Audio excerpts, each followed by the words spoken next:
American comic, I'm lost, I'm surrounded by superheroes with father issues. This video is purely for entertainment and does not infringe on copyrights or laws. The rights to the novel and image belong to the original author. We do not claim ownership. Don't like waiting and want to listen to this fanfic in full now? Subscribe to our Patreon, where you'll find the best fanfics. Chapter 451 Peter vs. Zod, Unable to Surrender. Metropolis. With Zod joining the battlefield and Raven's outburst, Zod, who was surrounded and beaten by 5 people, gradually fell into a disadvantage. Bruce looked up at Zod's battle with several people, and then looked at Rhea, who was supported by her. Rhea was not used to the atmosphere of the Earth for the first time, and her body was almost unstable. Behind her was the mental patient of Arkham Asylum who was brought out by Peter, and the deputy commander Flayo who was tied up. Harley Quinn looked at the battle above her head in shock and covered her mouth. Is the world going to be destroyed during the time we are trapped? Rhea didn't hear Harley's complaints. While adapting to the influence of the Earth's atmosphere on her body, she asked Bruce, "Is that Clark?" Boom. A beam of blue-black meteors shot out at high speed from the ground. Clark, covered with a blue-black Superman uniform, roared and punched. Severely injured by Raven's magic, Zod's embarrassed body wanted to fly towards Clark, but Azu suddenly joined the battlefield and flew over to grab his arm from behind. With a bang, Zod's face was hit hard. With the explosion of air, Zod flew backwards in the air and hit the ground heavily. The explosion of air almost shattered all the glass curtain walls of the surrounding buildings. Seeing Zod being blown away, Azu fired like a cannonball. Azu, who was attacking at the speed of lightning, made a huge roar and rushed towards the fallen Zod along the ruined ground. Boom. Boom. Boom. The ground materials were blown up by the impact of the bombing, burst into the air, and then destroyed by the shock wave he created. Azu rushed to Zod almost instantly, and the strong air pressure made a roar. Boom. The next second, a building behind Zod made a booming sound. The building seemed to be hit by a bomb, and the collapsed materials quickly bombarded the surroundings. The air around the collapsed building was rolled into a gust of wind, cutting the space wantonly. After knocking Zod away, Azu stopped moving, panting slightly, pinching his waist and looking at the opponent who fell in the building. Walking slowly towards Zod, Azu was somewhat shocked that the opponent's current strength was so strong. Zizzy. Suddenly, a beam of laser stirred the air, flew out of the building and rushed towards the thoughtful Azu. Zod suddenly emitted a heat vision, hitting Azu and knocking him out heavily. With a bang, Azu, who was unable to react in time, was knocked out by the heat vision and kept rolling on the ground. In the dull explosion, Zod exploded from the collapsed building and fell heavily to the ground. Although the corner of his mouth was bleeding and the whole person became embarrassed, the power that Zod burst out was still strong. Swoosh, the air made a burst of sound, and the Mark suits controlled by Star-Lord and Loki moved in front of Zod in an instant. Zod immediately stretched out his arms to block the attacks of the two. Boom, the air around was rippled with a loud explosion. Zod held the fists of Star-Lord and Loki with both hands, and the veins on his face kept popping out. The 3 men wrestled with each other, and Zod, who was seriously injured, soon fell into a disadvantage. On the other side, Clark floated up and flew towards Zod. He turned into a sharp cone and stabbed straight into Zod. Gathering all his strength, he hit with all his strength, pouring all his strength into the opponent. Boom. The impact of the mutual collision disturbed the air, and the air exploded in an instant. The place where Clark and Zod touched made a low explosion that could rupture the eardrum of a person. The surrounding air formed a ripple that continued to expand like water, and continued to extend outward. Zod was directly knocked out by Clark's attack. There was a sharp pain in his back and chest. Enduring the pain, Zod quickly stood up, and Azu, who was knocked away by his heat vision, also flew over. Azu, who became faster, moved in front of him in an instant like a sudden thunder. Azu's fist tore through the air, making a loud explosion and blasting Zod out. Bang! With a huge sonic boom, everything around was swept in. Everything on the ground rose into the air, floated up, and then fell down in a short moment. Boom! Drawing a black line, Zod, who was knocked away by Azu, flew into the sky. Azu quickly caught up with him. The two flew up along the glass curtain wall of the office building, and Azu, who had just gone up, punched him again. The surrounding glass and the affected buildings fell down like raindrops with a loud noise. Countless buildings fell down with a shock, and then were shattered by the impact of the air. Boom! Azu punched again, and Zod recovered from the stiffness. After blocking Azu's attack with his arm, He shot his heat vision at him. After repelling Azu, Raven's attack immediately followed. Raven's magic power became stronger than before. Her eyes were dark and she released a stream of magic energy from her hands. The black magic wrapped around Zod and instantly turned into a layer of clothes that imprisoned him. Grabbing the rope constructed by magic, Raven flew into the sky. Zod was controlled for a short time and could only fly into space with her.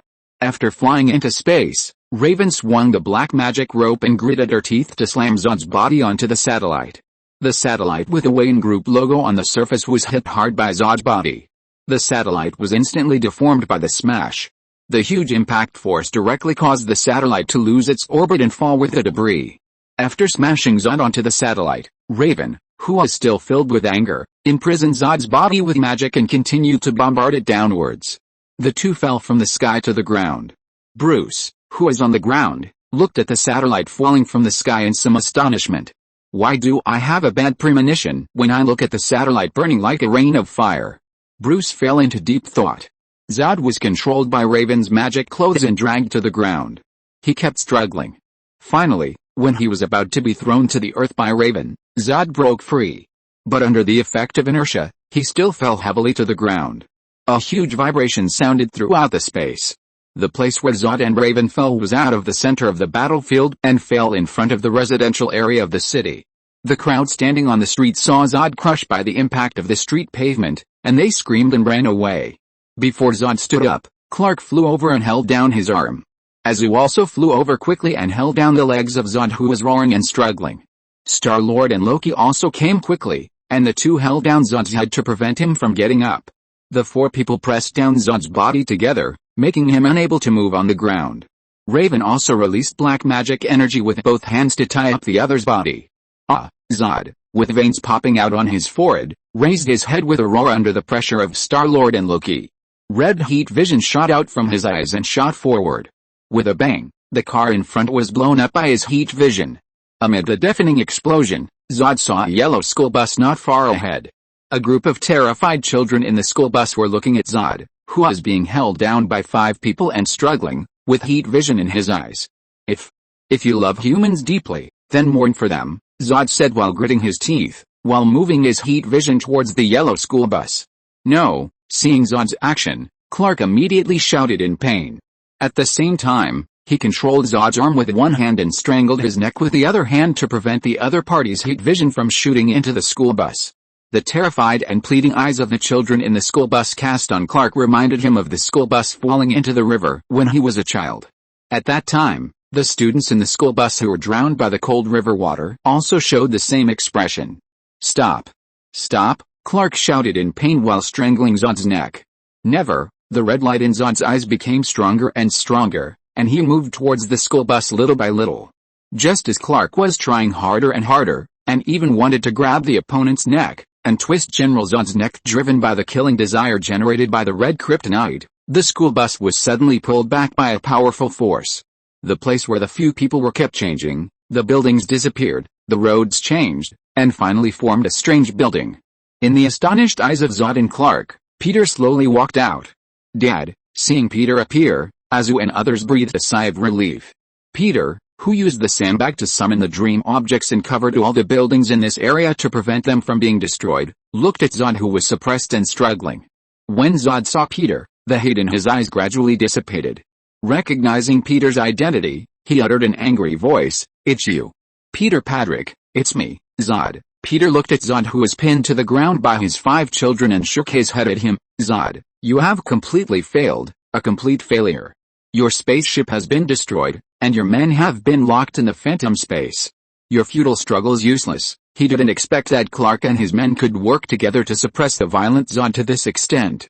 "Do you think you have defeated me? No, Peter Patrick, you and your children have only destroyed the ideals of a planet and the regeneration opportunities of countless Kryptonians." Zod gritted his teeth and raised his head with all his strength under the suppression of Clark and his men. "Either kill me, Peter Patrick, you can't make me surrender. You can't make me bow my head." Chapter 452, Zod's Death. Boom! With a roar of the air, Zod knocked Clark and the others who were suppressing him away. Standing up from the ground, he looked at Peter with angry and painful eyes. "I once swore to protect my country and my people, No matter what the cost, Zod said to Peter word by word, for victory, I can pay any price. The arrogant and corrupt parliament, the scientists without bottom line, all this tragedy, I saw it in my eyes. I launched a rebellion to save Krypton, but still failed. I came back again, and all my goals are for the Kryptonians. Boom, the air roared, and Zod rushed towards Peter with a punch.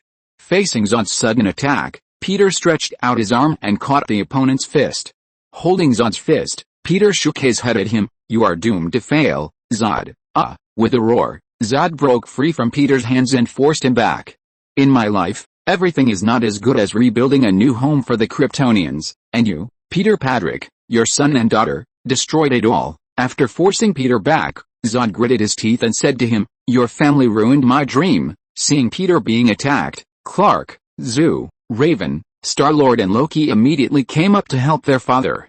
Peter shook his head at Zoo and the others. Don't come over, John, he wants to talk to me, I will satisfy him. Do you think my sons ruined your dream? Peter looked at him coldly. No, you are wrong, my sons are just guarding what they think is worth guarding, that's all. Peter looked at Zoo, Clark, Star-Lord, Loki and the others one by one. Zoo's expression was alert and he wanted to take action immediately. Clark was in pain and entangled, he knew he had to stop the other party. But looking at Zod's look, he didn't know how to stop it at all. It seemed that the only ending was you die or I live, as the other party said. But Zod is one of his people, and Clark has always been confused about whether to kill his own people. Loki and Star-Lord, while being alert to General Zod's next move, looked at Peter. When they heard Peter's words protection, their expressions became a little complicated. It is true that Zod wants to rebuild his home, but he is the one who protects his home, and the other party should not add the reconstruction of Krypton to his protection. Raven's face was full of anger. She was still angry about what Zod said before. If Peter hadn't asked her not to come over, she would have been the first to kill this guy who insulted her father. My son's dreams are not allowed to be destroyed. With a whoosh, Peter rushed in front of him in an instant. The action was so fast and without warning that Zod couldn't react at all. His chin was hit hard and his body leaned back. With a dull bang, Zod fell to the ground, splashing a lot of dust. Do you consider yourself a hero? Peter looked down at him. Do you think the survival of Kryptonians and Earthlings will inevitably evolve into a reconcilable zero-sum game? In order to save Krypton, it means that genocide must be carried out on Earth. Grabbing Zod's body with one hand, Peter threw him heavily to the ground. With a loud bang, Zod was hit hard again and spat out a mouthful of blood. No, it's not a life and death situation. It's just your stubbornness and indifference. You ignore the interests of mankind and the existence of billions of lives. You only rebuild your so-called hope on Earth from the perspective of Krypton. Peter lowered his head and said to Zod on the ground with a serious expression, you thought that the interests of your people were above everything else from the beginning. Compared with the lives of Kryptonians, the existence of life on Earth is like dust. You naturally think that the lives of your people are valuable, while other lives are not. You can easily wipe out the existence on Earth without any guilt, but only when all your people die will you feel pain and despair. There is a chilling logic behind your actions. Peter grabbed Zod with both hands and threw him out heavily. With a loud bang, Zod's body fell to the ground, breaking the ground into pieces and rolling on the ground. Enduring the severe pain from his body, Zod stood up, holding his chest, his eyes glowing red. Everything I have, for the welfare of my people, Zizzy. The hot vision burned the air, and rushed towards Peter with a boom. Peter quickly dodged Zod's attack and moved behind Zod. With the explosion of the air, Zod was heavily blasted out.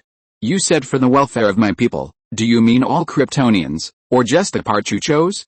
Zod, you ignore the existence of Earthlings, and also ignore the existence of those weak people. Peter exuded the silver power of God, and said coldly to the other party, Jor-El is right, you will never succeed, because you despise individual choice and individual value, and the ones who defeat you are those who know what individuals are. You are not the hero of the Kryptonians. Clark is. Bruce and Rhea also rushed to the scene at this time. Looking at the messy ground in front of them, and then looking at Zod who was in a mess, they were slightly stunned. Especially Rhea, seeing the once most powerful warrior of Krypton being constantly attacked by Peter, her inner expression was slightly complicated. She suddenly remembered that during the rebellion, Zod finally confronted Jor-El. Before killing Jor-El, Zod told him his plan. After overthrowing the parliament, in order to smoothly implement the plan to save Krypton, Zod would choose which lives were worth continuing and which lives should be destroyed. After listening to Zod's plan, Jor-El only used one sentence to shut up Zod, who decides who goes and who stays. You? Zod. Shut up, Zod, who was broken by Peter's words, roared and attacked Peter even though he was exhausted at this time and even had no strength to stand up. Peter held Zod's fist, stared at his blood-red angry eyes, shook his head and said, "Remember, you were defeated by a group of farm kids today." With a bang, Peter's fist hit his face mercilessly, knocking him back heavily. Diana and Kara also arrived at the scene at this time.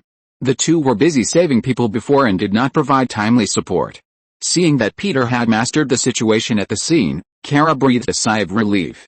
Fortunately, things did not get out of control, otherwise if something unexpected happened because of her own reasons, she would blame herself for the rest of her life.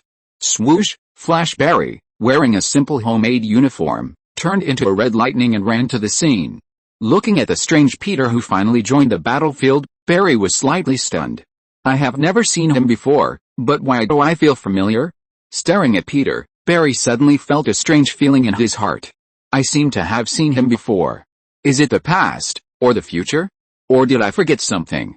Thinking wildly in his mind, Barry looked at the embarrassed Zod on the other side.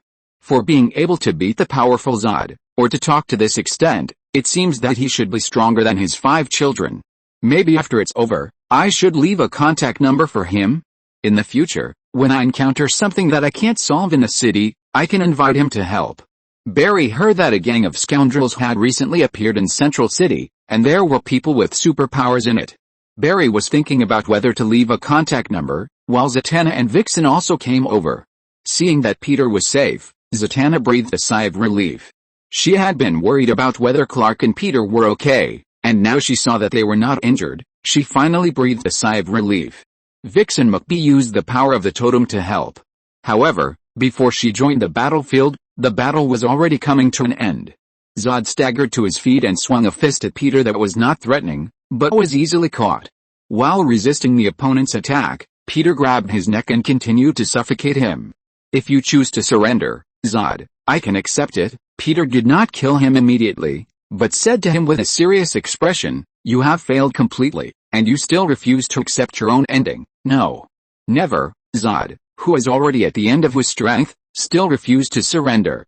Being caught by Peter, he felt a suffocation coming, and gritted his teeth and said, "Today, either you die or I die, there is no second choice." Waving his fists, Zod tried to make a final resistance. Crack, with a crisp sound, Zod's neck was instantly twisted by Peter. Unwilling, he stared at Peter with his eyes, and the breath of life slowly drained from his body. Black consciousness came in waves, and with a thump, Zod slipped from Peter's hand weakly and fell to the ground. At the moment of death, he murmured in a low voice, "Farmer." Warrior. Seeing Zod's death, everyone's expressions were extremely complicated. Although Zod was stopped, everyone's heart was not happy, but the mood was extremely heavy. After seeing Zod's death, Raven walked to Peter. "Dad." She saw that Peter seemed to be in a bad mood, took a deep breath to comfort him. "Dad, everything is over, everything will be fine." Looking at his daughter's concerned expression, Peter put his hand on her hair and stroked it gently. Azu, Clark, Star-Lord and Loki also walked towards him. Chapter 453 Super Farm Justice League, you are the real hero. Clark walked to Peter with mixed feelings. He looked at Zod's body on the ground, and his mood was a little heavy. Seeing his compatriot lying on the ground like this, ending his life in this way, he didn't know how to evaluate Zod. When Zod knelt in the ruins of the metropolis, grabbed a handful of dust, and told himself sadly and desperately that everything he did was for his people, it was difficult for Clark not to sympathize with his fate, regardless of whether he agreed with the other party's values. Peter put his hand on Clark's shoulder and cast an encouraging look at him. Feeling the warmth Peter conveyed to him, Clark took a deep breath. After sorting out his emotions, he raised his head and looked at the streets and buildings in the distance. The illusion transformed by Peter, which was also a false reality projected from the dream world that was isolated from the outside world, slowly disappeared in his eyes. Kara, Diana and others stood not far away and looked over here. The wind blew gently and raised the dust. The red sun in the distant sky cast the last afterglow in the city. Is everything over? Looking at the city buildings that were riddled with holes in the battle, Clark felt melancholy and confused in his heart. Although he and his godfather defeated Zod, he did not think that his side had completely won. Padrick Farm. Louise stood at the door with Jonathan and his wife. Mark and Persephone also stood by and waited for Peter's return. The sunset slowly set, and the whole farm was bathed in a layer of light red glow. Mark held a radio in his hand, his little face wrinkled, and he stood on tiptoe to look at the end of the road. Before the sunset, Mark finally saw a few figures appear at the end of the road. After seeing that the person coming was Peter, Mark hurriedly trotted towards Peter. "Dad!" Excited Mark threw himself into Peter's arms. Although he heard the news on the radio that Zod was dead and his father finally won, Mark was still worried in his heart. Because he did not have superpowers, he could only stay at home and wait anxiously. Now seeing his father appear in front of him, Mark's heart, which had been hanging, finally let go. "That's great, Dad," Mark almost cried, but finally forced himself to hold back. Mark forced a smile and said to Peter, "Welcome home, Dad." "Yes, I'm home." "You did a good job, Mark." Peter patted Mark's shoulder. "I know you've been very obedient on the farm. Are you hurt, Dad?" Mark immediately asked the question that concerned him most. "No, it's not easy for someone to hurt Dad now." Peter pinched his shoulder and said, "Even General Zod can't do it." After talking to Mark for a few words and putting him down, Peter walked to Jonathan and his wife and Persephone and hugged them one by one. After Louise hugged Peter, she said to him, "Your disappearance has caused a lot of trouble, Mr. Padrick. I must interview you, not only about your battle with General Zod, but also about your adventure of disappearance. I think this may be a good topic. I don't want to be exposed to the public." When the two talked about the interview topic, Clark and others also came over. Vixen, Diana, Kara, Zatanna followed Peter to the farm, and Bruce, Martian Manhunter, Aquaman, and Barry also followed. As for why the Flash also came along. After the battle, Barry greeted Peter very familiarly. Peter was a little surprised at first to see the Flash in a simple uniform. He didn't expect that the Flash would appear in Metropolis. Considering that this kid will be an important member of the Justice League in the future and can also be used for sacrifice, Peter took him to the farm. In addition to being able to sacrifice to the sky, the Flash also has the ability to reverse time. Barry can reverse time by exceeding the speed of light. However, his reversal of time has a relatively large backlash. Once the time is reversed, it is not only himself who is affected, but anyone in the past time may be affected, so some tragedies can easily be caused. For example, various Flashes have appeared. One time, Barry even restarted the world to save his mother. This is destined to make the Flash's ability to reverse time not normalized. Although there are various limitations to reversing time, considering that this kid might be useful in the future, Peter took the initiative to chat with him and brought him here. On the other side, Rhea also came to the farm. At this time, she was holding Flotto and curiously looking at the farm in front of her. "Is this where Carl lives?" She had talked to Clark for a few words before and knew that Clark had been living here. Looking at the quiet farm in front of her, Rhea suddenly felt that her dizzy and uncomfortable body suddenly relieved a lot. It seemed that the farm in front of her made her spirit relax unexpectedly. Taking a deep breath, Rhea looked at the birch tree in the courtyard. She could feel that the magical tree exuded energy that soothed her spirit. Surprised, she looked at Peter in the front. Rhea was very confused about Peter, who could defeat General Zod and had such a powerful offspring. "Who is Peter?" "Dinner." Peter looked up at the many superheroes who couldn't fit on a dining table. Not only the Justice League, but even the superheroes of the Dark Justice League, gathered mostly on his farm. Stroking the beard on his chin, Peter sat at the dining table and thought that he might as well form a super farm Justice League in the future. He would recruit his son, daughter and all these superheroes, and be the chairman of the league. He would be considered a cadre when he went out in the future. He could also do tasks such as maintaining world peace and stopping Darkseid when he had time. But Peter soon threw this idea out of his mind. He always liked to be a hands-off boss and didn't like to be troubled. He would forget about being the chairman of the Super Farm League.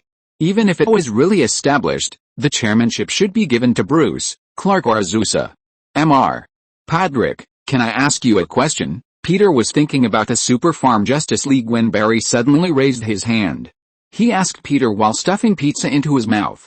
Seeing the strange looks everyone gave him, Barry quickly explained, "Sorry, I'm very fast and my metabolism is very fast, so I need to eat frequently to maintain energy. Barry took the initiative to explain why he ate a lot.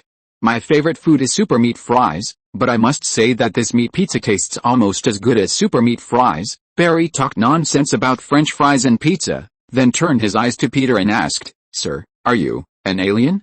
I mean, an alien like General Zod. Because Peter's origin was too mysterious, Barry suspected that he was also an alien. Although he felt it was impolite to ask directly, he couldn't help asking in the end. "No, I'm not an alien." Peter looked at the Martian hunter who had turned black and was cooking beef stew with potatoes.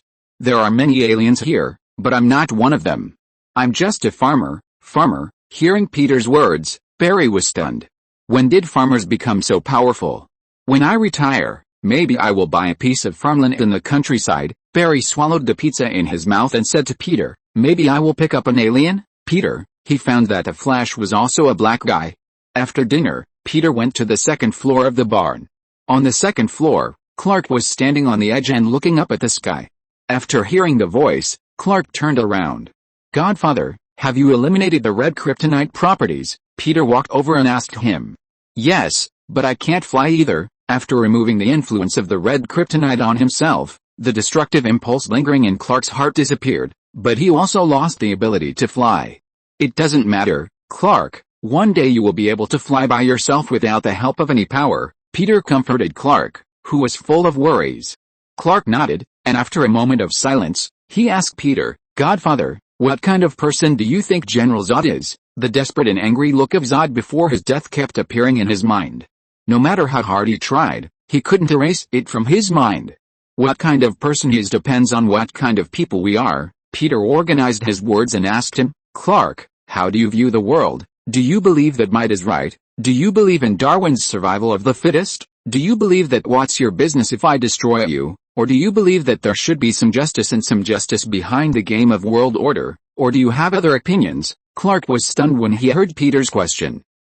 After thinking for a while, Clark took a deep breath and said to Peter, "Godfather, I believe that this world is just. Everyone has his own value and meaning, and they should not ignore it." Peter nodded. "If this is what you think, Clark, you and your biological father Jor-El have the same idea. Everyone has individual value." At the critical moment of the explosion of Krypton, Jor-El also believed that no one should make the decision of who goes and who stays for everyone, because it means denying the value of individual existence, denying equality, and denying the foundation of various national spirits. Zod wants to make choices for his own race and other races. He despises individuals and only believes in the rule of the jungle. He is doomed to fail. He is not a hero of Krypton. Peter put his hand on Clark's shoulder. "Clark, you are the future hero of Krypton." Chapter 454, Crows Monitoring the Farm? "Me? Hero?" Clark looked at his hands and asked in confusion, "Can I really do it?" He looked at Peter. "What if I can't do it in the future? Will I disappoint you, Godfather?" "No, you won't." Peter turned around and looked at the silver moon in the sky. "You are not defined, Clark, so you can be whoever you want to be. You don't have to move forward with too much pressure, and you don't have to feel guilty about Zod's death. It has nothing to do with you." Peter turned around and said to Clark, "Zod's death is destined. He is destined not to compromise, nor to surrender to anyone. Zod is the product of Krypton's various corrupt systems for thousands of years. Krypton's deformed fertility system ignores the various possibilities of human existence, which makes him have a narrow and extreme understanding of the world and himself. His evil is a microcosm of the system of the Nura. He is both a perpetrator and a victim. His existence itself is a conflict." Sighing, Peter's expression was a little complicated. "So, there is no need to let Zod's death become a shackle that restricts your progress, Godfather." Clark felt warm inside as he listened to Peter's words of comfort. "Thank you, Godfather." Clark thanked Peter. "Thank you, Godfather. I actually know that you killed General Zod for me. You knew I would do it, but you didn't want my hands to be stained with the blood of my compatriots." He believed that Peter saw his mental state at the time. In order to stop Zod, under the influence of red kryptonite, he really wanted to kill Zod when Zod aimed his heat vision at the school bus. "No, don't think I'm so powerful, Clark." Peter shook his head and denied, "I was trapped in the phantom space before. Now that I'm out, of course I can't just stand by and watch you fight. After all, I'm your father and Godfather." As he said that, he looked down at his watch, and the hour hand was already pointing to 11 o'clock. "It's getting late. Go to bed early." Peter asked Clark to go back and rest early. Clark nodded, and followed Peter downstairs in the barn filled with silver light. Godfather, Clark suddenly stopped walking down the stairs and asked Peter hesitantly, did many innocent citizens die in this battle with Zod? Although there is no statistics, it shouldn't be too many, because many people helped you save people when you were fighting this time. Peter said to him, Zach, McBee, Diana, Kara, Martian Manhunter, Aquaman, and of course, there is a more important person, Flash, so there shouldn't be too many deaths, and, Peter paused and said to him, some things are unavoidable. No matter how well you do, you can't be perfect. I understand, Godfather. Clark listened to Peter's words, and the haze in his heart was mostly dispelled. Whenever he was confused or helpless, the Godfather could always help him. Clark walked down the stairs, looked up at the particularly clear moon, and suddenly had an impulse. In the future, I don't want to be a superhero or a Superman. It's not bad to follow the Godfather and be a follower who follows in his footsteps. Guarding the farm, just go on like this, without having to face the complicated world. Don't be in a daze, Clark. Let's go. Clark, who was in a daze, heard Peter's voice, responded and immediately followed Peter's footsteps. The next day, early in the morning, Zatanna, Aquaman, Barry, Bruce and others have left. Martian Manhunter went to deal with the aftermath of the Battle of Metropolis. Diana was worried about the safety of Zora and the baby, so she rushed back to Boston. Vixen rushed back to the Metropolitan Zoo to work, and turned into a superhero at night to continue to deal with criminals. In the end, only Rhea and Kara were left on the farm. Kara wore a blue shirt and shorts, revealing her wide and strong long legs. She sat cross-legged on the sofa and watched the battle that shocked the world yesterday on TV. The pictures of Clark and others fighting Zod, taken by the photographer who survived the disaster, were played repeatedly on TV. However, due to the influence of radiation on the camera, the picture was not very clear. So Clark and Raven did not worry about their identities being recognized. But a few superheroes flying in the sky and destroying buildings that will still set off the whole world.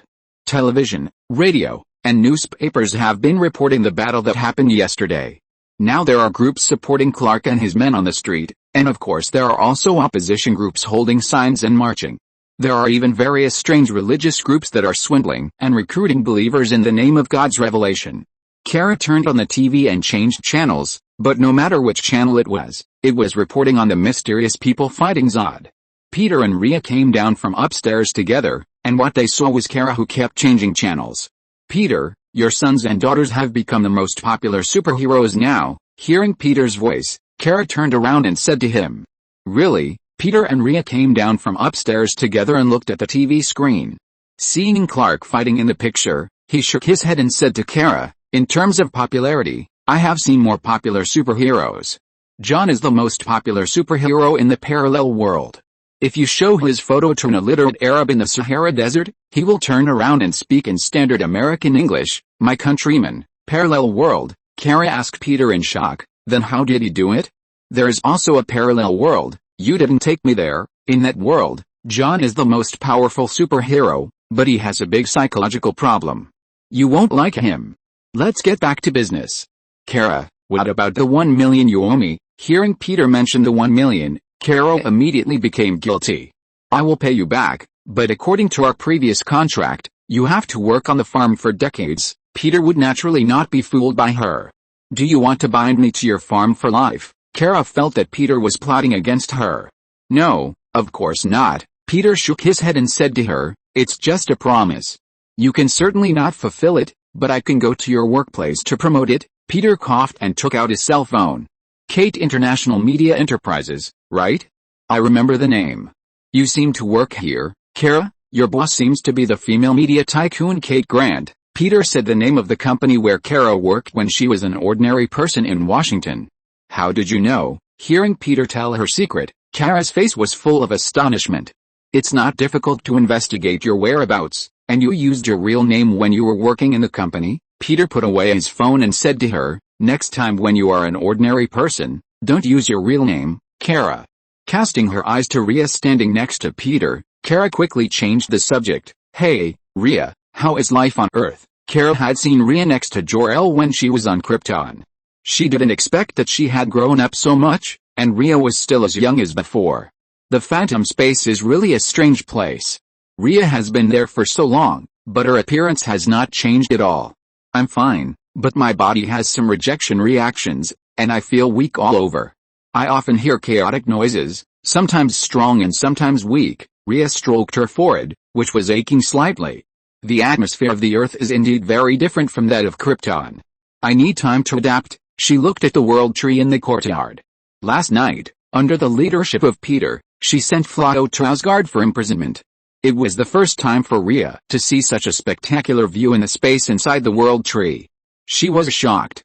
She could never have imagined that there was such an incredible space inside the birch tree. And it seemed that everyone in Asgard had extraordinary power. Rhea even suspected that Peter was the leader of these people. While thinking, she suddenly felt an itch in her nose. She reached out and touched it, and found that her nose was bleeding again.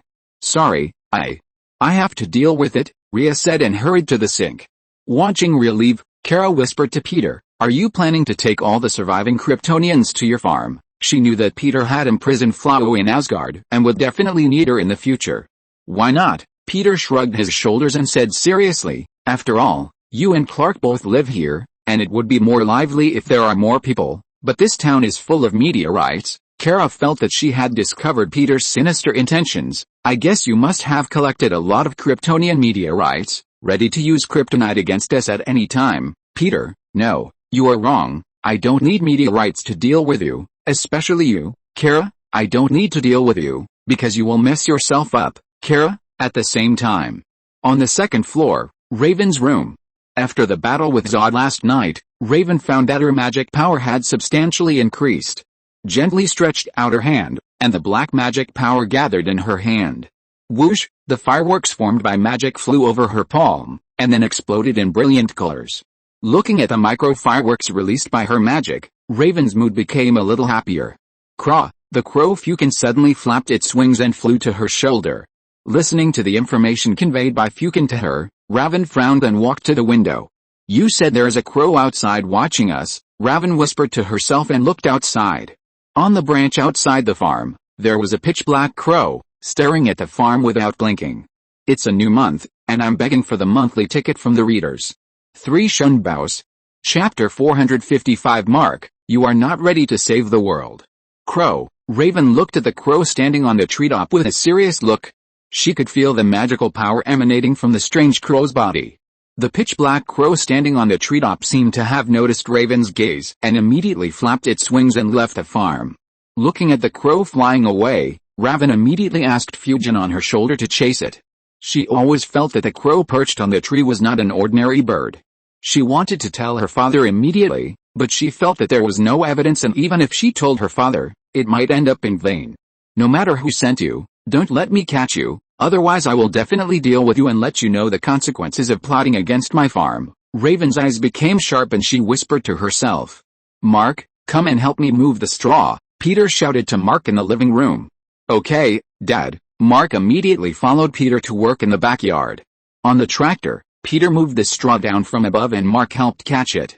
Although he was young, Mark seemed to be stronger than his peers. He caught the straw easily and put it on the ground. Dad, while working, Mark asked him worriedly, will the government find us? I mean, in the battle with Zod, Clark and the others were exposed to the public. Will the government find them? Mark was worried that the peaceful life on the farm would be disrupted. No, they won't investigate here so soon. Peter grabbed a bundle of straw and said to Mark, but maybe some people with ulterior motives will notice this place. But don't worry, Mark, they will pretend not to know. Although he said so, Peter still decided to talk to the federal government. Martian Hunter had told him before that the person responsible for dealing with Zod this time was General Sam Lane. The other party was Louise's father. Now Louise was in his camp, and he could talk to him through Louise's relationship. Because they are afraid of my father's power, Mark stood up and asked Peter while taking the straw. Not only afraid, but we can reach a tacit understanding. Peter straightened up from the tractor and said as he looked at the increasingly dazzling sunlight. That's good. Hearing Peter say that, Mark breathed a sigh of relief. He was really afraid that after Clark and the others made so much noise, the farm would be visited by the government. He had to protect the farm for his father, but now he was weak and not strong enough to fight against the government. If both sides were safe and sound, it would be the best result. Looking at the other rice that had not been loaded in the farmland, Mark asked Peter in confusion, "Dad, why don't you use your superpowers to finish these tasks in an instant?" Hearing Mark's suggestion that he use super speed to finish the work, Peter's eyebrows moved. "Hurry and finish it or do it correctly?" Mark, faced with Peter's question, Mark was slightly stunned. "I don't know, Dad, what is the difference between the two?" Bang! Peter jumped off the car and put the straw at his feet together. "When Clark was your age, or maybe even older, he told me that he didn't want to waste his time on the farm." Peter stood up and faced Mark, saying, "I asked him if growing crops was a waste of life." "What did Clark say, Dad?" Mark immediately became very interested in what Peter told him about Clark's childhood. "Clark said he didn't have that idea, he just felt he could do more. He could save the world, so I asked him." Hasty saving or correct saving, Peter's words gradually fascinated Mark.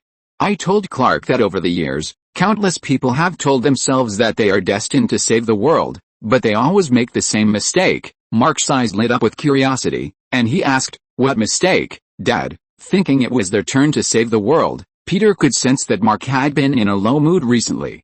Although Mark didn't say anything about not being able to help in the Battle of Metropolis, he still felt a little concerned. After noticing his thoughts, Peter decided to have a good talk with Mark. "If the world needs your help, it will let you know," Peter said as he looked up in the direction of the courtyard. He suddenly remembered the father of this body. His father seemed to be called Ryan Patrick, right? The memory of his father in his previous life was a little fuzzy in his mind. After thinking for a while, he said to Mark, "Do you know? My father, who is also your grandfather, once saved the world himself." Peter talked about the story that his cheat father once told him. Although he didn't know whether it was true or not, Peter took it out and told it to Mark. "Grandpa," Mark blinked and asked in surprise, "Grandpa is also a superhero?" No, he is not. That was a story that happened during World War II. At that time, your grandfather was sent to capture Saipan." Peter told him about the personal experience of his cheat father. Although he suspected that this was a story that his cheat father told someone else. At that time, they had been bombing the Japanese for several weeks in a row. They were starving, suffering from severe trauma, and in a miserable situation. However, the Japanese were even worse off than them, hiding in caves waiting to die. Peter slowly told Mark, "One afternoon, they forced a group of Japanese out of the cave and captured them, but one of the prisoners detonated a bomb on his body and killed the other Japanese, and also killed half of your grandfather's team." He was covered in wounds and full of anger to avenge his teammates. He never thought that someone could be so cruel. Although those Japanese were defeated, they never thought of surrendering. It was from that moment that your grandfather understood that they had no choice. They had to kill every soldier on the island. Mark became nervous when he heard this, worried that something might happen to his grandfather whom he had never met. Every building on the island was destroyed by artillery fire, so everyone hid in the caves, soldiers and civilians alike. And you had no idea who was coming out. Peter paused and continued, "They learned a little trick, which is to look for burning cigarettes. Only soldiers have cigarettes, and they have saved them for several months, sometimes just to save them for occasions like this when they die. It's a small flaw, but it has saved your grandfather's life several times. However, it is precisely when you can't see the bright spots that you become uneasy, because you will keep wondering in the dark what is staring at you." "What happened next?" Seeing Peter stop, Mark asked curiously. "Once, your grandfather shot a fire, but it was just a child, about 5 or 6 years old, who was using a lighter to light a way to the cave entrance." Peter's tone became a little complicated. "Some people say that when you close your eyes, you will see the faces of everyone who died because of you, but the truth is actually more terrible than this. Your grandfather told me that after a while, he couldn't see them anymore. The dead will disappear because we need them to disappear. That is the price of our survival, and that is the price we make for the living." After listening to Peter's story, Mark was silent for a moment. He felt that this story was a bit heavy. "So, Dad, are you saying that saving the world sometimes means having to hurt others?" Mark asked Peter. "Yes, Mark, your grandfather also tried to save the world. This world may need someone to save it, but it will also hurt those who are not prepared." Peter reached out and touched Mark's hair. Just like Clark, he was hurt a lot in this battle. Although he was ready, he was still hurt. So, Peter paused, looked into Mark's eyes, and slowly said to him, "Don't worry, Mark, you don't need to feel frustrated and unhappy because you didn't stand up this time. When you mature, When you are ready, when the world needs your salvation, that's when you need to stand up. Listening to Peter's words, Mark nodded seriously. I understand, Dad. I will improve myself and let myself face that day early. Mark made a promise to Peter. Of course, I believe you. Peter patted Mark's head with relief. In the distance, Rhea listened to Peter's words and fell into deep thought. Standing under the porch, she originally wanted to ask Peter how to control her senses. Suddenly, her hearing became sensitive and she accidentally caught the conversation between Peter and Mark. She didn't expect Peter to be so patient in guiding his son. Saving the world, she whispered to herself, yes, sometimes it's a cruel thing, and someone has to die. She thought of Jor-El. At night, after finishing dinner early, Raven went into her room. The crow Fukin, who had returned, reported to her that he had followed a strange crow. Following all the way, the strange crow finally disappeared in a manor in the next town. Maybe I should go and see it myself. After talking to Fukin, Raven thought that maybe she should investigate it herself. She suspected that after the Battle of Metropolis, someone or a malicious force had set its sights on her home. In order to protect the farm and her family from being harmed, Raven decided to do it herself. You said I should tell my father? Fukin, hearing Fukin's suggestion to herself, Raven shook her head. No, I can't trouble my father for everything. Taking a deep breath, Raven changed her clothes, and quietly left the farm after midnight. Chapter 456, Raven, if you want to hurt my father, even God will kill you. After quietly walking out of the farm, Raven looked up at the sky covered by black clouds. There were some stars in the sky, but they were soon covered by black clouds, and the only light that was emitted was also blocked. The girl in a purple-black robe wrapped herself in clothes in the slightly cold night. Fukin flew out of the farm, landed on her shoulder, and followed her out of the farm. I will be careful enough, Fukin. After the battle with General Zod, my magic power has increased a lot, so don't worry. Hearing Fukin reminding herself, Raven shrugged her shoulders and said. When she walked out of the farm, Raven activated her ability and flew towards the neighboring town of Wit. Wit is more prosperous than Smallville, and the hot springs and red wine make this town famous. As early as more than 150 years ago, it had a developed hot spring industry and has always been the most important hot spring resort in Kansas. A small hot spring here is also known as the Little Old Faithful Hot Spring. In addition, there is a famous winery nearby, which is a unique medieval-style building. Raven had once followed Peter to the hot springs in Wit Town and was impressed by the place. After flying to the destination, Raven entered an abandoned manor in Wit Town. This was the place where Fukin told her the crows disappeared. Wisps of mist floated above the blocky ground and gently rolled around Raven. Looking at the manor in front of her that seemed to be emitting a strange aura and seemed to be devouring people, Raven was alert and prepared to bombard it with magic power if anything went wrong. There was a rustling sound in the weeds in front of the manor. Raven frowned and slowly condensed black magic power with her hands. Hoolah! The next second, a hare ran out of the dry weeds. Seeing that it was a hare that made the noise, Raven breathed a sigh of relief. It seems that you are very vigilant, Miss Raven. Suddenly, a voice suddenly came from behind Raven. Who? Raven immediately turned around and aimed the magic condensed in her hand at the person who came. She quickly saw who was standing in front of her. To Raven's surprise, the person who suddenly appeared was not a vicious criminal, but a man who looked avant-garde and fashionable in a brown suit, tie and sunglasses. He was a little thin, but his clothes were formal and his hair was combed meticulously. The man with a smile on his face looked at Raven, who was full of vigilance, and said, Don't be nervous, Miss Raven, I'm not a villain. Who are you? I'm Collins. The man who called himself Collins bowed slightly to Raven. He spoke slowly and elegantly. Do I know you, Collins? Raven frowned and asked him. No, you don't know me now, but I know you, Miss Raven. I witnessed you fighting General Zod in the Battle of Metropolis. The strength of your family amazed me. I couldn't imagine that there were such incredible humans in this world, and not just one, Collins exclaimed and took a step closer to Raven. Stop, Raven stopped him. I can smell a strong smell of blood on you. If you have bad intentions, I will not be polite to you. She could feel that the guy in front of her was not a good person. Blood smell? This is normal, because I was created for killing. But, don't worry, I am not killing you, Miss Raven. Really? But I don't trust you. Why did you send crows to monitor our farm? Raven asked him with sharp eyes. Crow. Collins glanced at the crow on her shoulder and made a sudden realization. You said that the crow that was monitoring you, no, that was not sent by me, not sent by you, no, of course not. Its name is Jessamy. I am not its master, the Sandman is. Raven's face changed slightly when she heard the other party say the name of the Sandman. Do you know the Sandman? Yes, I know him very well, and what's worse is that he has escaped control. Collins said something that shocked Raven even more. She knew that the sandbags and rubies used by her father were the artifacts of the Sandman. If the other party escapes from captivity, he will definitely take back his things, which may cause greater trouble. Looking at the stunned Raven, Collins shook his head and said, the Endless family is not an existence that is easy to provoke. The Endless family? Raven frowned and looked at Collins. It seems that your father didn't tell you, Miss Raven. You don't think that the god of death is the only controller, right? The Reaper of Life has a family, including the god of sleep, the god of desire, the god of fate, and the god of despair. Collins stretched out his hand, and mist wrapped around his hand. A few years ago, Mabriella of Georgetown obtained a book called the Book of Magdalene.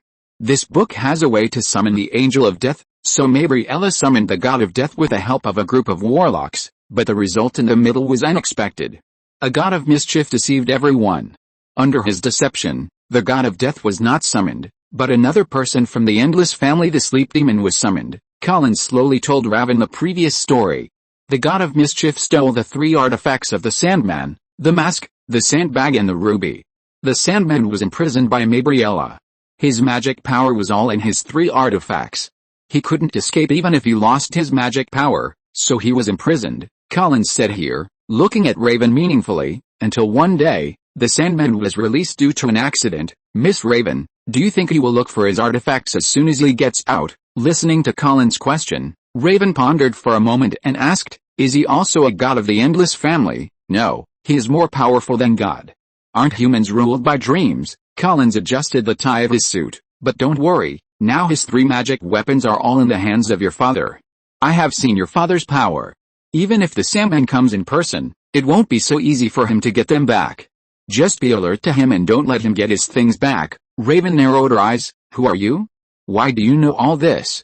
Why do you want to help us? You have many questions that I don't know how to answer, Miss Raven, but I have enough patience for you. Collins smiled at her and said, let's put it this way, it was the Sandman who created me now, but once he regains his freedom, he will take everything back. I understand, just like Lyra, you are a nightmare creature created by the magic of the Sandman, right? Raven immediately thought of Lyra in the world of injustice.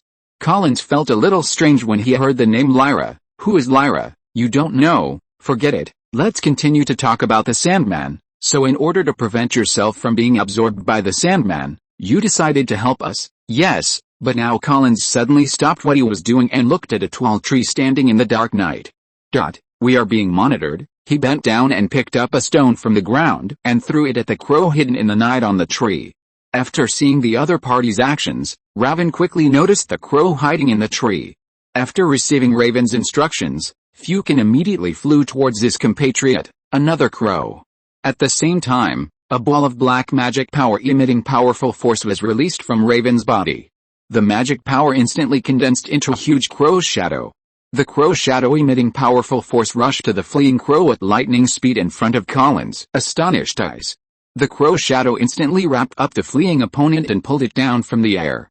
Raven released the magic shadow and caught the crow that was about to escape. Grabbing the struggling crow with one hand, Raven asked Collins, is this the Jessamy you mentioned? Yes, it is it. Collins was a little surprised. He didn't expect Raven to catch Jessamy. It's impossible for it to tip off. After catching Jessamy, Raven would naturally not let it go out to tip off the sleep demon. If the Sandman is here to negotiate, I won't attack him. If he wants to harm my father, let him do it. Raven grabbed the struggling crow Jessamy and said to Collins in a firm tone, as long as I am here, no one can hurt my father, even if the other party is a god. I will attack him. Raven stared at the crow in her hand, and a crystal flashed on her forehead. The next day, early in the morning, Peter just went downstairs and saw Zoo standing in front of the TV. What news are you watching, John? Peter thought Zoo was still watching the report about the Battle of Metropolis.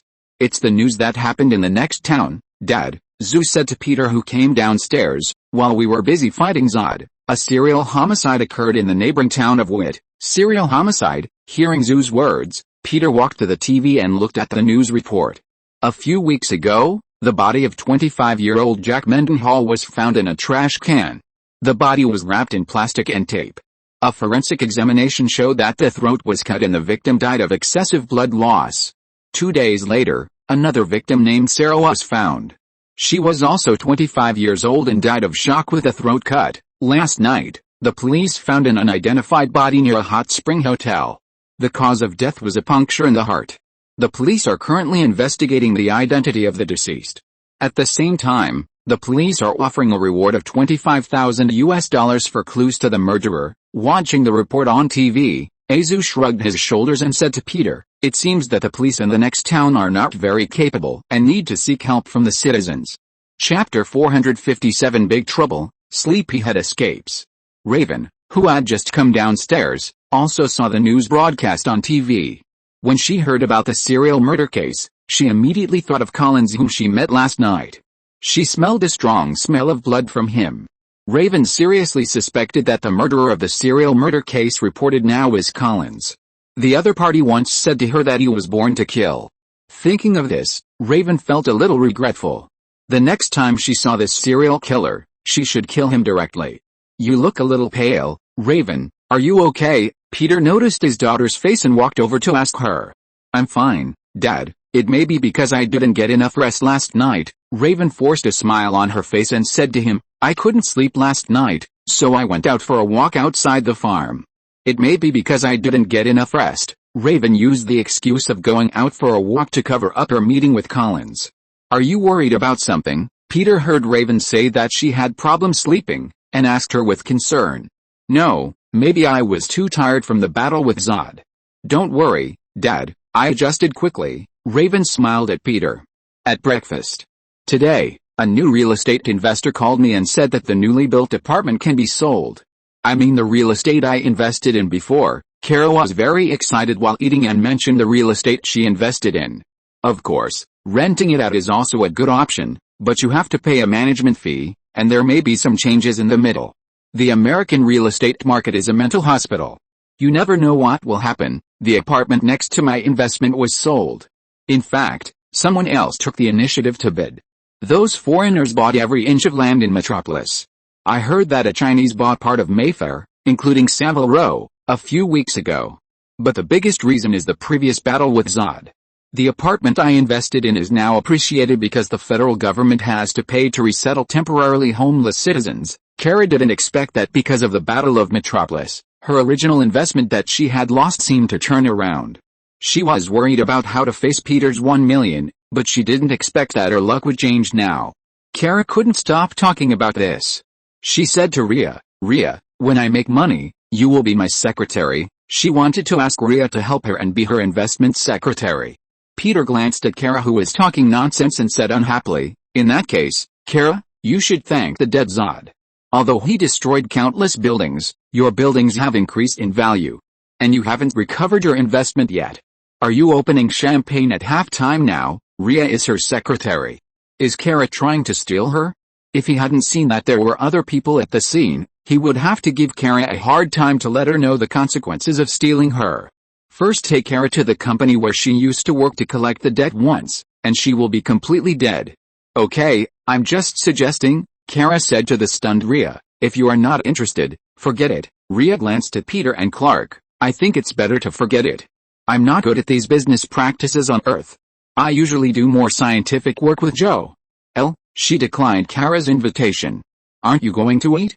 "Kara, the food in front of you is getting cold." Peter pointed at the food and said to Kara, who is very talkative, "It's okay, I like food that's not too hot." Kara said that she likes food that's not too hot. Mashed potatoes, carrots and chicken were placed on the table. Persephone looked at the kitchen and said, "Maybe I can heat it up in the stove. Cold chicken is always unpalatable." "No, thank you, Paul, I can do it myself." Kara thanked Persephone in a good mood. Now that she can earn back $1 million, Kara doesn't think General Zod is so annoying anymore. After breakfast, Peter practiced shooting with Star-Lord in the backyard. After the battle with Zod, Star-Lord's combat experience has also increased a lot. Holding the elemental gun, Star-Lord shot the glass ball in front of him with a bang. Putting down the elemental gun, Star-Lord frowned and raised his brows to shoot again, but this time he didn't hit the glass ball. If it's shooting, your posture is not standard, Star-Lord. Peter stood behind Star-Lord, adjusting his posture while putting his hand on Star-Lord's arm, holding his hand, and pointing at the tiny glass ball in front. Bang! Bang! Bang! Bang! Peter held Star-Lord's hand and shot continuously. All the glass balls in front were shot away. To shoot accurately, Star-Lord, you must learn to accept the past, focus on the present, and prepare for the next shot. This is not easy, because when shooting, the gunman has a natural rhythm and needs to adjust his attention within a limited time. Any distraction may make them miss the best time. Peter stood behind Star-Lord, holding his hand and raising the elemental gun. Bang! The bullet was fired and another glass ball was shot away. But now, Star-Lord, you seem absent-minded. Peter put down the hand that he was holding Star-Lord and asked him, is it because of Zod? Star-Lord heard what Peter said, put down the elemental gun, and said hesitantly, no, it's not like that, Dad, I just don't know how to tell you. What? Peter asked him, who is it about? Star-Lord looked into Peter's eyes and finally said to him, it's Raven, Dad, I saw Raven go out alone last night. Although he felt that it was not good to be a snitch like Clark, Star-Lord decided to tell his father the truth. Raven didn't go for a walk, but went to the next door town of Wit, and I happened to see it, Star-Lord said with some concern. I learned about the serial murder case in Wit in the morning, and I was worried about Raven's safety. So, are you worried that Raven will be implicated, Star-Lord? Star-Lord nodded. Yes, Dad, no. Although Raven is young, she is very independent, and she knows what she is doing. Peter has always been quite trusting of his little daughter. When he was trapped in the Phantom Zone, it was Raven who stubbornly went to Gotham to try to find him back, and she also mobilized all the Penguin's people. Peter was very touched by his daughter's actions. As his sweet and caring little cotton-padded jacket, although Raven was sometimes impulsive, her love for him as a father was not discounted at all. Don't worry, when Raven feels it's appropriate, she will tell us what she is doing, Peter said and looked towards the living room. In the living room, Raven was about to go out with Loki. Raven called Loki out of the farm on the pretext of having something to do. You said, the Sandman has escaped. Hearing Raven's words, Loki was stunned. It was a guy named Collins who said that. I can't be sure because I suspect he is a murderer. Raven frowned, so I need you to go to Georgetown to have a look. If that really happened, it means that Sandman may cause trouble for us at any time. Okay. Loki's face was not good after what Raven said. If he really escaped, I'm afraid the first thing he would do is to look for Dad's artifact. What he thought in his mind now was that he would never hand over the artifact. Otherwise, what would happen to Leela? Besides, why should he hand over something that he got by his own strength? He had also taken Tony Stark's Mark battlesuit before, but now he didn't see the other party being embarrassed to ask for it from him. Half an hour later, the two came to Georgetown. Standing on the busy street, Loki, who transformed himself into a young man, walked towards the Sunshine Cafe. The walls of the cafe were bright yellow, and the sun shone through the thin curtains. In this cafe that he hadn't been to for a long time, he ordered 2 cups of coffee. Loki walked to Raven who was waiting and handed her a cup of coffee. Why did you summon the Sandman? Raven took the coffee and asked him curiously. The Book of Magdalene can summon the god of death. At that time, I was mixed in with those warlocks. You know, I didn't know any spells. I made up a spell at random, and the god of death became the Sandman. Listening to Loki's explanation, Raven nodded. This is in line with your personality as the god of mischief. Can I understand that you are praising me? Of course I am praising you, Loki. I would be happier if you added a brother after Loki. Loki said that he wanted Raven to call him brother. Raven ignored him and walked forward with the coffee. This is the trouble you caused for your father. Soon, the two came to Maybury Ellis Castle. Loki looked up at the gloomy sky above his head. In the deserted suburbs, there was only an ancient castle standing in front of him. A few crows landed on the trees in the distance, making noisy and disturbing sounds. As soon as Raven entered the castle, black and gray came into her eyes. The castle in front of her was full of death and decadence. The dark walls that had not been erased by time showed that there had been a fire here. After the two knocked on the door, an older maid came out. Loki lied that he was a staff member of the real estate registration office and wanted to consult Maybury Ella about something. I'm afraid Mr. Maybury can't see you. He fell into coma 2 weeks ago and hasn't woken up yet, the maid said, something that shocked the two. A few minutes later, standing in front of Gabriella's bed, looking at the other person who was breathing steadily but had fallen asleep, the two looked at each other. Obviously, the sleep demon had escaped, and as a punishment for Gabriella, he imprisoned him in his dreams. Chapter 458 Loki's Gift to Raven, Happy Birthday. Things are getting a little complicated, Loki exhaled and said to Raven, who was also frowning. Miss Chris, right? I remember your name. I am very interested in Mr. Mayberry's collection. Maybe you can take me around the castle. Loki cast his eyes on the maid next to him. His words cast some hypnotic magic, which made ordinary people like the maid obey Loki completely. The maid felt a trance in her mind, and the image of Loki in front of her turned into Mayberry. She blinked and nodded to Loki. Okay, sir, thank you, Miss Chris. Loki thanked her elegantly. Then he followed her around the castle. Raven stayed in front of Mayberry's bed, quietly looking at the old man lying on the bed who had fallen asleep. The corridors in the castle were full of ancient oil paintings. The faces of the characters in the paintings were gloomy, as if they were about to walk out of the frame at any time. The candlesticks on the wall were shaky, emitting a faint light, adding a touch of weird atmosphere. Loki breathed in the faint smell of fermentation and corruption in the air, and followed the maid while looking at the furnishings around him. Where does Mr. Mayberry go most often on weekdays? Loki asked the maid.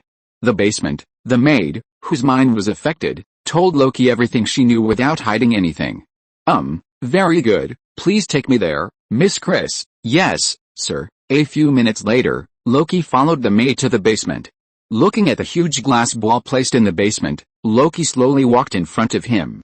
What is this? At some point, Raven suddenly appeared behind Loki and asked him. A huge glass ball, it should be used to trap the entity of the sleep demon. As Loki spoke, he walked in front of the glass ball and reached out to touch the glass wall. But it's a pity that this cage finally failed to trap the sleep demon, Loki said regretfully. At the same time, Loki looked at the magic circle on the ground. One corner of the magic circle was worn and the traces were wiped off. He turned to Raven and said, it seems that a break in the magic circle caused the escape of the sleeper. Raven looked at Loki with a regretful expression, thinking that the sleeper had escaped, and you seemed to feel more regretful than anyone else. It was obviously you, the culprit, who summoned the innocent sleeper from the beginning. Although Loki was not the one who imprisoned him, Raven felt that Loki was more like the conspirator behind the scenes. She was a little suspicious whether all this was done intentionally by Loki. And she didn't expect that her brother was so sinister and had always hoped that the sleeper would be imprisoned. After complaining about Loki in her heart, Raven's eyes accidentally found a bottle of pills placed on the table next to her. She picked up the bottle, looked at the pills inside, and asked Loki curiously, what kind of medicine is this? Loki came over, checked the ingredients of the pills, and said to Raven, it's a psychotropic drug, used to stimulate the user's brain and make it impossible for them to fall asleep. Loki put the medicine down, pointed to the huge glass ball, and said to Raven, I guess Marbury hired a guard to sit here every moment and stare at the sleep demon. In order to prevent himself from falling asleep and being infiltrated by the sleep demon, the guard took this drug to keep himself awake at all times and not be infiltrated by the sleep demon. Why do you know this, Loki? Did you teach Marbury to imprison the sleep demon? After listening to Loki, Raven looked at him suspiciously. No, of course not. Although I'm not as great and glorious as Clark, I'm not a bad person. Loki immediately denied that he was behind it. Really? But I heard from my father that when you were a child, you stabbed Azu with a knife, and pretended to be a snake to scare Clark. This is not what a good person would do. Raven told her about the bad things that Loki did when he was a child. Loki, his face became a little abnormal, and he coughed. Don't you know that people will mature? We all did some ridiculous things when we were young, Raven, but as we grow up, we will become mature. Really, of course, we are brother and sister. I can't lie to you, we are a family, and you are my sister. Loki said that family members will not deceive each other. Miss Chris, after talking to Raven for a few words, Loki turned his eyes to the maid. Can you take me to Mr. Mayberry's study? Okay, the maid nodded woodenly and turned to leave. Loki followed the maid and walked towards the study of the owner of the castle. Raven didn't know what he wanted to do, so she quickly followed his footsteps. After entering Mayberry's study, Loki looked at the furnishings in front of him. The study room was blocked by curtains, and it was still a little dim even with the lights on. Loki casually searched the bookshelf, and finally cast his eyes on a locked cabinet. "What are you looking for?" Raven asked him curiously. "Nothing." Loki bent down, stretched out his hand and touched the lock, and the metal lock opened. Reaching into the locker, Loki took out a book from it. "It seems that I am lucky to find a treasure in one go." "What is this?" Raven looked at the black-covered book in Loki's hand and asked him in confusion. The cover of the book exuded a strange magical atmosphere, which made her brows slightly frowned. "This is the Book of Magdalene. They use this book to summon the god of death." Loki handed the book to her. "It contains all kinds of strange magic, dark magic of hell, death or other dark dimensions. Although I am a little interested, it is obviously not suitable for me." Raven held the thick magic book, feeling the magic breath on her fingers, raised her head, took a deep breath and looked at Loki with a complicated expression. "You mean, this book was given to me by you?" "Yes, as your birthday gift." "Isn't your birthday in a week?" Loki talked about Raven's birthday, although it's a bit sudden, Raven, but I want to say happy birthday in advance. Hearing Loki's somewhat sudden birthday congratulations, Raven didn't know what to say. Although her brother seemed a little unreliable on weekdays, and she always didn't know what he was thinking, and often got into trouble, she was still a little surprised to receive Loki's birthday gift here. "Thank you, brother." Raven exhaled and thanked Loki. Raven has always been able to feel the love and care of her brother for her. On his birthday last year, Loki gave him a beautiful hat. Although the hat soon became unusable due to his rapid physical development, it was the best gift he had ever received besides the one his father gave him. "You're welcome." Loki saw Raven's expression, and a hint of pride flashed in his eyes. He only needed to do something, and Raven would call him brother. "Well, it's getting late, we have to go," Loki coughed and said to Raven. "We have to go back and tell our father about the escape of the Sandman." Raven nodded and walked out. "Wait." After taking 2 steps, Loki suddenly stopped her. "I forgot something very important." Loki walked to the locker and snapped his fingers. A fake Book of Magdalene projected by him appeared in his hand. He put the fake Book of Magdalene into the locker and locked it again. Facing Raven's puzzled look, he explained to her, "Just don't make it difficult for Miss Chris." Looking at the maid, Loki thanked her again. "Thank you for your help, Miss Chris." The hypnotized maid stared at Loki blankly, not knowing what happened.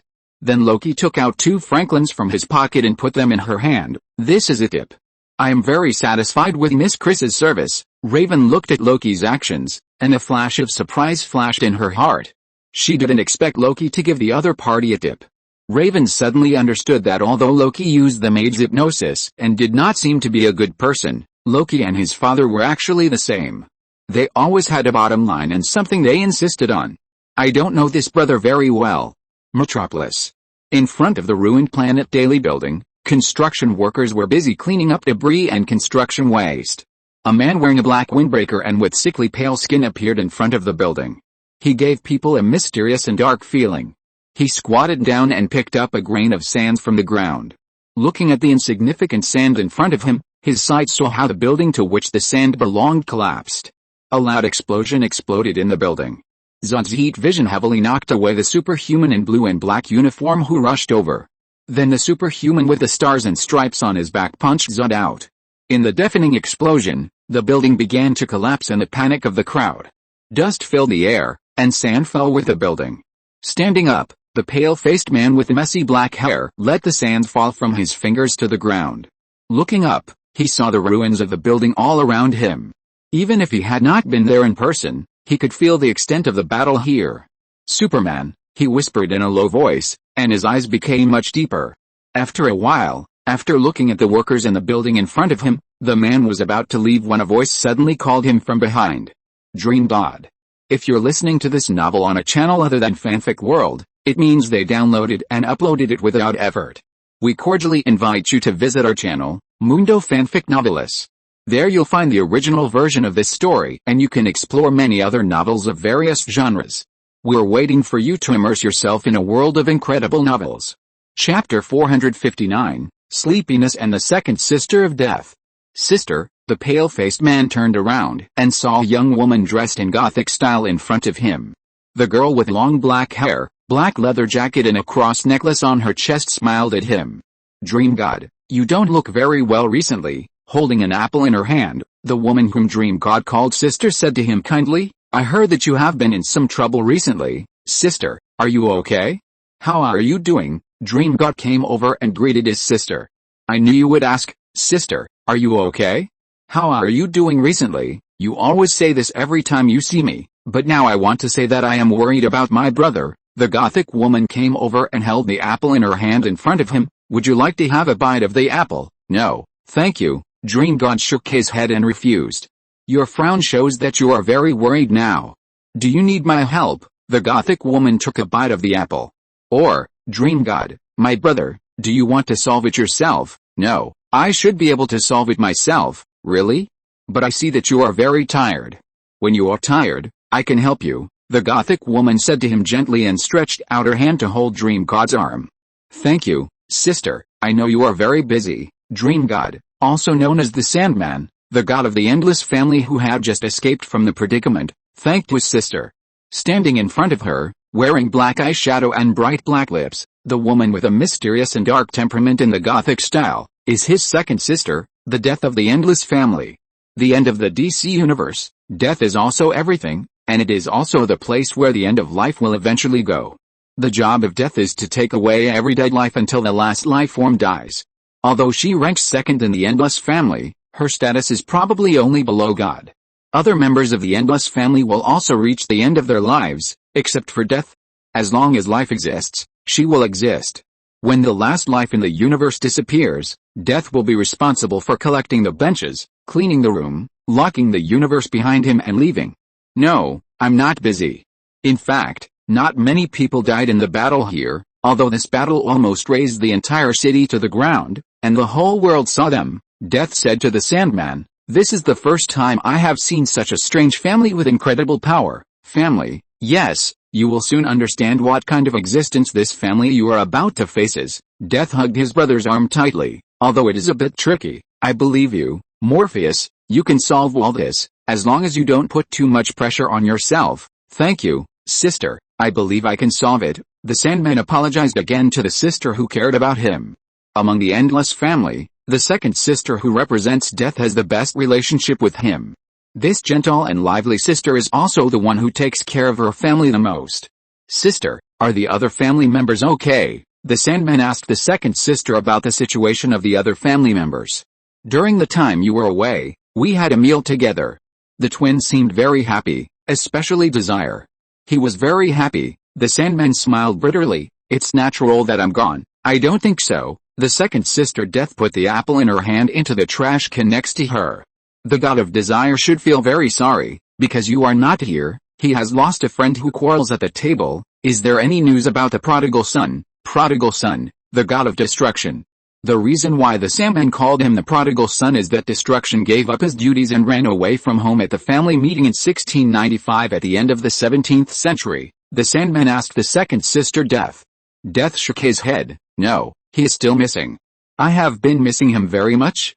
Most of the time I think that if I can see both of you by my side, if that day comes, I should be very happy. Don't worry, sister, he will come back one day. The Sandman comforted his sister. I know, just like I know you'll come back. The second sister of Death smiled at her brother. To be honest, sometimes I want to take a break from my work. She stretched out her hand, and a beautiful butterfly slowly flew to her fair and pretty fingers. Death looked at the butterfly with a gentle look, which was filled with a hint of sadness. When I was young, although I'm not old now, but you know what I mean. Anyway, a long time ago, I felt that my job was the most difficult in my family. There was a hint of sadness in the second sister's voice. It was fun in the beginning. At the beginning of everything, life and death seemed very new to me. People welcomed them with the same enthusiasm as all new things. After a while, everything became difficult. In the beginning people were happy to see me. They would tell me everything, you know, Morpheus, the experience of life. The second sister looked at the butterfly flying away with sad eyes, and said to the sleepman, but later, people no longer welcomed me. Only those who wanted to escape from bad or unbearable things would welcome me with relief. Everyone else just wanted me to leave quickly, as if death was an admission of failure. The sleepman listened quietly to the second sister's story without saying a word. He just listened quietly. That makes me sad, you know, I mean I was sad too many times. I thought about giving up, I did, but that was a long time ago. The Sandman heard his second sister talking about giving up the duty of death, and asked him in surprise, "When was it?" "Sister, why didn't I know?" The second sister stretched. "It was a long, long time ago. I will tell you next time when I have time, but now, I have to go." Seeing that the second sister was about to leave, the Sandman nodded, and he stretched out his hand and hugged her. "Take care, sister, take care, Morpheus." The second sister patted the Sandman on the back and asked him, "What are your plans now?" "I went back to the dreamland before, recovered Abel's authorization letter and restored some of my power, but it's not enough now. I must find my mask, Sandbag and Ruby as soon as possible." The Sandman told Death his next plan. "It must be a challenging, but extraordinary and wonderful journey, Morpheus. Wish you good luck." Smiling at the Sandman, the second sister waved goodbye to him. Seeing his second sister open her arms, step on a section of cement pipe, and walk forward cautiously like a bird with its wings spread, he smiled. In the evening, near nightfall, in a dim alley, outside a commercial studio, in the cold weather, a young man in thin clothes was pushed out by the studio owner. Bang! The staggering young man almost fell, stepping on the puddles under his feet. And he clumsily held on to the wall next to him. "What are you? Trash, you are fired," the studio owner said to him rudely. "Leave my studio, get out now." "Wait.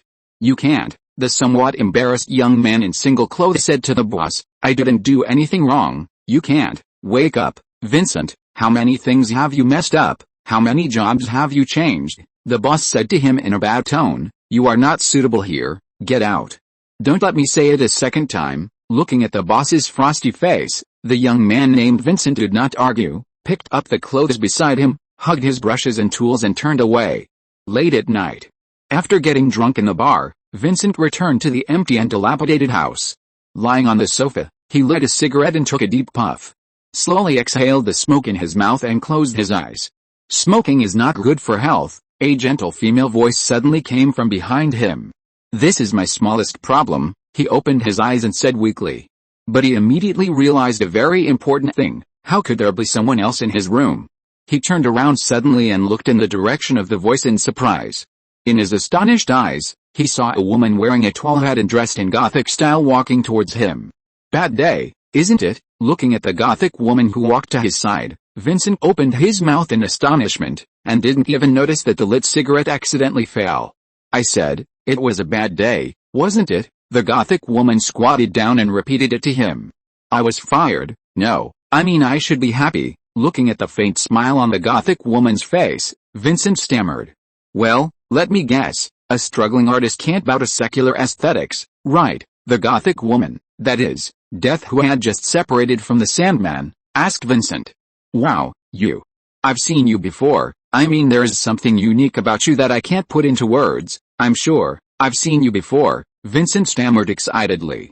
He swore that he was not lying, he had really seen the woman in front of him. "Of course, I have seen you too. I often go to the nearby bar. I have seen you drunk." The second sister of Death took off her hat and put it on Vincent's head. "Do you mind if I take a look at your paintings?" the second sister asked Vincent. Of course, Vincent had completely forgotten how the other party entered his house. He quickly stood up and led the other party to his paintings. In the small room, there were many oil paintings, filling the entire room. Chapter 460 Death as the Final Tenderness.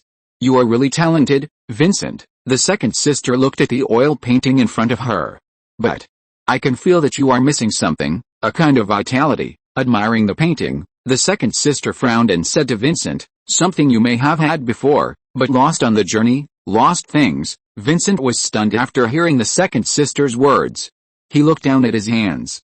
His hands holding the paintbrush wanted to hold the hands of thousands of dazzling people. What did he lose? The scenes of the past flashed before his eyes. When he was in college, the teacher threw his paintings on the ground. "Talent?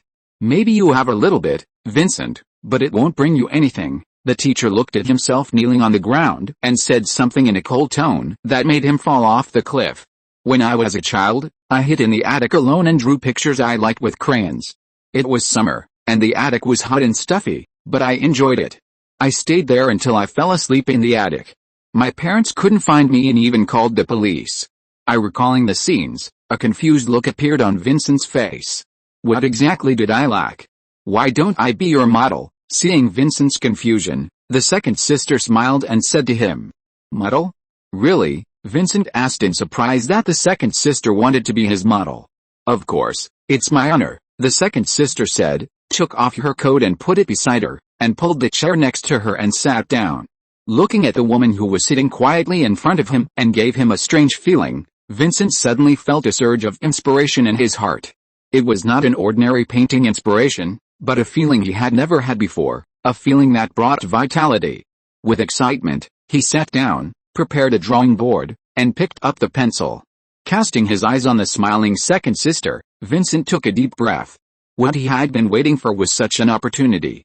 It was this opportunity that allowed him to try something that had long been lost to his paintings. Forced to calm down, Vincent quickly used a pencil to sketch a simple sketch, and then used oil paint to color it. The second sister of death just sat quietly in the chair, quietly watching Vincent who used a brush to sketch her appearance.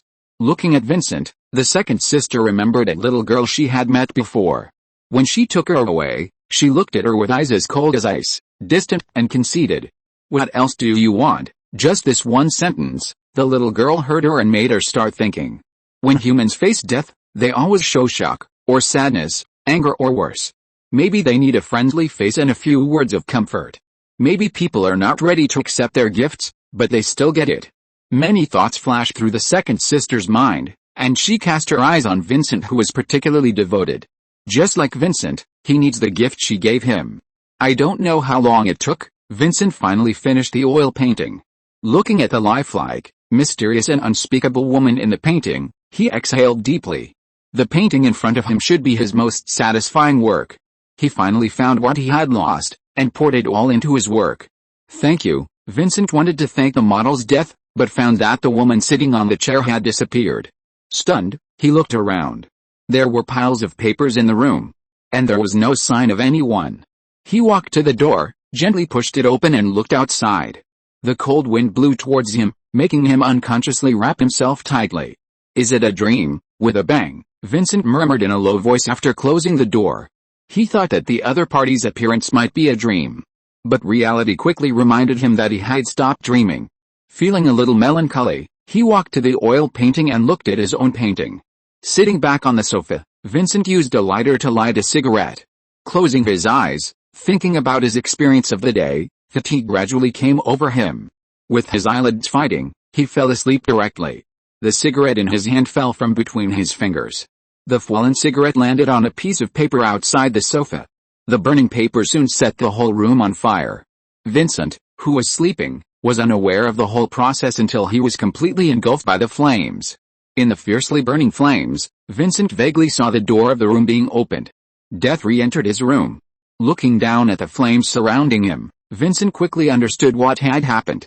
He also guessed the identity of his second sister. With a relieved smile on his lips, Vincent thanked his second sister who was walking towards him.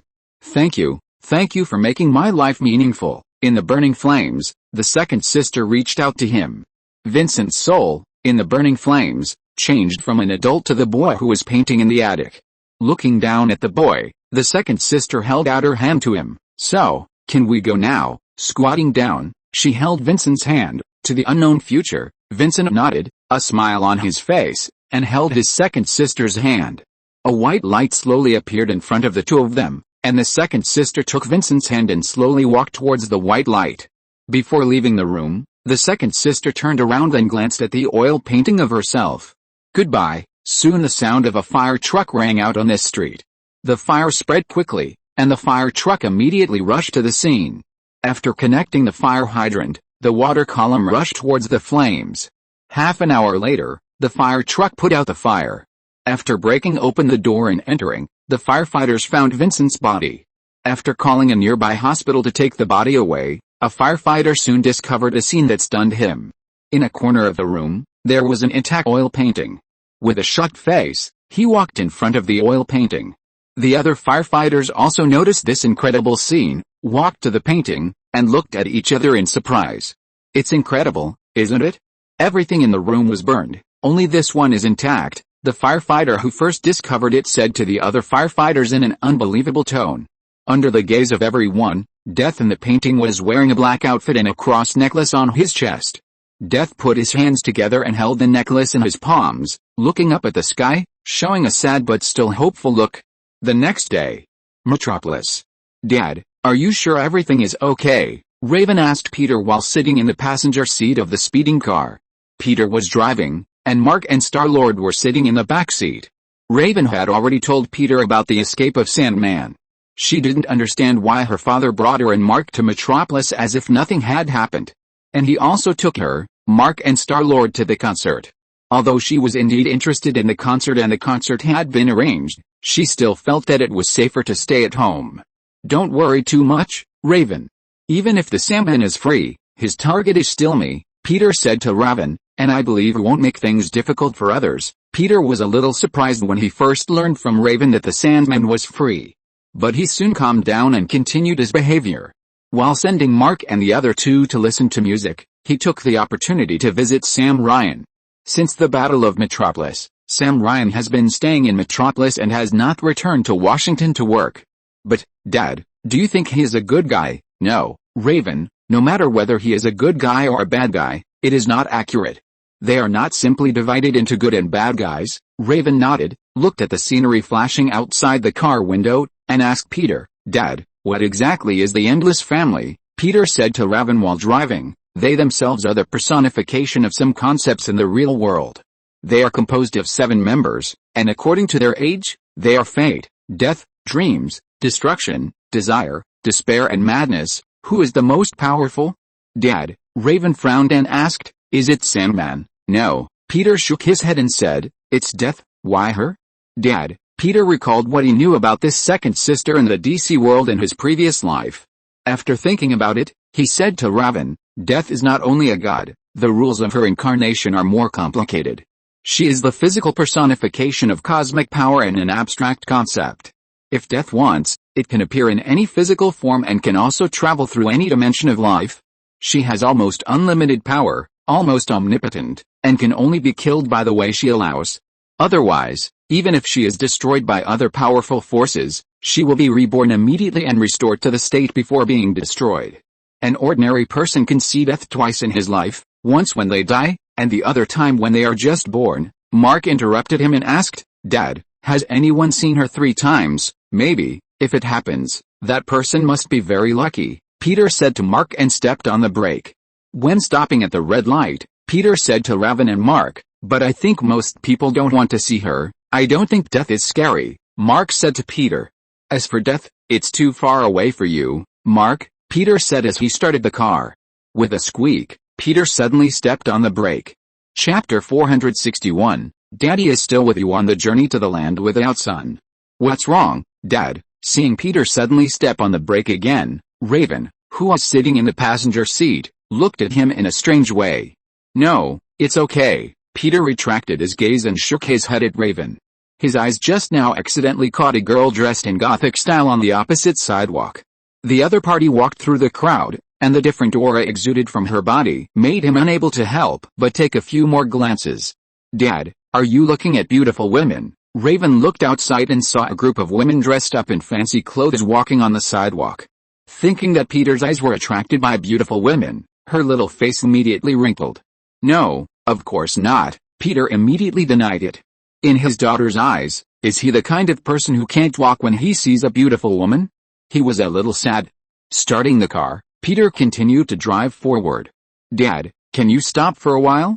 I want to buy a bottle of drink, it's in the supermarket in front. Star-Lord, who had been listening to music in the backseat, suddenly looked up and said to Peter. Mark also raised his hand and said, I want to buy some ice cream, too. Hearing that the two wanted to buy something, Peter had to park the car in the parking lot near the supermarket in front. You can't eat too much ice cream, Mark, Peter said to Mark who got out of the car while slamming the car door. Okay, Dad, Mark nodded immediately in agreement. Dad, you have to criticize Mark. He has been eating a lot of ice cream recently. Raven walked in front and said to Peter with a slightly frowned brow. Hearing Raven complaining in front of her father, Mark immediately felt guilty.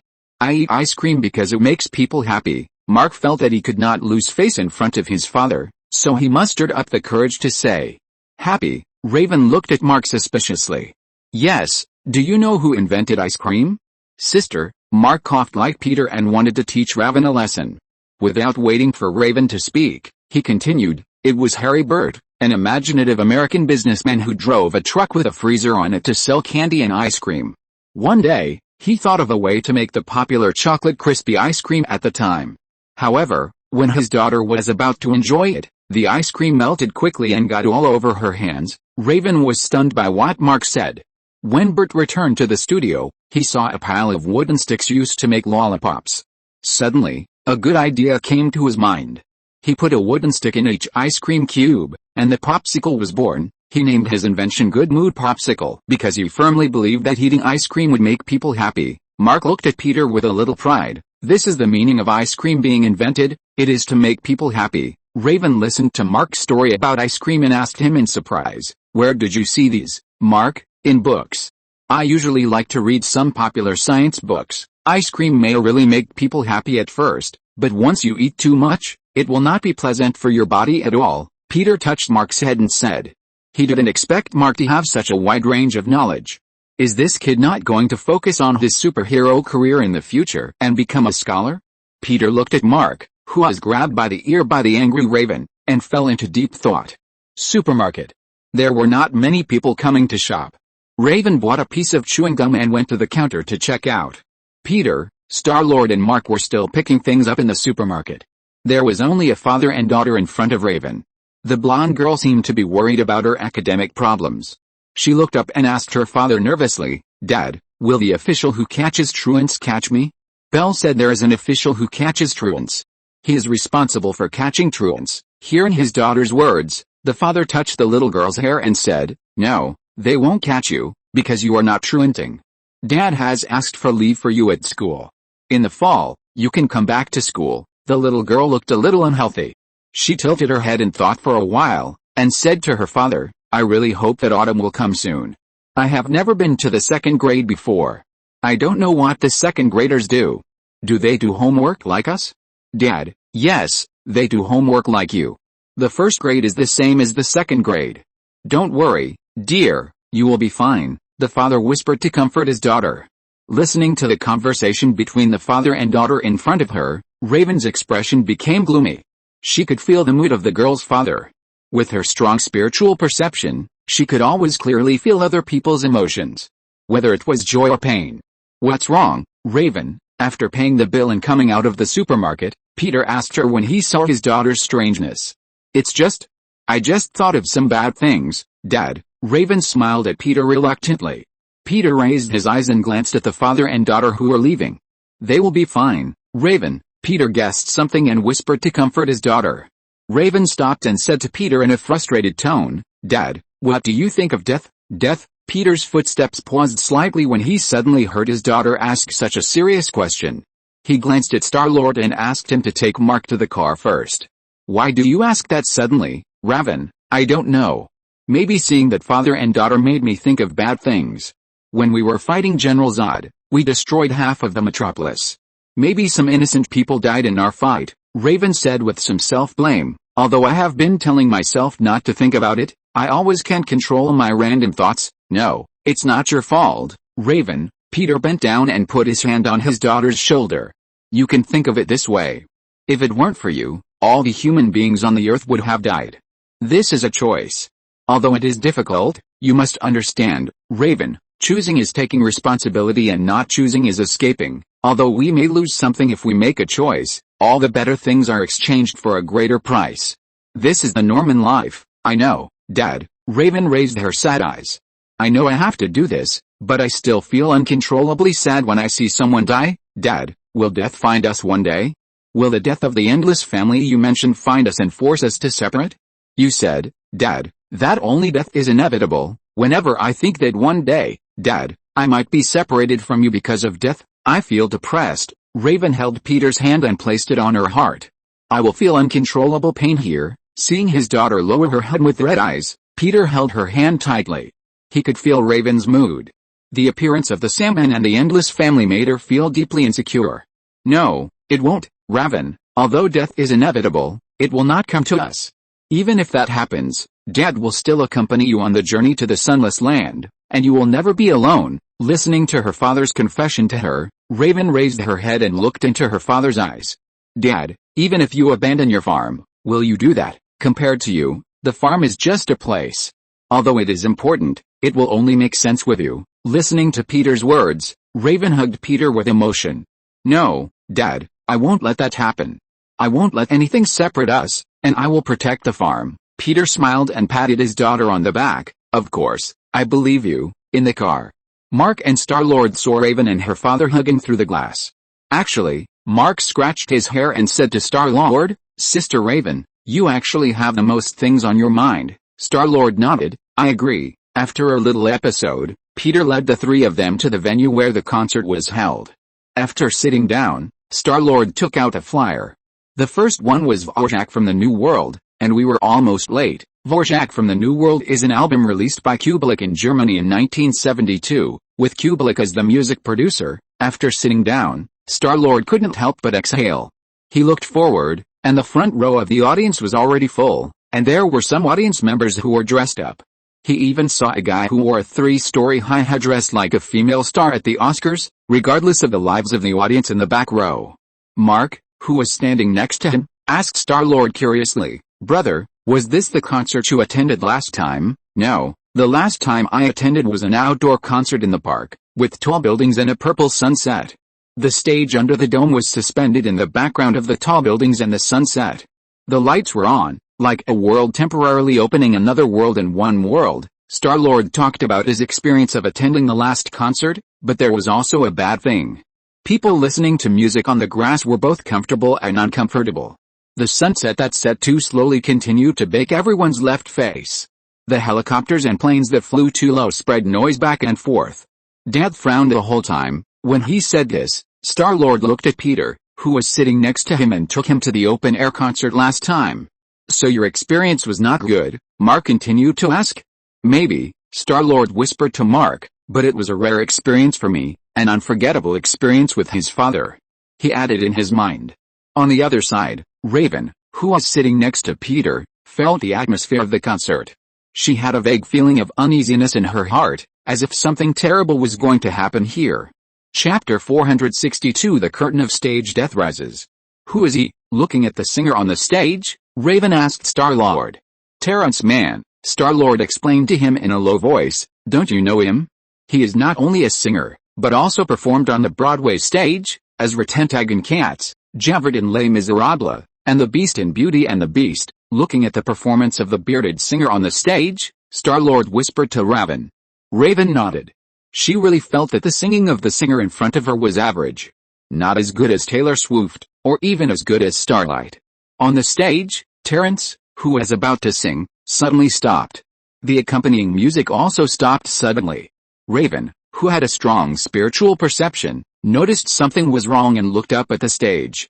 Terrence, who was being watched by the audience, suddenly became empty-eyed, staring blankly in a certain direction. The audience who were listening to his singing looked up at him in surprise, not knowing what was going on. With a bang, he suddenly stopped moving and fell to the ground with a thump. For a moment, the uneven band stopped playing. Then a flash of light appeared on the stage. It was the light reflected by the lights above on some metal products. With a swish, the light on the stage suddenly shone on Terrence's body. In the horrified eyes of the audience, a tentacle stretched out from Terrence's mouth. The dark tentacle with a terrifying aura stretched out directly from his mouth and waved towards the sky. The sticky liquid flowed out of his mouth, with a nauseating smell that made people around him vomit. The audience was stunned by the scene in front of them. Hoolah! The next second, accompanied by the splash of blood and internal organs, Terrence's body was directly torn in half by the tentacles. The blood and sticky internal organs all spurted out in an instant. Raven, who was sitting in the back seat, quickly covered Mark's eyes with her hands. Star-Lord, who had similar experience, was unusually calm compared to the people around him. He looked at Peter. Dad, well, something bad has entered here. Peter stood up from his seat and said with a frown. It was not until they saw the first unlucky person being knocked away by the tentacles that the audience around them woke up and screamed in fear and fled in all directions. Someone in the back screamed, and everyone began to flee in panic, running towards the door. The originally lively concert suddenly turned into hell where everyone was scrambling to escape. When the panicked people ran to the door of the theater, they found that the door had been locked. The audience at the front hammered on the door, but it didn't move at all. More and more people squeezed to the door, and in the terrified crowd, crying and shouting mixed together, and the scene became more and more chaotic. On the stage, the sticky tentacles directly broke the wires, sparks splashed everywhere, and the hissing sound of the current stirred everyone's head. Raven stood up and wanted to help, but she saw a scene on the stage that shocked her. In a moment of chaos, a dazzling light flashed.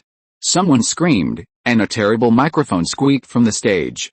Raven's eyes saw the keyboard player of the band on the stage, who was directly entangled by the tentacles and smashed heavily to the ground with a deafening sound. The drummer of the band was holding a microphone stand and couldn't let go. His eyes bulged out and his hair stood up, looking like he was dancing. Raven quickly determined that it was the wires that were damaged by the tentacles that touched the water stains on the ground, causing the other party to be electrocuted. The electrocuted drummer's feet slid in the water and his shirt began to smoke. Then he fell heavily on a speaker. These were large speakers, 5 or 6 feet high. It fell into the water and made a sharp echo. Boom! The sound from the speaker shook everyone's eardrums. Then there was another hissing flash, and the drummer's shirt was on fire. "Star-Lord, take Mark away from the scene," Peter's voice came into Raven's ears as she looked at the stage, and also brought her thoughts back. "Protect Mark, Star-Lord, can you do it?" Peter cast his eyes on Star-Lord and asked him in a loud voice amid the chaos. "Of course, Dad." Star-Lord picked up Mark, promised Peter, and turned to run outside. "I'll deal with those tentacles, Dad." Without waiting for Peter to speak to her, Raven immediately rushed towards the tentacles on the stage. The sticky tentacles, which were as fast as lightning, swung towards Raven. Raven released a stream of black magic energy with both hands, instantly splitting it in half from the middle. A band member on the stage was about to be thrown against the wall by the tentacles and turned into a pool of blood and flesh. At the critical moment, Raven cut the tentacles in half and saved the band member. "Get out of here," Raven shouted at him, releasing purple magic to entangle the band member in the air. The unlucky guy fell to the ground, thanked Raven, and immediately fled the stage in a hurry. The stage was full of pungent blood and tissue. Raven endured the uncomfortable smell and attacked the disgusting tentacles. With a loud bang, a dull crash sound was heard. Peter stood on the stage with both feet. Feeling threatened, the tentacles pulled up the metal tools on the stage and smashed them at Peter. After Peter dodged, he approached. His left hand grabbed the tentacle that attacked him like lightning. Bang! A sharp air sound was heard, and Peter grabbed the tentacle of the sticky monster. Holding the tentacle, Peter's eyes were filled with silver god energy. The next second, there was a loud bang. The silver god energy shot out from his eyes and hit the body of the tentacle monster heavily. With the impact of energy, the body of the tentacle monster was instantly submerged by the silver energy. The whole body of the monster was blasted into powder by the energy emitted by Peter. Raven breathed a sigh of relief when she saw the monster being killed by Peter. Throwing the tentacle in her hand to the ground, Raven walked towards Peter. The electric current on the stage was still making a heart-pounding roar, and the explosion caused the stage to suffer another blow. At this time, the crowd, led by Star-Lord, had already fled the concert. Only a few audience members in the front row, who were attacked by the tentacles at the beginning, were left. Raven hurried to check on the injured. Seeing the male audience member lying on the ground with his chest pierced and bleeding, Raven covered his wound with her hand. "Help! Help me!" Seeing Raven, the injured audience stretched out his hand and screamed for help. "Don't worry, I will help you," Raven said while activating her magic power. As the purple magic lingered on the other party's wound, the other party's injury immediately began to ease. And he himself felt that the pain was leaving him, as if the pain was absorbed by the girl in front of him. Raven used magic energy to heal the other party's wound, and by the way, transferred all the other party's pain to herself. She can achieve the purpose of treatment by absorbing the other party's pain into herself, but in return, she will also bear the same pain. Although she can recover on her own in a short time, the pain she endures is real. After healing one wounded person, Raven immediately went to check on another injured spectator in the front row. "Raven, there's no need to try, he's dead." Looking at the spectator who had lost his breath, Peter sighed and said to Raven. Although Peter felt a little distressed about his daughter's sacrifice to heal others, he did not stop her. After all, this was Raven's own choice. If he stopped her, it would probably make it difficult for her. But he would have to find a chance to talk to his daughter about this kind of behavior of sacrificing oneself to save others. Generally speaking, if this kind of great behavior happened to others, Peter would give a thumbs up. But if it happened to his daughter, he would not be happy. After hearing what Peter said, Raven walked to the dead spectator and checked it with a heavy heart. Incredible, you can heal those injured people and feel their pain. Suddenly, a voice suddenly came from behind Raven. Peter and Raven heard the voice and turned around abruptly. The woman dressed in Gothic style that Peter had seen on the street before appeared behind them. The other person has pale skin and black eye makeup, a flawless white face, and black eyeliner and red lips are particularly vivid. The lines on her face portray a mysterious and dark girl. With a hint of calmness in her eyes, she looked at the two people, and then turned her gaze to Peter. "Hello, we meet again, Peter." Death smiled and said to Peter, "This is the second time we meet." Looking at the mysterious woman who suddenly appeared, Peter's vigilance rose to the highest level. "Who are you?" He didn't even notice when this woman stood behind him. According to his current strength, there are not many people who can stand behind him quietly. "I am just a passerby in your life, so my name is not important." The second sister took 2 steps closer to Peter and Raven, looking at Peter with interest. "Speaking of which, you and my brother have some history." "Your brother?" "Yes, he is probably busy looking for his vestments now. You will get to know him in the future. Maybe you can become friends. After all, you are a bit similar, but you have had some conflicts recently.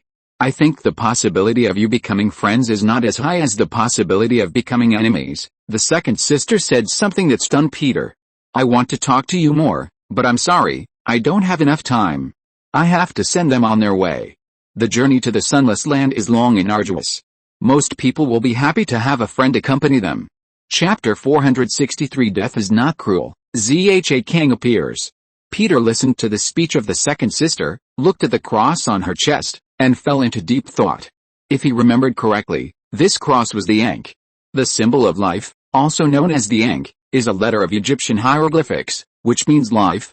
The Ankh symbolizes life and eternity. According to legend, wearing this protective treasure can prevent disasters, diseases and the invasion of magic, and help the wearer win the victory of love and war. He remembered that the death of the Endless family wore the Ankh. And the other party's appearance and dress are also similar to death. Guessing that the person in front of him is the death of the Endless family, Peter's expression became serious. Although this woman in a black top and jeans seems harmless, Peter knows her terribleness. Legend has it that she has a pleasant personality, is down-to-earth, lively, and is the embodiment of dreams. But she is also the end of life and a friend. Almost no one can escape death. She is the most powerful of the Endless family and the most iconic existence in the universe. She is also one of the most powerful beings in the DC universe except God Lucifer. According to Lucifer's evaluation, the authority of death even includes things outside of creation. Now I have her brother's artifact in my hand. If this woman wants to stand up for her brother, I guess I can't stop her now. Perhaps seeing Peter's vigilance, the second sister smiled at Peter. "Don't worry, I usually don't get involved in my brother's affairs, otherwise I would have shown up long ago. My job responsibilities are very important. Not only me, but everyone in our family is very busy, so we rarely interfere in other people's work." "Who are you?" Raven asked the second sister curiously. She could feel the power and mystery of the woman in front of her. It seemed to be the breath of magic, but it was not quite the same as the magic in this world she knew. And it seemed that the other party knew her father very well. Raven asked the other party seriously, "Are you a magician? What is your purpose for approaching here? Are these tentacles your trick?" She suspected that the disgusting tentacles that Terrence spit out of his mouth were the trick of the woman in front of her. "No, I'm not a magician. As for the purpose of approaching here," the second sister looked at the corpse on the ground, a trace of warmth flashed in her eyes. "I want to take some people away. When they leave alone, they will be sad, shocked and angry. They need people to accompany them." When Raven heard her say this, she was even more confused. She didn't understand what this woman said. "Raven, come here." Without waiting for Raven to continue asking questions, Peter called his daughter to his side. Looking at the death that seemed harmless to humans and animals in front of him, Peter exhaled and asked her, "Do you know what these tentacles are?" "I know a little bit," the second sister said to Peter. "I asked Fate, and he said that life has not been peaceful recently. People who can do magic will encounter some big troubles. They will encounter an enemy they cannot face. These tentacles are warnings, but you don't seem to be professional magicians, so you shouldn't be too sad. She glanced at the tentacles on the ground, and then looked towards the door. Exhaling a breath, she said to Peter, "Sorry, I have to go. I hope the next time we meet, the time interval will not be too close." Waving to Peter and Raven, the second sister walked towards the door.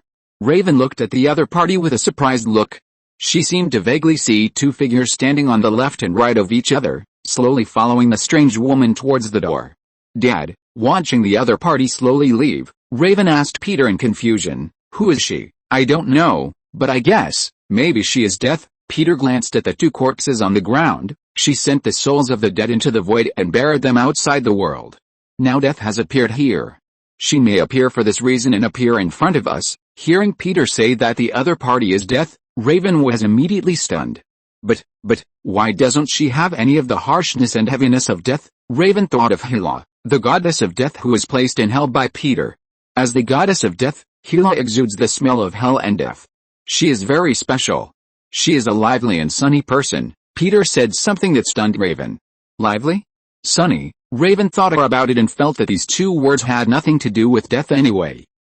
So death is not necessarily horrible and sad. Raven. Peter listened to the sound of police car bells outside, walked to Raven and touched her hair. Death may be kind sometimes. After leaving the concert, Peter drove Raven and the others back. What happened at the concert made Star-Lord and Mark a little silent. They thought they could listen to a good concert, but they didn't expect to encounter such a thing. Seeing that Mark was not in a good mood, Peter comforted him a few words. After parking the car at the traffic light intersection, Peter cast his eyes on the TV outside the shopping mall on the side of the road. The TV was broadcasting a news about a fire that happened last night. Lookout Street at 1 o'clock in the morning, a fire broke out in an apartment building. After the firefighters arrived at the scene, they took 33 minutes to put out the fire. Afterwards, they found that a man named Vincent Turner died in the fire. The local police and fire department said that they are investigating the cause of the fire. A fire department head said that the house where Vincent lived was 87 years old and no firefighting equipment was installed. In addition, there were a lot of papers in the room. A portrait appeared at the end of the news video. The portrait painted by Vincent, which was intact in the fire, appeared on the TV screen. Looking at the woman holding the ankh necklace in her hands in the portrait, Peter was stunned. Hearing the news host say that the deceased Vincent was a painter who had been frustrated for many years, and the work he left behind was considered by experts to be a genius work and would definitely cause a sensation in the art world, Peter's expression became complicated. After thinking about it, Peter called Bruce. "Bruce, it's me, sir." Bruce was in the manor, dealing with a reconstruction of the company damaged in the Battle of Metropolis. He didn't expect Peter to call him. "Can you do me a favor?" "Of course, sir." Peter started the car, changed the position of the phone, and said to Bruce, "I want a painting, maybe it will appear at the auction. Can you help me buy it?" Peter, who was interested in the portrait of death, wanted to get this oil painting. The first person he thought of was Bruce, who had the ability to make money. Bruce didn't expect Peter to call for a painting. He was slightly stunned for a moment, and immediately nodded in agreement. "Of course, I'll arrange it right away." Night. Gotham. The streets of the city were shrouded in fog. Zatanna walked to a remote alley. She was wearing a windbreaker and wrapped her clothes tightly to resist the invasion of the cold wind. The phone she took out of the windbreaker pocket, the screen illuminated her frowning face. This morning, there was a violent explosion at the Metropolitan Theater. Before that, the 3 nearest fire trucks were sent to the theater to put out the fire. The text on her phone described a fire that occurred at the Met concert. The strange tentacle incident that Peter experienced was described by the government as a fire. Police have now found 3 bodies, one of which has been confirmed to be the well-known singer and actor, Terrence Mann, and the other 2 are concert attendees. 3 other audience members were sent to the Metropolitan Central Hospital for treatment for minor burns and smoke inhalation. It is reported that the cause of the explosion was that the organizer did not do a good job of on-site safety protection, and the fire was caused by a failure in the stage's exposure system that caused leakage of poorly insulated equipment. Looking at the pictures of the scene, Zatanna's brows furrowed even more tightly. This was not a fire at all, but an invasion of alien creatures caused by out-of-control magic. Putting away her phone, she thought of a scene she experienced during the day.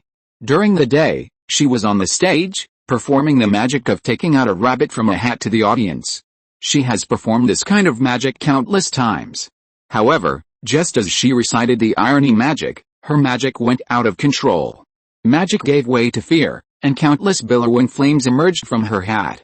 If she hadn't handled it calmly, the theater where she performed magic would probably suffer the same fate as the Metropolitan Opera House. Although she didn't know what happened, Zatanna could vaguely sense that the magic in this world seemed to have become a little different. What happened? Frowning, she walked forward with a heavy heart. I heard that you learned a new top hat trick, Zatanna. A sudden voice came from behind her, accompanied by the illumination of car lights. Under the strong illumination of the car lights, Zatanna turned around and looked at the man leaning against a car, smoking a cigarette. The man with brown hair and beige windbreaker smiled at her. Long time no see, Zatanna. Constantine. Seeing the man, Zatanna frowned and called out his name. Don't call me so intimately, we are not that familiar with each other, and there is only one person who can call me Zack, and that is not you, Zatanna said to the man in front of her without any politeness. The person who appeared in front of her was John Constantine, who was evaluated as a scumbag by Loki and Star-Lord. Born in Liverpool, England, this rude mysterious detective specializes in investigating and fighting against magical creatures, powers and gods. At the same time, because he completely ignores the so-called superhero code of conduct, is perverse, and does everything according to his own preferences, without rules and goals, he is also called Zack Constantine. In his world, there is no justice and morality, only his own interests and survival are the most important. Chapter 464 Constantine, you are a piece of stinky shit. You are such a piece of shit, Constantine. Zatanna couldn't help but curse at Constantine's disgusting face. She now knew that her father's death was closely related to the man in front of her. Zatanna, who had dealt with him before, now saw him and the only thing she wanted to do was to turn around and walk away. Constantine didn't care about being called a piece of shit. He shrugged his shoulders and said, I have never denied this. He put out the cigarette on his phone, stood up and asked her, did you gain anything in the theater? Constantine already knew about the accident that happened in the magic show theater. Zatanna shook her head and said, no. Wrapping up his clothes tightly, Constantine took 2 steps towards Zatanna and said to her with a serious expression, your spells are messed up like everyone else's. If you use the anti-speech spell again, the terrible consequences will be unimaginable. Constantine was still not satisfied after smoking a cigarette, and continued to light another one with a lighter. The faint flame of the cigarette was particularly conspicuous in the night. After taking a puff of his cigarette, he said to Zatanna in a leisurely tone, now your only weapons are wisdom and will. It's time to decide your position. Position? Zatanna looked at him and frowned. I stand on the side of magic, Constantine, always. Constantine leaned back against a car. No, you are just watching from the sidelines now, Zatanna. As far as I know, there is more than one option to fight side by side with. He coughed, spread his hands and asked Zatanna, as far as I know, you are very close to Farmer now. Farmer? Zatanna was very upset when she heard Constantine call Peter a farmer. Do you have any prejudice against farmers? No, of course I don't. Constantine shook his head. They can shoot recklessly and own vast farmlands that are endless. Constantine coughed. To be honest, I actually want to own a farm when I retire. Then you may never realize this wish in your life. Zatanna sneered at him. That's hard to say. Okay, Zatanna, let's get back on track. We'll discuss retirement later. Is the mysterious farmer a magician? Facing Constantine's question, Zatanna shook her head expressionlessly and said to him, he's not a magician. Why do you want to know this? I just think you should understand that as a magician, if you get too close to ordinary people, it's not a good thing to bring luck to others. Constantine didn't know Peter's identity. He just heard that there was such a person in Smallville. And the other party was very close to Zatanna. That's not your business, Constantine. Besides, you got a very important thing wrong. That is, he is not an ordinary person. If he is an ordinary person, there will be no normal humans in this world. Besides, Zatanna said here, suddenly stretched out her hand and grabbed Constantine's collar, looking at him unkindly, he is my family. I have always regarded him as a very important person. If you want to hurt or disrespect him, I will not let you go. Being grabbed by Zatanna's collar, Constantine raised his hands to indicate that he had no other intentions. Calm down, Zatanna, I'm just curious, don't overreact. Seeing that Constantine knew what was going on, Zatanna slowly let go of her hand. This is best. So that we can live in peace. Constantine, who was released by Zatanna, saw that she cared so much, and wanted to ask Zatanna, what is his position in your family? Is it the role of a father, or something else? But looking at Zatanna's serious face, Constantine swallowed the words in his mouth. In short, Zatanna, you should understand that there is a problem in the magic world. Now all magicians can't use magic normally. One of my unlucky friends blew his head off when he was reciting a spell, and you wanted to perform a magic trick, but you almost burned down the theater. There is a problem in the magic world. As magicians, we have to solve this problem, Constantine said righteously. Maybe you can discuss it with Baron Winters. Zatanna didn't want to have anything to do with this piece of stinky shit, and after saying this, she turned around and left. No, that's impossible. Although I consider them my colleagues, they don't think so. Those guys have always thought that I'm a charlatan, especially Baron Winters. Constantine's words stopped Zatanna, who was about to leave.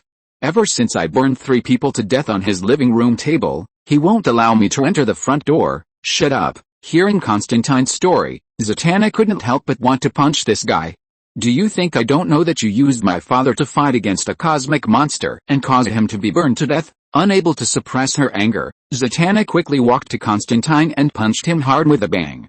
While hitting Constantine and making him stagger backward, Zatanna said to him angrily, you are selfish and cold-blooded, and you ignore other people's lives. In your eyes, everyone is an object that can be used. You are a complete piece of shit. Don't mention my father in front of me, otherwise I will kill you next time, even if I have lost my magic now. After glaring at the stunned Constantine fiercely, Zatanna turned and left. Walking into the dark night with a howling cold wind, Zatanna's breathing kept rising and falling. After taking a deep breath for a moment, she calmed down her heart. Her father who had left was the existence she least wanted to touch. Stopping under a dim light on the side of the road, Zatanna closed her eyes and took a deep breath. The surrounding fog gradually surged up, and feeling the cold in the air, she opened her eyes and looked at her hands. Constantine, that piece of shit, was right. Because of the possible backlash, she could no longer release magic. Her tall figure was stretched a little by the streetlight. Looking at her own shadow under the streetlight, she suddenly remembered what her father said to her when she was a child. Whether it was iony magic, a magic wand, or a boiling crucible, these were all tricks to mislead that existence. Only in this way, that existence would not see what we did. At that time, she curiously asked her father, who are they? Her father told her, it is the abyss, the dark world, and the great darkness. In whispers, they discuss the origin of human magic. After a long breath, Zatanna took back her thoughts. Could it be that the existence her father was talking about has come now? After standing under the streetlight and thinking for a while, Zatanna suddenly became a little confused. Now that she has no magical power, what should she do? A few minutes later, raising her head and looking in the direction of Smalwell, Zatanna's confused heart suddenly became calm. She still has her home, and there is a father-like existence in her home. Putting her hands in the pockets of her windbreaker and wrapping her collar, Zatanna walked in the direction of Smalwell. Meanwhile, at the farm, in the living room, Kara was teaching Rhea to learn to control her senses. You must strengthen your senses, calm yourself down and listen to the sounds of the world. Kara asked Rhea to close her eyes and imagine herself as a whale trapped on an isolated island. While isolating herself from the world, she tried to swim outside and feel the world bit by bit. What did you hear, Rhea? Kara, who was sitting on the sofa, asked Rhea. A lot, very messy. It sounds like someone is arguing, and someone is laughing. Rhea frowned and said with a somewhat uncomfortable expression. That's it, try to listen to more people's voices. Kara hadn't finished her words when Rhea felt a buzzing noise coming from her ears. She covered her ears in pain and groaned. She should do it step by step, not like Zod, who suddenly became a Superman after basking in the sun, Peter said as he came downstairs. Raven and Star-Lord followed him downstairs. After seeing that Rhea's ears were uncomfortable, Raven immediately stepped forward to help. She helped Rhea absorb and heal. I just hope that Rhea can fly like me as soon as possible. Kara looked at Raven, who was helping Rhea with her treatment, and shrugged her shoulders. By the way, I heard that there was an accident at your concert today. What happened? Kara curiously asked Peter about what happened at the concert. I don't know. It's likely that a creature from another dimension was pulled into the stage, Peter said to her. Death said it was related to big trouble in the magic world. Magic world? Hearing Peter talking about magic, Kara tilted her head and thought for a while. Terrence Mann, that's the singer who died. He used to be just an ordinary musician, but one day he suddenly created amazing works. Many people said that he made a deal with the devil and suddenly became talented. Kara asked Peter, could it be that Terrence Mann also knows magic, and he made a deal with the devil in exchange for his musical talent? Peter was slightly stunned when he heard Kara's creative idea. Although it sounds unreliable, it actually feels logical. Kara proudly stated her inference. So, as a magician, he has disgusting tentacles sticking out of his mouth, which also fits what you said about the troubles in the magic world. Peter nodded and listened. Just as he was about to say something to Kara's guess, his eyes suddenly caught sight of a somewhat lonely figure outside the farm. Zatanna. Seeing that the person coming was Zatanna who had braved the cold wind, Peter was slightly stunned. Chapter 465, Mark doesn't have superpowers, but he is worth learning. Outside the farm, Zatanna raised her eyes and saw Peter standing in front of her. This time is the coldest period of winter, Zatanna. As Peter walked over, he said to her, especially at night. He held a coat in his hand. Looking at the windbreaker Peter handed to her, Zatanna was slightly stunned.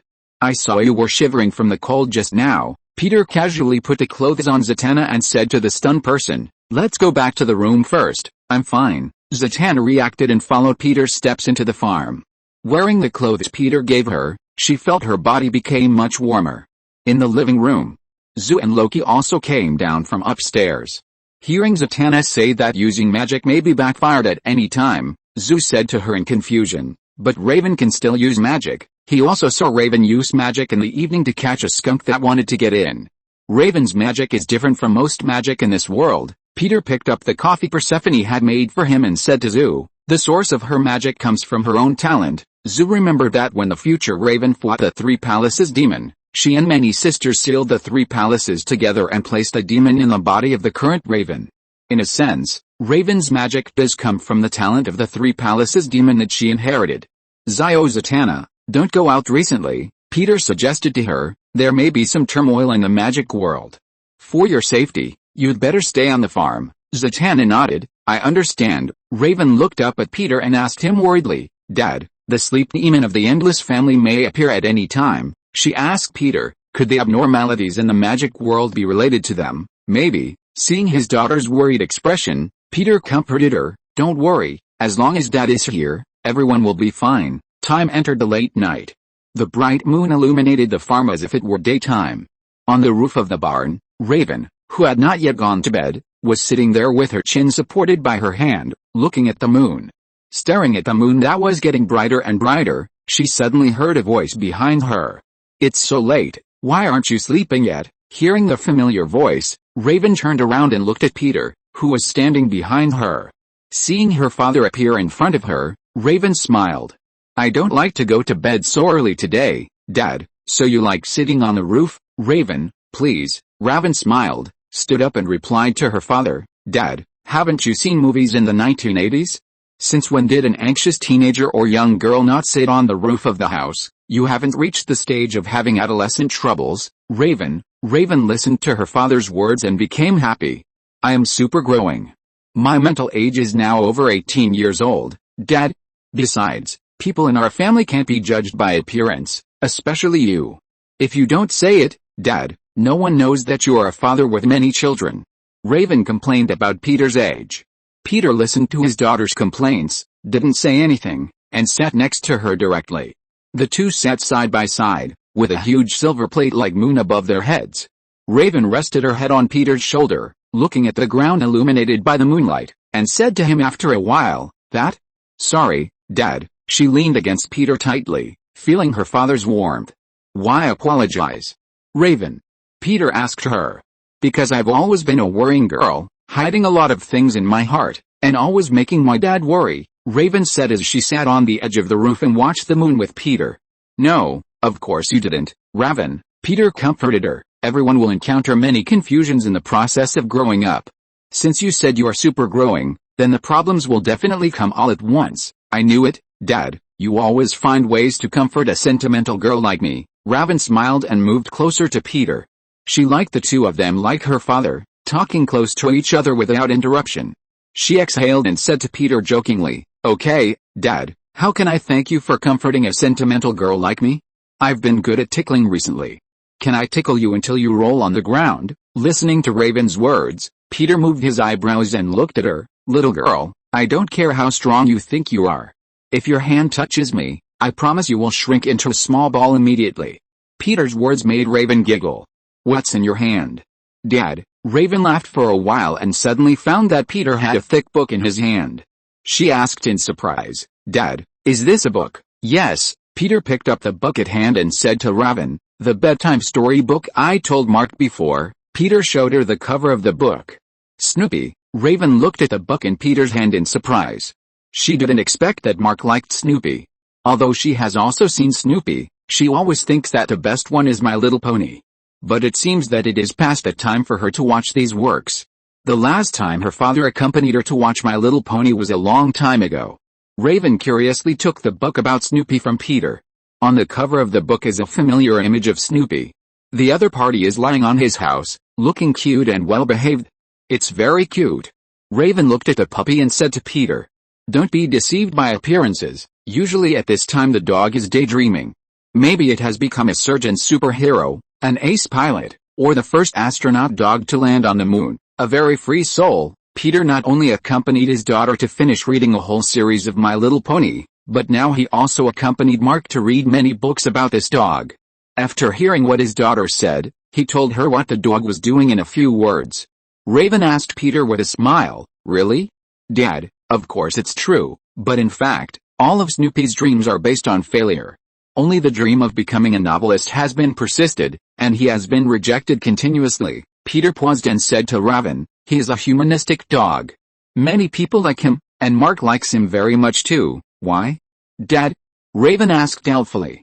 Peter paused and said to her, because he represents the eternal dilemma of mankind, the conflict between reality and dreams. It's like many of us, calm on the outside but rich in inner drama, realizing infinite possibilities in dreams, but accomplishing nothing in reality. Mark thinks Snoopy is a lot like him. In his dreams, he also has powerful superpowers like his brothers and sisters, but in reality, he is just an ordinary person. Peter said what Mark was thinking. Raven held the book in her hand, slightly dazed. She didn't expect that Mark had always cared a lot about the fact that he was an ordinary person. Dad, does Mark really care? Raven asked in a depressed mood. She didn't expect that she had never noticed what Mark really thought. Silently opening the book, Raven looked at a poem written by Snoopy on it. Chocolate cookies are red, chocolate cookies are blue, chocolate cookies are sweet, and you are sweet too. Reading a poem written by Snoopy with an optimistic attitude, Raven showed a faint smile at the corner of her mouth. I don't think Snoopy should be rejected. No one understands the poem he wrote in the comics, but they like it, Raven said to Peter. Peter looked at the page Raven opened, nodded and said to her, Snoopy has always been optimistic. This is also Mark's mentality. Although he is a little depressed, he has always faced life with an optimistic attitude. He will cry because of Emma's illness, and he will be sad because of the falling leaves. So, Raven, don't worry and be afraid about things that haven't happened yet. Peter sat down and stretched out his hand to stroke his daughter's hair. I know that you are worried about the affairs of the Endless family, and because of the crisis in the magic world, you are worried that it will cause trouble to the farm. Peter said to her, but didn't Dad say it?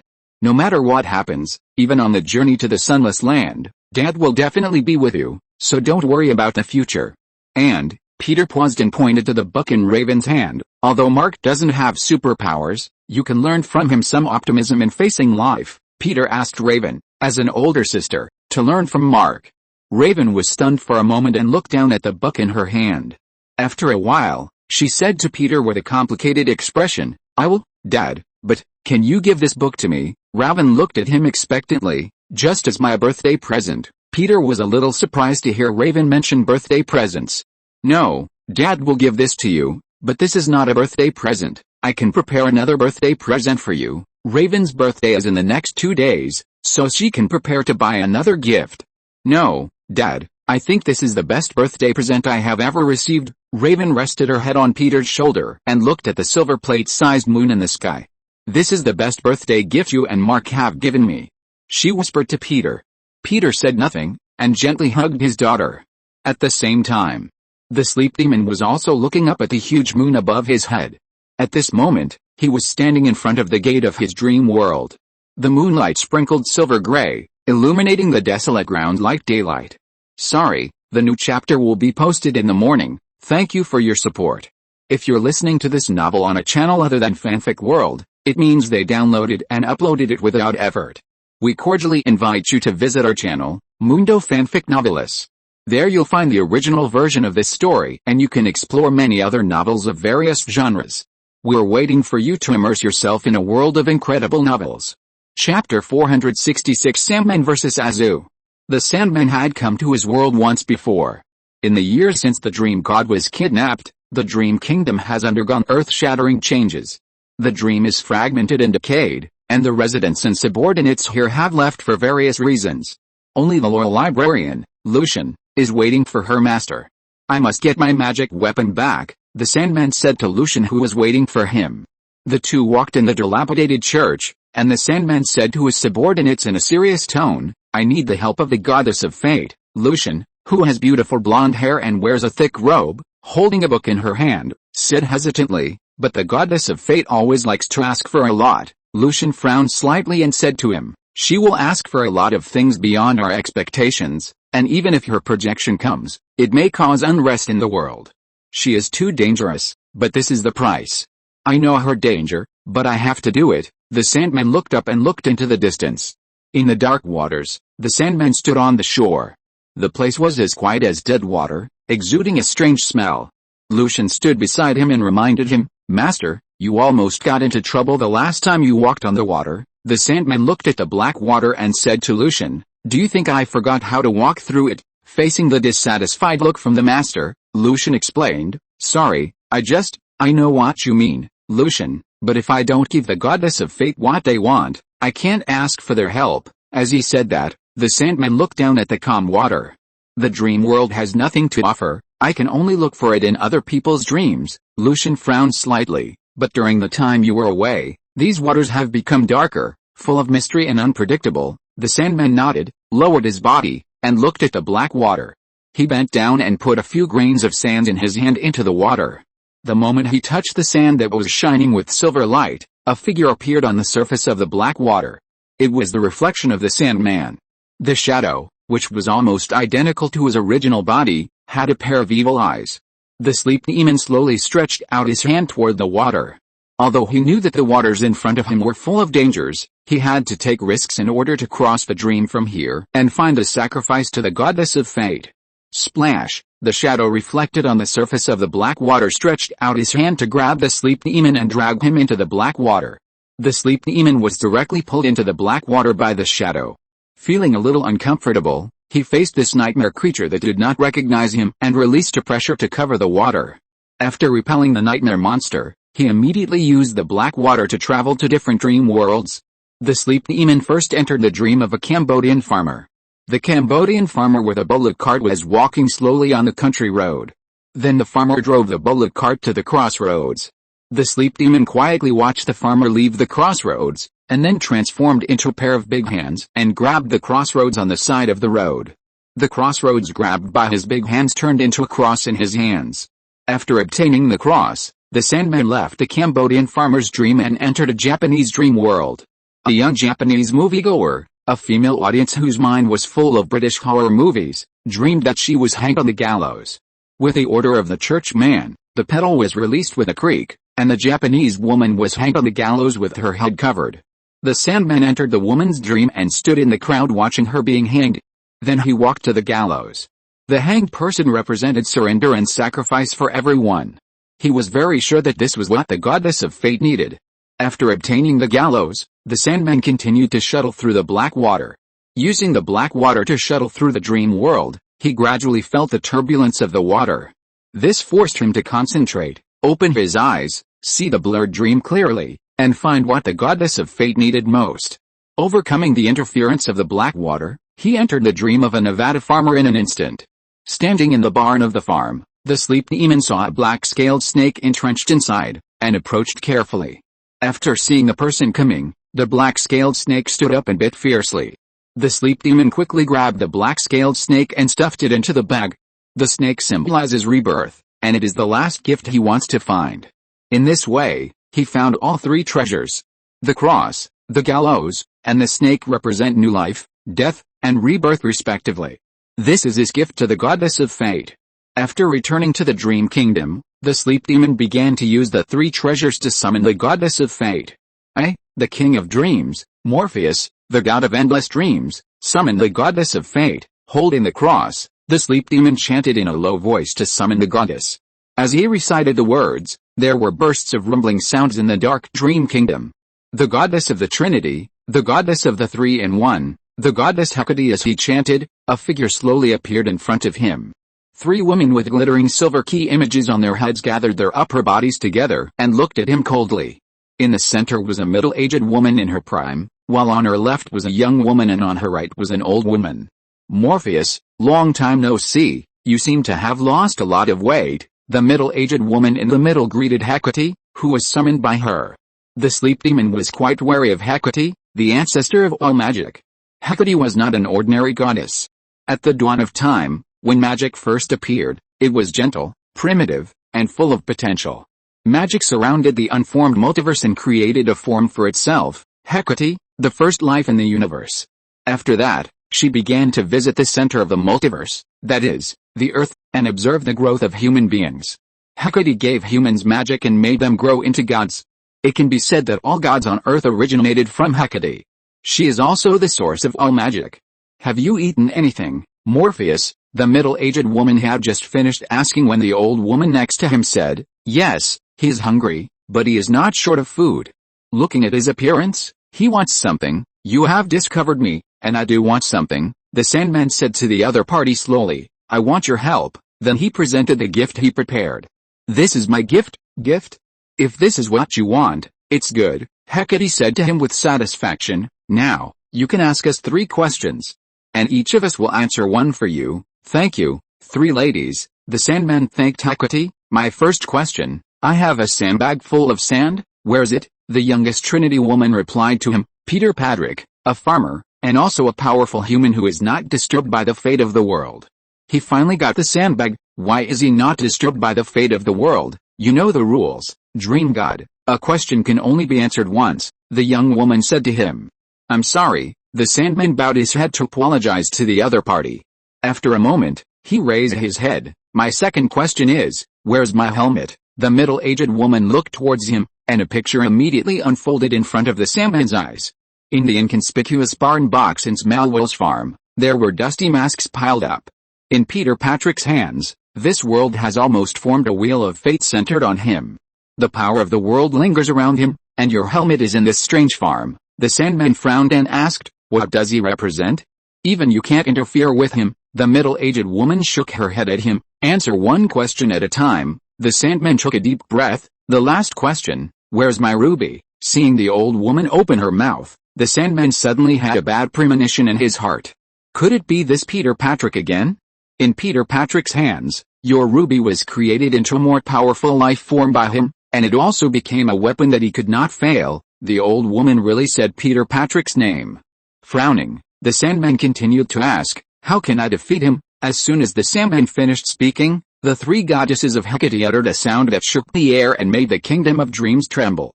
You have run out of questions. Crack, with a sudden fall of thunder, Hecate suddenly disappeared in front of him.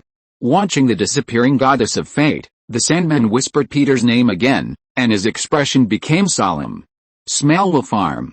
Peter went to Kent Farm. Kara, Rhea and Star-Lord went to the nearby supermarket. At this time, only Zoo, Raven and Zatanna were in the farm. The Sandman, wearing a black windbreaker, stood outside the farm, quietly looking at the farm in front of him that gave him a different feeling. Especially the birch trees in the courtyard, the trees that exuded strange energy, made him unable to move his eyes away for a long time. Do you have any questions? Seeing the unfriendly Sandman standing outside, Zoo came out and asked in front of the Sandman. No, I'm just looking for someone, the Sandman replied to Azu in a light tone. Who? Peter Patrick. When Azu heard the Sandman say Peter's name, his eyes immediately turned unfriendly. What do you want to do? He could feel that the guy in front of him was unusual. Take back my things, your things. Azu crossed his hands in front of his chest and snorted coldly. All the items in this farm belong to the Patrick family. Here, there's nothing of yours. Chapter 467, Raven wants to help Peter take the throne. If you don't get out of here right now, I'll let you know what happens when you mess with me. Zoo exhaled, puffed up his cheeks and threatened the Sandman. He didn't care what the guy in front of him wanted. Everything in the farm belonged to him. What's your relationship with Peter Patrick? The Sandman frowned and asked Zoo. I'm John Patrick, the son of Patrick, and the heir of the farm, Zoo said while looking at the Sandman in front of him warily. Who are you? I'm Morpheus. I'm here to find Peter Patrick. Your father took away my 3 magic tools. The Sandman looked at the farm and said with a serious expression.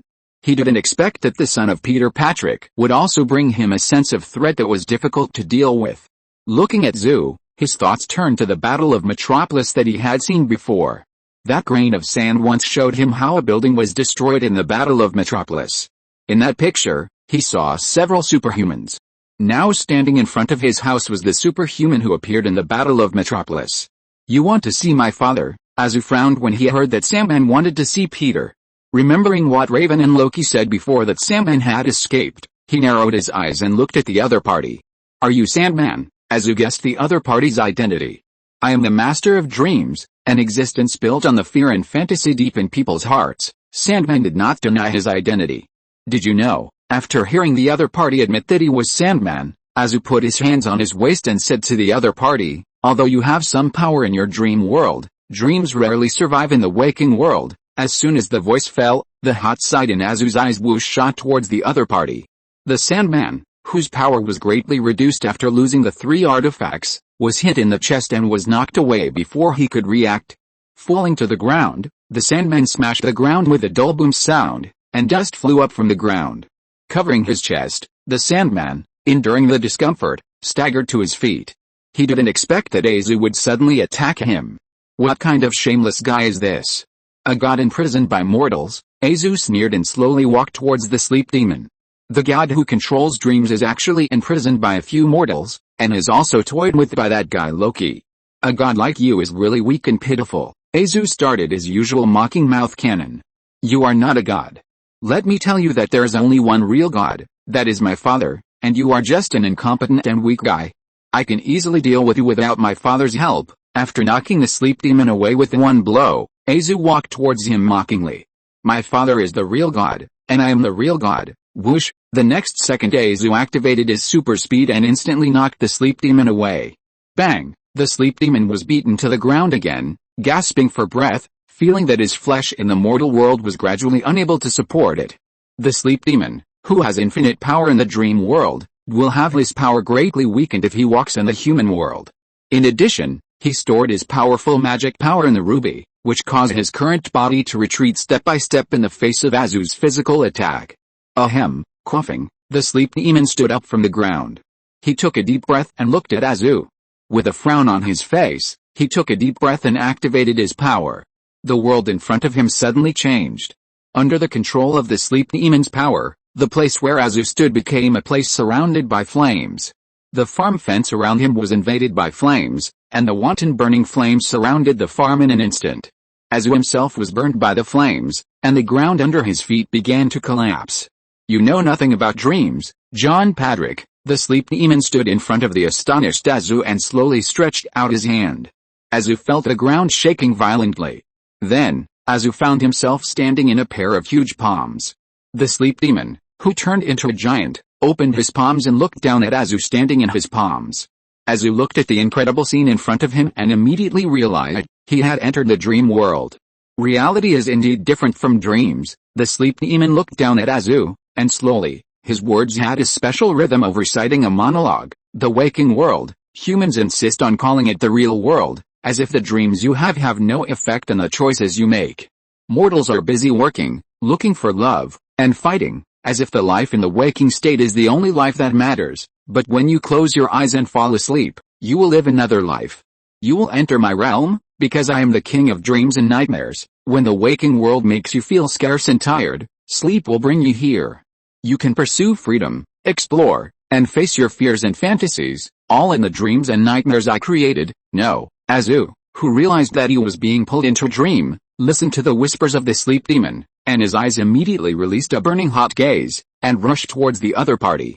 But in a moment, He found that he had left the palm of the sleep demon and appeared in a cold world covered with snow. In Azu's shocked eyes, countless hands stretched out from the ground to grab him. You will know how arrogant and cruel you are. You will feel the pain of those you hurt, and the pain of those who have suffered your arrogance and cruelty. You will bear this pain and sorrow, and then be drowned by them. The voice of the sleep demon echoed in the cold world, and countless hands under Azu's feet stretched out to grab him. Hurt? I didn't hurt any innocent people. Do you want to judge me? Azu sneered disdainfully. No one in this world can judge me except my father, even in your dream world. With a boom, Azu flew off the ground and rushed towards the sky. But soon the wind and snow turned into substantial damage wrapped in cold wind, sweeping towards him. Azu was about to dodge, but he didn't expect the scenery in front of him to change suddenly. The wind and snow disappeared in front of him in an instant, and the scenery of the farm appeared in front of him again. The sleep demon standing opposite him was half kneeling on the ground, holding his chest and breathing heavily, and it seemed that he had suffered a serious injury. Raven's voice rang in Azu's ears. You forgot where this is, Sandman. This is Padrick Farm, not your dream kingdom. Seeing Raven appear, Azu immediately understood that it was Raven who saved him and pulled him out of the dream world.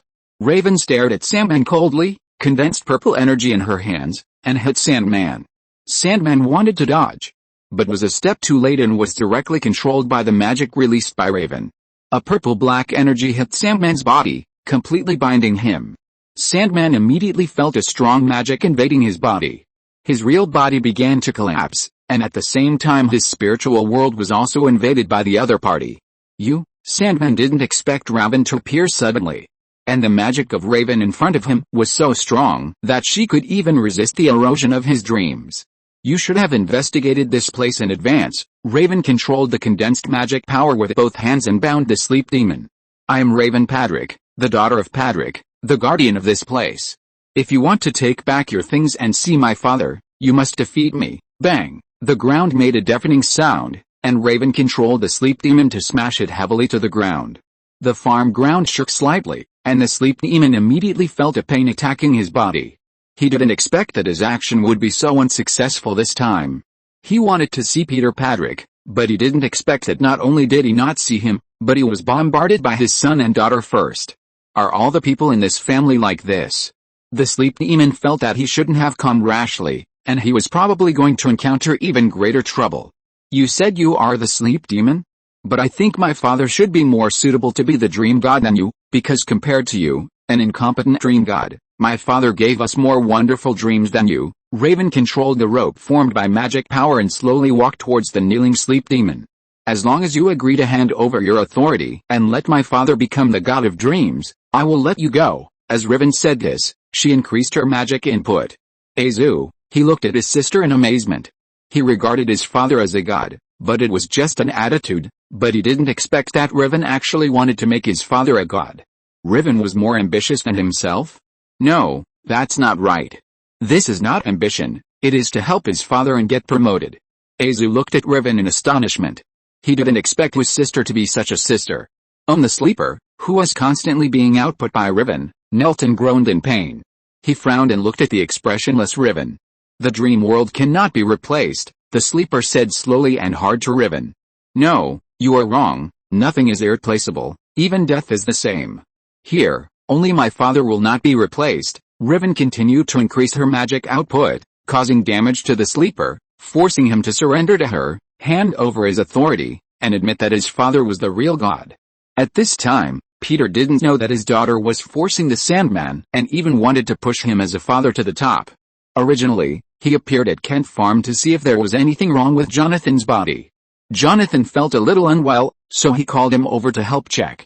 Godfather, about the Sandman. Clark asked Peter about the Sandman when he saw him come in. He was worried that the Sandman would harm the Godfather. Chapter 468, The Dream of 1,000 Cats, Clark's shock.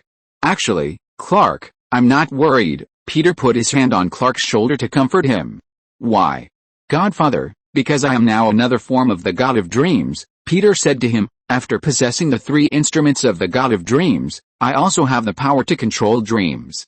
Although I am not the God of Infinity, I now have more control over dreams than anyone else. Really? I've never heard you talk about it, Godfather, Clark said, a little confused. He rarely heard Peter talk about the dream world before, and he didn't know how much power the Godfather had in the dream world. This is not something that needs to be promoted. Peter did not lie. After possessing the instruments of the Sandman, he did become the god of dreams in a way. All things related to artistic creation, including novels, poems, myths, etc., belong to the jurisdiction of dreams. I can clearly see and inspire the artistic cells of the dreamer, and if I release all my power, I can even change the real world to the greatest extent, making the real world completely different. Peter told Clark about his current authority. Change the biggest reality. Clark asked him in confusion, how to change the real world. Godfather, do you know the dream of 1,000 cats? Clark. Peter looked up at Clark and asked. No, Godfather. Clark became more and more confused. Peter pondered for a moment and looked at a kitten raised by the Kent family in the yard.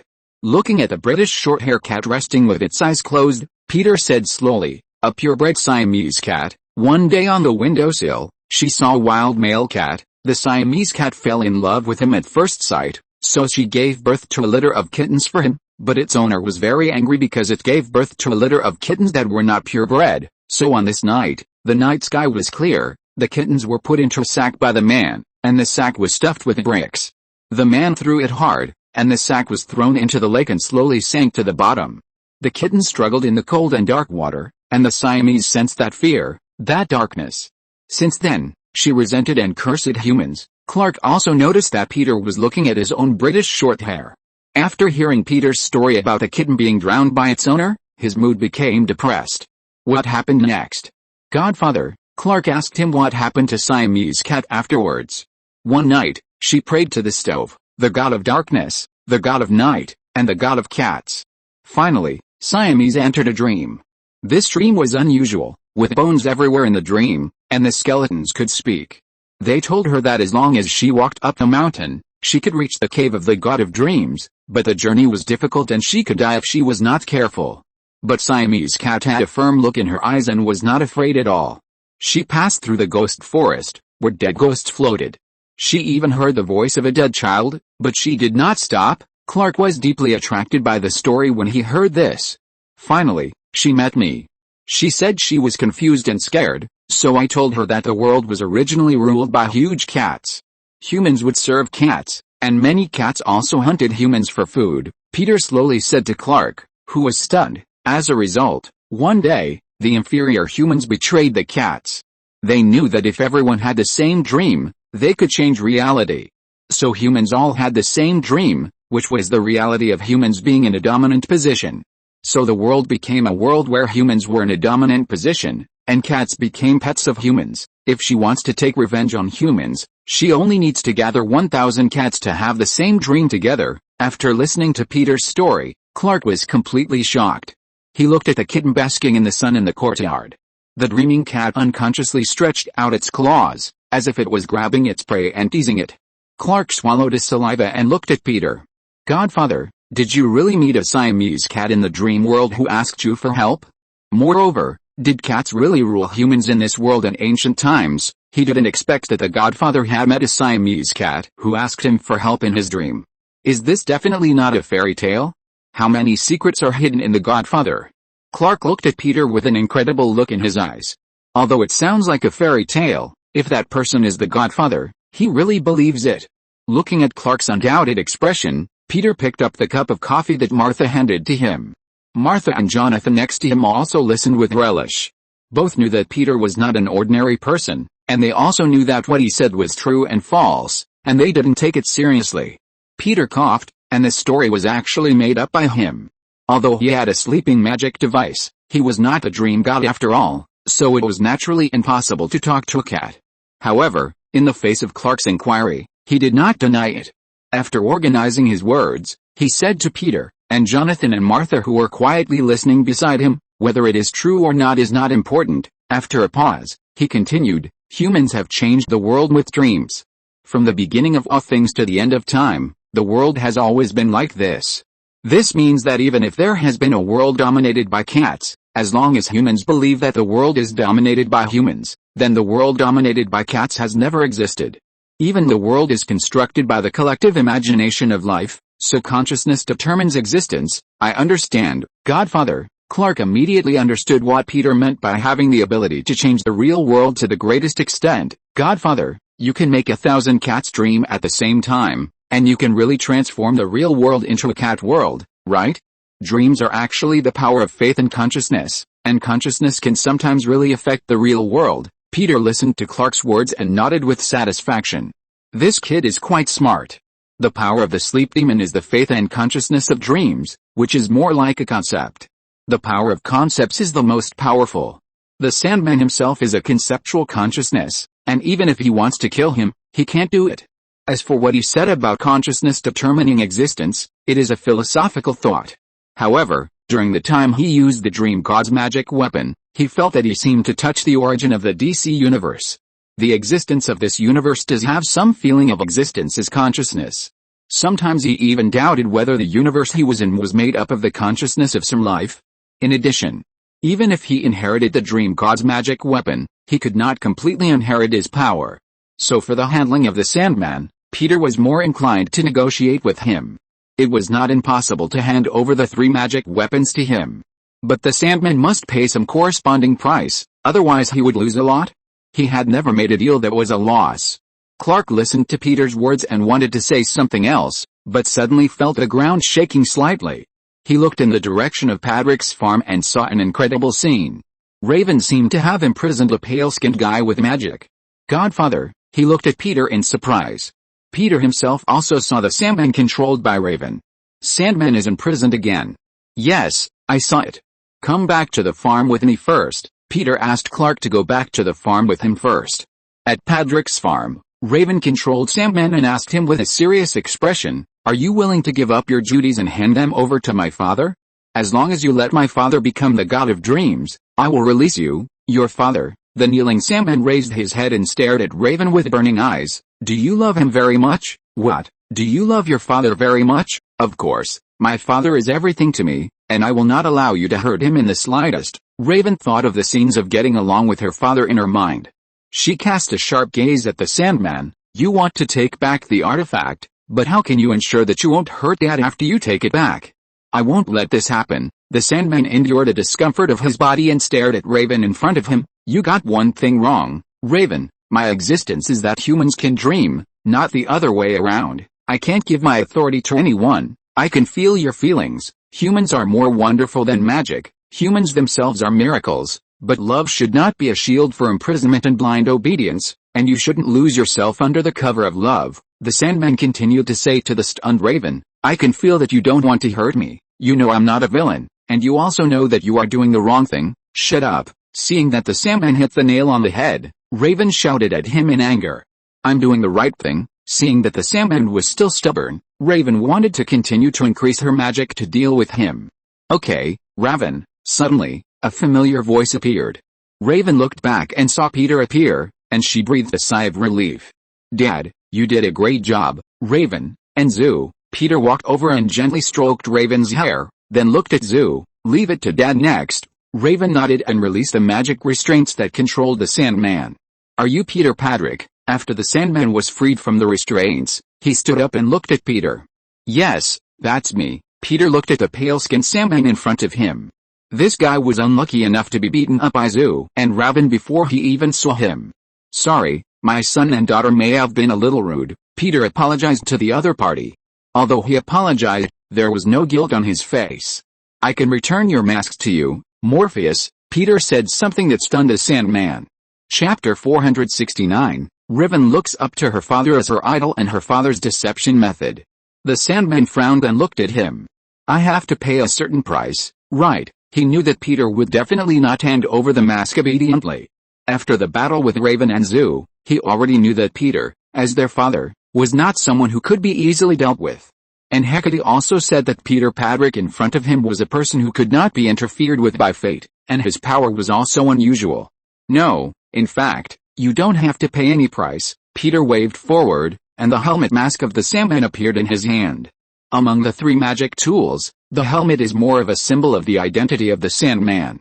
So Peter didn't take the helmet too seriously and handed it to the other party directly. The Sandman took the helmet and saw Peter activate the power of the ruby in astonishment. The scene in front of him suddenly changed, and the farm was replaced by a burning city. A office building exploded with a boom sound, and the upper half of the building began to collapse. The terrified crowd fled frantically in the building. Whoosh, a blue figure flew by. Lyra flew to the collapsed building and supported the building that was about to fall with both hands. Peter, who projected a scene of the world of injustice, slowly said to the Sandman, "I will not give you the ruby for the time being, because I used it to create Lyra. She is the hope of the world and my child. I know that as the owner of the ruby, I have the power of life and death over nightmare creatures, just like Collins." Right, as Peter spoke, the scene of the world of injustice slowly disappeared in front of everyone.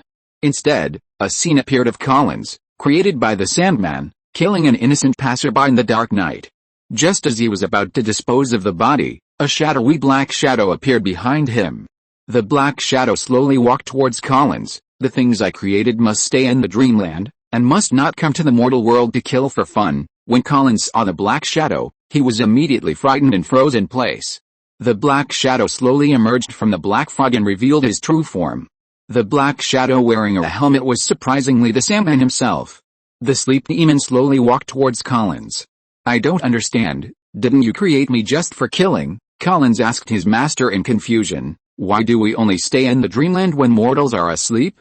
Here, in the waking world, we are unstoppable, no one can stop us, and we will get everything we want." The sleep demon shook his head and raised the ruby to him. As the ruby was raised, the dagger in Collins' hand turned into sand, and his body was absorbed into the ruby.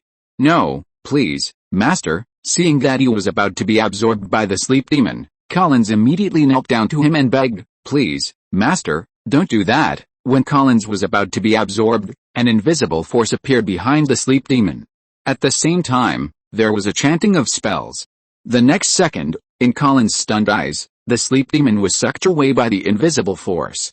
Collins, who had escaped by chance and didn't know what happened, fell to the ground and gasped.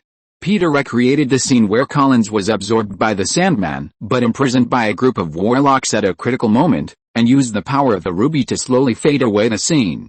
He said to the Sandman, who was in a thoughtful state, "You created Collins. And I created Lyra. You think that things and dreams must exist in the dream world, but I think that people's thoughts and wishes are also a kind of dream. We are in a dream. Reality and illusion, humans themselves cannot distinguish clearly, and there is no need to distinguish them too clearly." "No, you are wrong, Peter Patrick." The Sandman shook his head and said. "Why am I wrong?" "Because dreams are created by humans, but they are not reality after all. If nightmare creatures were in the human world, they would completely disrupt the order of the world." Peter shook his head. "No, Morpheus, you don't understand humans at all, and you don't understand why those nightmare creatures betrayed you. You don't know the fear and expectation of humans for dreams. I heard that you gave a human immortality, and you agreed to meet in a tavern every 100 years. The world turned upside down. You witnessed this human friend building a tall building and witnessed this human friend collapse of the building, but to your surprise, even though he was in a mess, this ordinary human still yearned for immortality." Peter looked at the sleep demon, who frowned at what he said. "Your friend is also having a beautiful dream, and you are also dreaming. But you are a lonely and arrogant narcissist. You don't want to admit that you are also lonely and need friendship, so you parted unhappily." Peter told this story about the sleep demon that he knew in his previous life. "Look, you are dreaming, and your dream has also destroyed the order of the world." Peter mercilessly exposed the heart of the Sandman. "You are stubborn and self-righteous, you don't understand humans at all, and you don't know the laws of the human world. You were born because of human dreams, but you arrogantly never try to understand the hearts of those who are dreaming." As Peter spoke, he activated the power of the ruby. The world in front of him suddenly changed, and the Sandman found himself in the tavern where he had always gathered with his human friends. In the bustling tavern, Peter said to him, "I will not give you the ruby and the sandbag, Morpheus, unless you change your heart, learn to apologize, learn to admit your loneliness, and learn to get along with human subordinates and friends, so that I believe you will not hurt Layla." The Sandman looked at the familiar tavern in front of him and frowned slightly. He didn't expect that he would be taught a lesson by a human. "I am not lonely, and I never don't know how to get along with friends and subordinates," the Sandman said to Peter unhappily. "Really? Let's make a promise, Morpheus." Peter sat down at the place where Sandman used to sit, tapping his fingers on the wooden table. "Every year at this time, we meet here. You told me that you didn't change your mind. If you change your mind, Then I will return the sandbag and the ruby to you. If you don't change, then it will continue." Hearing Peter's words, Sandman's face showed a thoughtful expression. After a long silence, he looked at Peter. "Why do you know me so well? Do you think I will change my mind?" He was a little confused about Peter's real intention. Is the other party really not interested in his magic weapon? Is he just unwilling to hand it over because he is worried that he will hurt Layla, who he created? Maybe we have seen it in a dream. "I believe that after you travel around the world, you will change your mind," Peter said to him. Sandman didn't speak, but lowered his head to think. Clark and Azu next to him, listening to Peter's words, fell into a daze. "Father, Godfather," convinced Sandman. Can Sandman be frightened without doing anything? Especially Azu. He thought Peter would take action to imprison the Sandman again. He didn't expect his father to be so capable. "How about it, Morpheus? Are you willing to make this bet with me?" Peter sat behind the table and asked him. The Sandman raised his head, nodded at him and said, "Okay, let's make an agreement. We will meet here at this time every year. If I change my mind, you will give me the ruby and the sandbag." "Very good, we have reached an agreement." Peter poured a glass of wine and handed the glass to the other party. "It seems we can celebrate." The Sandman looked into Peter's eyes and shook his head. "No, thank you, I don't need it." "Don't you think I will lie?" He asked Peter if he was worried that he would choose to lie in order to get the ruby. "No, I believe you are not such a person." "I know you, Morpheus." Listening to Peter's words, Morpheus was slightly touched. He was used to being alone, and suddenly a different emotion arose in his heart. This is the key to the Dream Kingdom Dreams and Legends. You will temporarily serve as the Dream God, Peter Patrick, and enter and exit the Dream Kingdom. You can prevent the collapse of the Dream Kingdom. The Sandman handed a key to Peter. "If you want me to fulfill my promise, you must help me do one thing." "What?" "Catch Collins to the Dream Kingdom." Peter nodded and agreed. Of course. After the Sandman left, Raven looked at Peter in shock. "Dad, he really left?" "Of course." Peter touched the purple hair in front of Raven's head and said. He was really convinced by Dad. Raven felt dizzy at this time. She felt a great admiration for her father. He really deserves to be her father. He can fool the Sandman like this. It seems that she needs to learn from her father. "I don't understand, Dad, why did he agree?" Raven humbly asked Peter for advice. "Because he knows he has no choice. Without magic weapons, he can't even defeat you and John, let alone defeat me and snatch the ruby. So, he agreed to the bet." Peter held the key that exuded a familiar smell in his hand and said to his daughter, "In addition, he may be eager to understand the human world and want to learn human emotions." "Why do you know this, Dad?" Raven asked, puzzled. "If I want to know, I will always know." Azu and Clark next to him also came over. Azu asked worriedly, "Dad, you will meet with Sandman in a year. If he really changes his mind, will you give him the ruby and sandbag?" He was worried that his father really kept his promise. "That depends on what he thinks." Peter put away the key and said to Azu with a smile.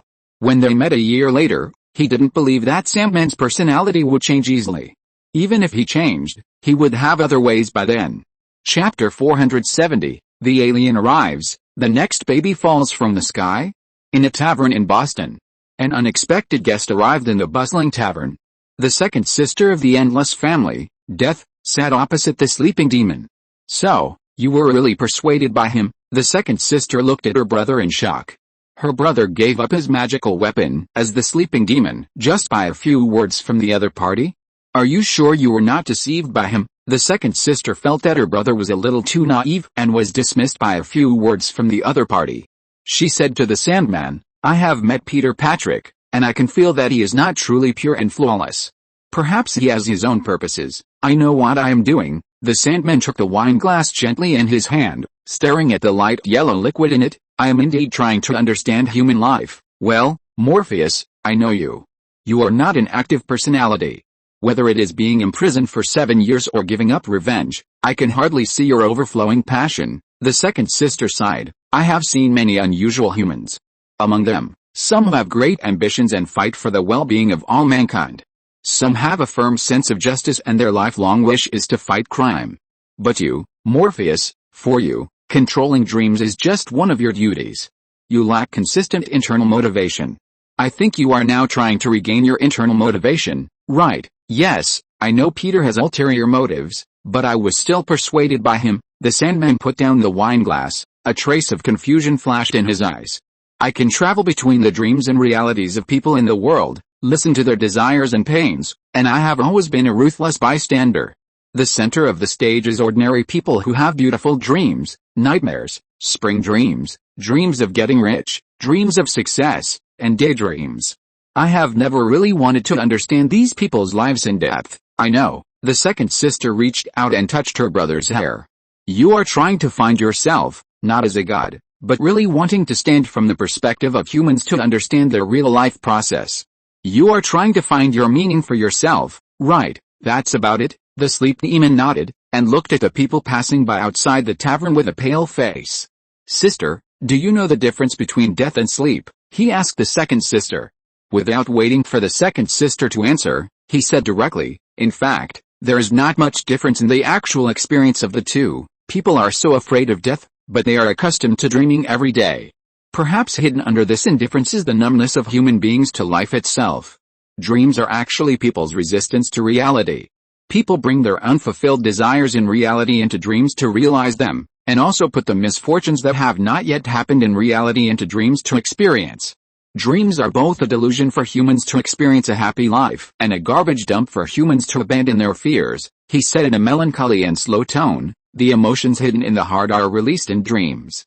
Perhaps it means that the self in the dream is the most real one who has thrown away all disguises. After listening, the second sister nodded thoughtfully and said, So, you want to take a real journey and find yourself, she suggested to the sleep demon. In that case, you should go on a real journey with me. Maybe you will see something different. The second sister invited the sleep demon to experience the various aspects of life with her. Now, the second sister reached out her hand to her brother and smiled at him.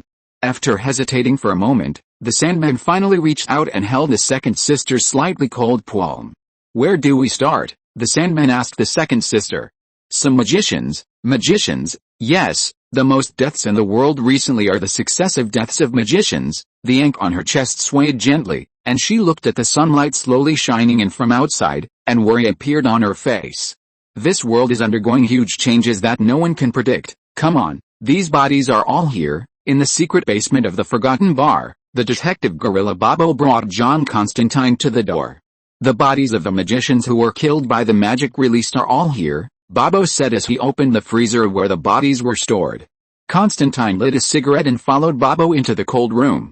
As soon as he entered the room, the horrible corpse lying on the metal bed appeared in front of him. The bodies were covered with tumors, and their original appearance could hardly be seen. The tumors were round and emitted a faint stench. Constantine frowned and looked at the body closest to him. It was a male corpse, with black, wriggling tentacles and other substances squeezing out of his mouth, eyes, and stomach, forming a horrible existence. Constantine put on gloves and walked to the body. Isn't Zatanna in the bar? Constantine asked Bobo while checking the abnormality of the corpse. In addition to coming to investigate the bodies of these magicians, he also planned to see if Zatanna was in the bar. After being punched by Zatanna last time, although he was a little unhappy at first, he was still quite worried about the other party's situation. I haven't seen her for a long time, but I guess she's probably in her new home. New home? Constantine asked Bobo in confusion. What new home? Once when she was drunk, she told me that she had a person who treated her like a father. I think she should be referring to her farm home in Smallville. Bobo adjusted his detective hat and said to him.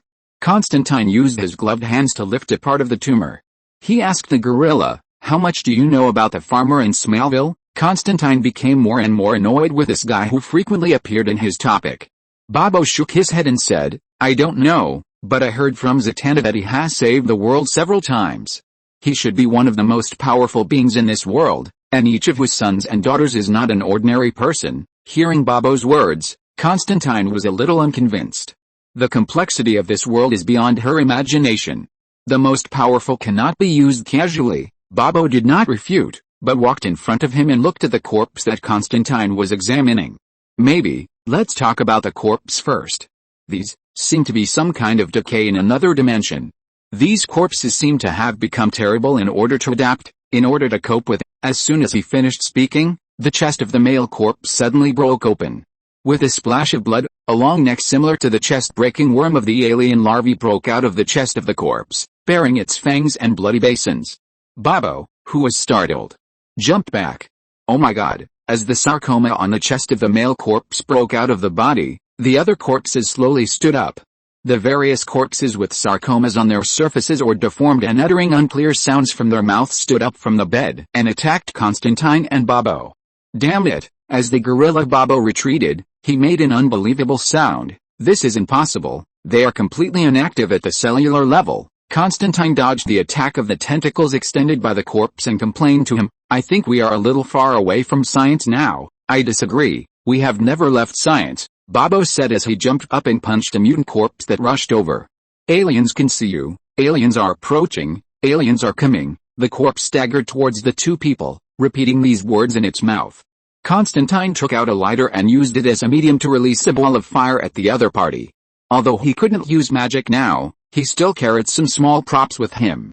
It sounds like magic is going to end, and we will be buried with it, Constantine said as he retreated. As the two fought in the basement, other magicians in the Forgotten Bar heard the sound and quickly came to support. Crash! Smell will farm. Zatanna wanted to pick up the water cup, but accidentally dropped it on the ground. Are you okay, Zatanna? When she was about to bend down to pick it up, Peter appeared behind her. With a light wave, the glass fragments appeared in the trash can. Peter walked over and asked her, you look a little absent-minded. I'm fine, sir, Zatanna exhaled. I just may not be able to adapt to the days when I can't use magic. She didn't know how to explain to Peter the sudden uneasiness in her heart. Don't worry, this state will not last forever. I will help you investigate the reason why the magic is out of control, Peter comforted her. Thank you, sir. Has the problem of the Sandman been solved? She just returned to the farm and heard Raven say that Peter had solved the Sandman. We have reached an agreement, at least there will be no problem in the short term, Zatanna asked puzzledly. How long is the short term? About a year, Peter said, looking at the watch on his wrist. In a year, his next baby may come. Looking at the watch, he was suddenly stunned. He remembered that when he looked at it a few days ago, the pointer on the watch had just passed the halfway mark, and now the pointer was almost reaching the end. What does this mean? Could it be that his sixth child is coming, and in such an eventful time? Sir, are you okay? Seeing Peter stunned and his expression became a little strange, Zatanna asked him with concern. Chapter 471, Moonhunter's Dream, Diana's Fear. Sir, is there anything wrong? Zatanna asked Peter, seeing that Peter's eyes looked a little strange. No, it's okay. Peter waved his hand. I just remembered something else. Zatanna nodded. She wanted to ask Peter what unhappy things he thought of, but finally swallowed the words on her lips. Zioza, no matter what happened in the magic world, I don't think this bad situation will continue forever. Putting his arm down, Peter coughed and controlled his emotions so that the other party would not notice anything unusual. The birth of the sixth child is approaching, but it may not be tonight, and he has plenty of time to prepare. I just don't know who the baby will be this time. Is it a boy or a girl, a superhuman or a wizard like Raven? Looking outside, Peter fell into deep thought. Sir, what do you think of magic? Zatanna suddenly asked him. Magic? Yes, Raven said. You have entered the multiverse. Sir, what is magic like in other worlds? Zatanna curiously asked about Peter's experience in other worlds. Each one is different, and each world has its own special features. Peter walked to the table, made a cup of coffee for Zatanna, and handed it to her. So, sir, where did your magic come from? What about Raven and Loki? Zatanna took the milk coffee that Peter made for her and asked him curiously. My magic is based on Nordic runes, and Loki also masters Nordic rune magic, but he was once taught by a witch. Peter actually suspected that it was Loki's natural talent, so he is very good at magic such as illusion. After a pause, Peter said to her, as for Raven, she has learned a lot. In addition to Nordic rune magic, she has a dark power in her body, and she has studied many magic books, so she should have mastered complex advanced magic, dimensional sealing, advanced purification, and soul separation. Listening to Peter's narration, Zatanna nodded. So, sir, you, Loki, and Raven are all different from the magic system of this world, so you will not be affected by the backlash of magic. Zatanna roughly understood why the catastrophe in the magic world did not affect Peter. That's probably the case, but it's not like I can say that this catastrophe in the magic world has nothing to do with me. Peter stood up and looked at the farm outside. Maybe in the future I will have a son who is as proficient in the magic of this world as you, good at black magic, holding a magic wand and shouting Avada eats the big melon. Zatanna, what is Avada eats the big melon? Zatanna asked curiously. Nothing. After making a joke to Zatanna, Peter picked up the coffee at hand. Listening to the sound of Loki and Raven downstairs arguing about what to eat for lunch, Peter pondered about the origin of magic in this world. As far as I know, the magic of this world originated from two people. The one of light is the powerful magic goddess Hecate. This powerful Titan goddess symbolized light in the early days, and later people believed that she was the controller of the underworld and death. He told Zatanna about what he knew in his previous life about the origin of magic in the DC world. Hecate? Zatanna was stunned when she heard this name. Her father had told her before that the reason why her family used irony magic was to avoid a powerful existence. Could it be that the person her father was talking about was Hecate? Who is the other person? The originator of magic, sir, Zatanna thought for a while and asked Peter. I don't know, but I think the opposite of light should be the dark side. Maybe the other originator of magic is related to darkness, Peter said and looked at the clock on the wall. Well, it's getting late, let's go downstairs to eat first. Peter asked Zatanna to go downstairs with him to eat first.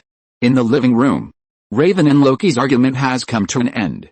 I said Korean food is a meeting of pickles, Raven said to Loki dissatisfiedly. Korean food is not delicious at all. Loki wanted to order Korean food, but was strongly resisted by Raven. Raven, who had eaten Korean food, hated it. In comparison, she still prefers Chinese food. Her father likes Chinese food as much as she does, and can speak fluent Chinese. In order to have more topics to talk about with Peter, Raven also taught herself Chinese. Dad, let's go out for Chinese food at noon, okay? When Raven saw Peter appear, she immediately stepped forward and took his arm happily. Just celebrate that you reached an agreement with the Sandman today, and the farm solved a big problem. Mark, who was next to him, also looked very agreeable when he heard that they were going to eat Chinese food. He had eaten at a Chinese restaurant with Raven last time and thought it tasted good. Seeing that Raven and Mark looked like they had never seen the world, Peter sighed slightly. Is this new Chinese restaurant opened by Smallville embarrassing to call it Chinese food? The so-called Chinese food such as Sichuan pangolin and gourd are probably pre-prepared dishes, lacking freshness and unique flavor. What's worse is that he tried several dishes and felt that the taste was the same. He ordered a fish-flavored pork shreds, but even the basic ingredients were not right, which was a failure among failures. Then let's have Chinese food, Peter said to Raven. Dad will take you to Dongda to have a real Chinese meal in a few days. When he has time, he decided to take a few naughty children to Dongda to have a real Chinese meal. As for why he didn't cook a meal, sorry, I don't have that ability. When Mark heard that Peter was going to take him to Eastern University, his eyes lit up immediately. Raven stood on tiptoe excitedly and kissed him on the face. Thank you, Dad. I haven't been to the country of Eastern University yet. After nightfall, Peter stood in front of the window, looking at the farm outside illuminated by the moonlight. He looked down at the watch on his hand, and the hands had pointed to the last time point. Maybe the baby will be born in these 2 days. Now the world is suffering from an alien invasion related to magic. I just don't want the arrival of the baby to cause too much turmoil and trouble. Sighing, he stretched out his right hand. Holding the faintly glowing ruby in his right hand, he began to enter the human dream and tried to find out the whereabouts of Collins. The sleep demon asked him to help catch Collins before he would fulfill his bet with him, so he had to find Collins's whereabouts as soon as possible. This guy committed a murder in the next town.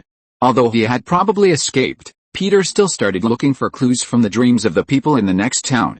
The bizarre dream unfolded in his consciousness. Peter observed countless people's dreams in an instant. Painful or joyful, expectant, fearful dreams, dreams made by humans appeared one by one in front of him. Peter walked in dreams, from one dream to another. Walking through dreams, he suddenly found a familiar person. Diana. In the apartment building late at night, Diana fell asleep. At this time, she dreamed of a scene she experienced as a child. On Paradise Island, young Diana was wearing a robe and walking in the dewy grass at night. Every night, when the shadows cast by the moonlight were diffused, people always felt a pull in their hearts, a fearful premonition. A deafening alarm sounded, reminding all humans to light torches and let the children hide in bed. 12-year-old Diana did not hide in bed, but sneaked out on the day of the Hunter's Moon, the first full moon after the autumnal equinox every year. The moon at this time is large and bright, Usually suitable for hunting, in the hunter's moon, which was as bright as daylight, Diana stepped on the grass and walked forward.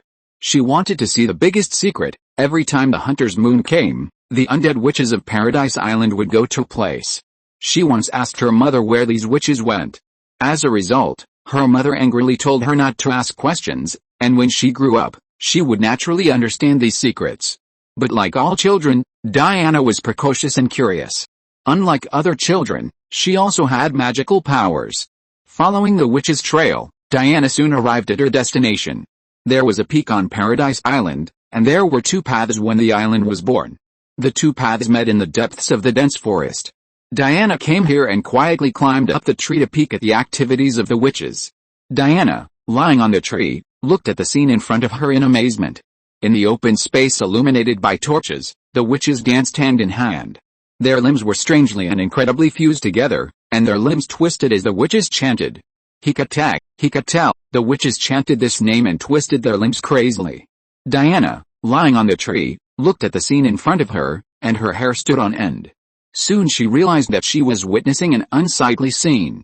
She was witnessing something she was not ready to accept. Huff. Huff. Breathing nervously and fearfully, Diana felt her body stiffen at this moment. The next second, the naked witches, who were fused together in groups of 3, suddenly turned their heads and looked at her. Behind them was something shrouded in darkness, so ancient that it was unbelievable, and so powerful that it was beyond words. It was a trinity summoned by the witches. The 3 women who were fused together had a half-moon-shaped mark on their foreheads. The mark kept glowing, and the goddess of the Trinity cast her glowing terrifying eyes at her. Catch her! Following the command of the Trinity goddess, the witches immediately rushed towards her. The frightened Diana immediately jumped down from the tree and ran down the mountain as fast as she could. Panting heavily, Diana took a step and ran forward madly. Filled with fear, she could feel that the horror she had now was different from any she had felt before. She had to escape from here. Chapter 472. My name is Tom Riddle. Diana could feel discomfort in her body with every step she took while running away. Huff. Huff. Panting heavily, she stepped over the thorns on the grass and kept running forward. Although she ran very fast, she could feel the approach of the Trinity goddess summoned by the witches. Plop! Diana tripped over a stone on the ground because she didn't see where she was standing. She wanted to stand up, but the witches had already caught up with her. Soon, the young Diana was caught by the naked witch. Diana, who was pressed to the ground, struggled hard, but couldn't break free at all. Her body was paralyzed by fear. Turning over, Diana was horrified to see the Trinity goddess standing in front of her. The goddess looked down at her, and then stretched out a hand to her. In her hand was a glowing iron. The mysterious energy emanating from it burned violently in the air. The iron was engraved with the same half-moon-shaped symbol as the one on the forehead of the Trinity goddess. Ah! Diana screamed in pain after being branded on the forehead by the branding iron, and struggled hard. Just as Diana screamed in pain, a pair of hands suddenly stretched out. With a bang, the huge hands grabbed the witch who was holding Diana and threw her out. Then the big hands grabbed Diana into the air. The Trinity goddess summoned by the witches tried to catch Diana, but it was still a step too late. Young Diana found that the scenery in front of her suddenly changed. The silver moonlight on the peak disappeared, and the witches whose bodies were fused together also turned into ashes. The goddess summoned by the witches, with a scorching light in her eyes, shouted at Diana who was held in the air by the giant hand. No! In the shocked eyes of young Diana, the scenery in front of her turned into the familiar Padrick farm. And Diana was standing in a pair of huge palms. The owner of the palm looked down at her. It seems that you have had a terrible nightmare, Diana. Peter bowed his head and said to the young version of Diana standing in his hand. At this time, Diana finally realized that the horrible scene just now was a dream. Peter, she raised her head and looked at the huge Peter above her head in surprise. Why did you appear in my dream? You forgot that I have always had the ability to enter other people's dreams. Peter looked down at the little Diana in his hand and asked her, the nightmare just now was a scene you experienced when you were a child, right? Yes, Diana said with lingering fear, but I am not sure whether this is a dream or a real thing. Standing in Peter's palm, Diana recalled the scene just now. I often had this dream before. The ending of the dream was that the goddess summoned by the witches would brand my forehead with a mark, and then I would be awakened by the nightmare. The young Diana looked up at Peter and frowned and said, the goddess of the Trinity is Hecate. I don't understand why I dreamed of her. Peter put Diana down from his hand and his huge body returned to normal. Looking at the tiny Diana in front of him, Peter said to her, "Perhaps, you really had some intersection with this goddess Hecate in the past, but this memory has been buried." Peter now has some doubts that the recent catastrophe in the magic world may be related to this goddess Hecate. What he didn't expect was that Diana was also involved.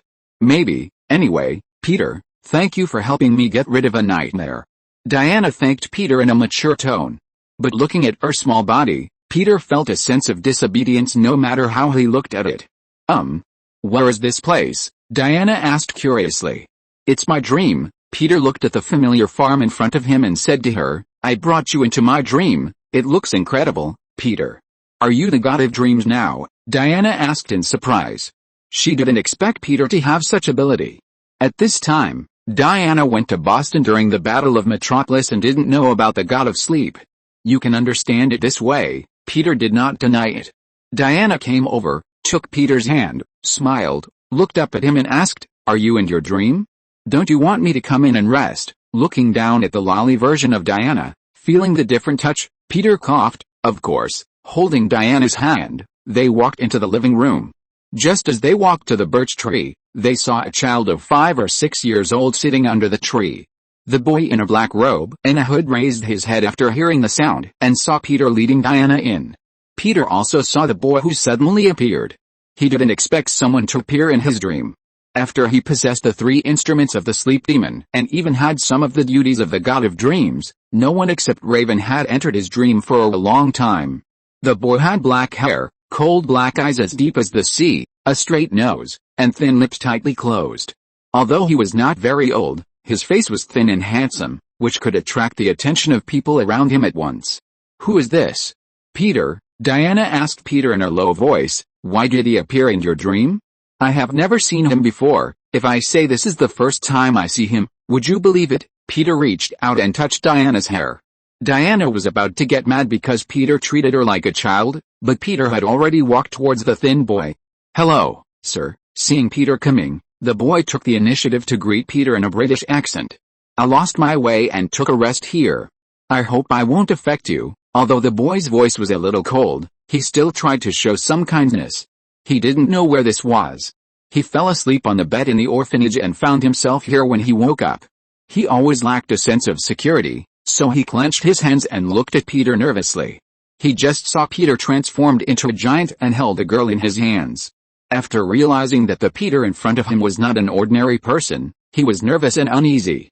In fact, most people don't come here. Peter stretched out his hand to him. Child, may I know your name? Tom Riddle. The thin and handsome boy who called himself Tom Riddle held Peter's hand. Sorry, sir, I don't know why I came here. Peter nodded. You are British, right?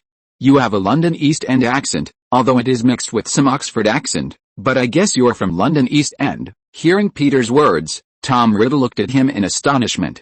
He didn't expect Peter to guess his identity at once. He was indeed from London East End, but he began to learn Oxford accent in the orphanage, so that no one would bully him when he left the orphanage. After all, Oxford accent is always more noble than his East End accent, and people will not know that he is not a so-called child from a good family as soon as he opens his mouth. If you don't mind, you can come in and rest for a while. Peter invited Tom Riddle into the room. Peter was not worried that the boy would be in any danger, as he was only 5 or 6 years old. Thank you, sir. Tom thanked Peter and went into the living room. Diana didn't say anything, but just looked at him curiously. After entering the room, Tom Riddle looked at the layout of the room. The warm room made him feel that his inner uneasiness gradually disappeared. The burning fire in the fireplace in the living room quickly dispelled the coldness in his body. Sitting on the sofa, for some reason, Tom Riddle always felt that he had a sense of closeness to Peter, as if there was a wonderful connection between him and him. As a child born in an orphanage and raised in an orphanage, Tom Riddle has always longed for family affection and blood ties. He has been trying to know his origins, his life experience and family. Now he suddenly felt that maybe the farm in front of him was the place he had been looking for. Give me a cup of hot coffee. Peter gently stretched out his hand, and 2 cups of hot coffee appeared in his hand. Tom Riddle took the coffee in shock and asked Peter, Sir, are you using magic? You can think of it as magic, or magic. Peter was a little surprised by the boy's words and asked, Do you still know magic? No, I don't, but I can feel that I am different from others. I can always do something that others can't do. As long as I hate someone, they will always be unlucky, as long as I want, Tom Riddle said to Peter and Diana. A trace of depression and pain flashed in his eyes. Life in an orphanage is like this. Maybe I am a heretic, I don't know why. Facing Peter, he, who was originally not good at speaking and wrapped himself up, confided his true thoughts to Peter. Because of his special and lonely personality, he was excluded. Tom Riddle used a hard shell to protect himself in the orphanage, just like a little hedgehog. And hedgehogs will curl up and use their thorns to attack people when they are afraid. Now he is also a little surprised by his behavior. Why did he say so much at once? And the hard shell didn't work? No, being special is not a heresy. Peter saw that the other party was a little depressed, and comforted him. Life is meaningful because of your true self, and magic is not a heresy, it is a talent. Peter did not ask about the other party's origins. Maybe the other party was just a boy who accidentally entered his dream. He patted the other party's shoulder and whispered to comfort him. But why does the name Tom Riddle sound familiar? If you're listening to this novel on a channel other than Fanfic World, it means they downloaded and uploaded it without effort.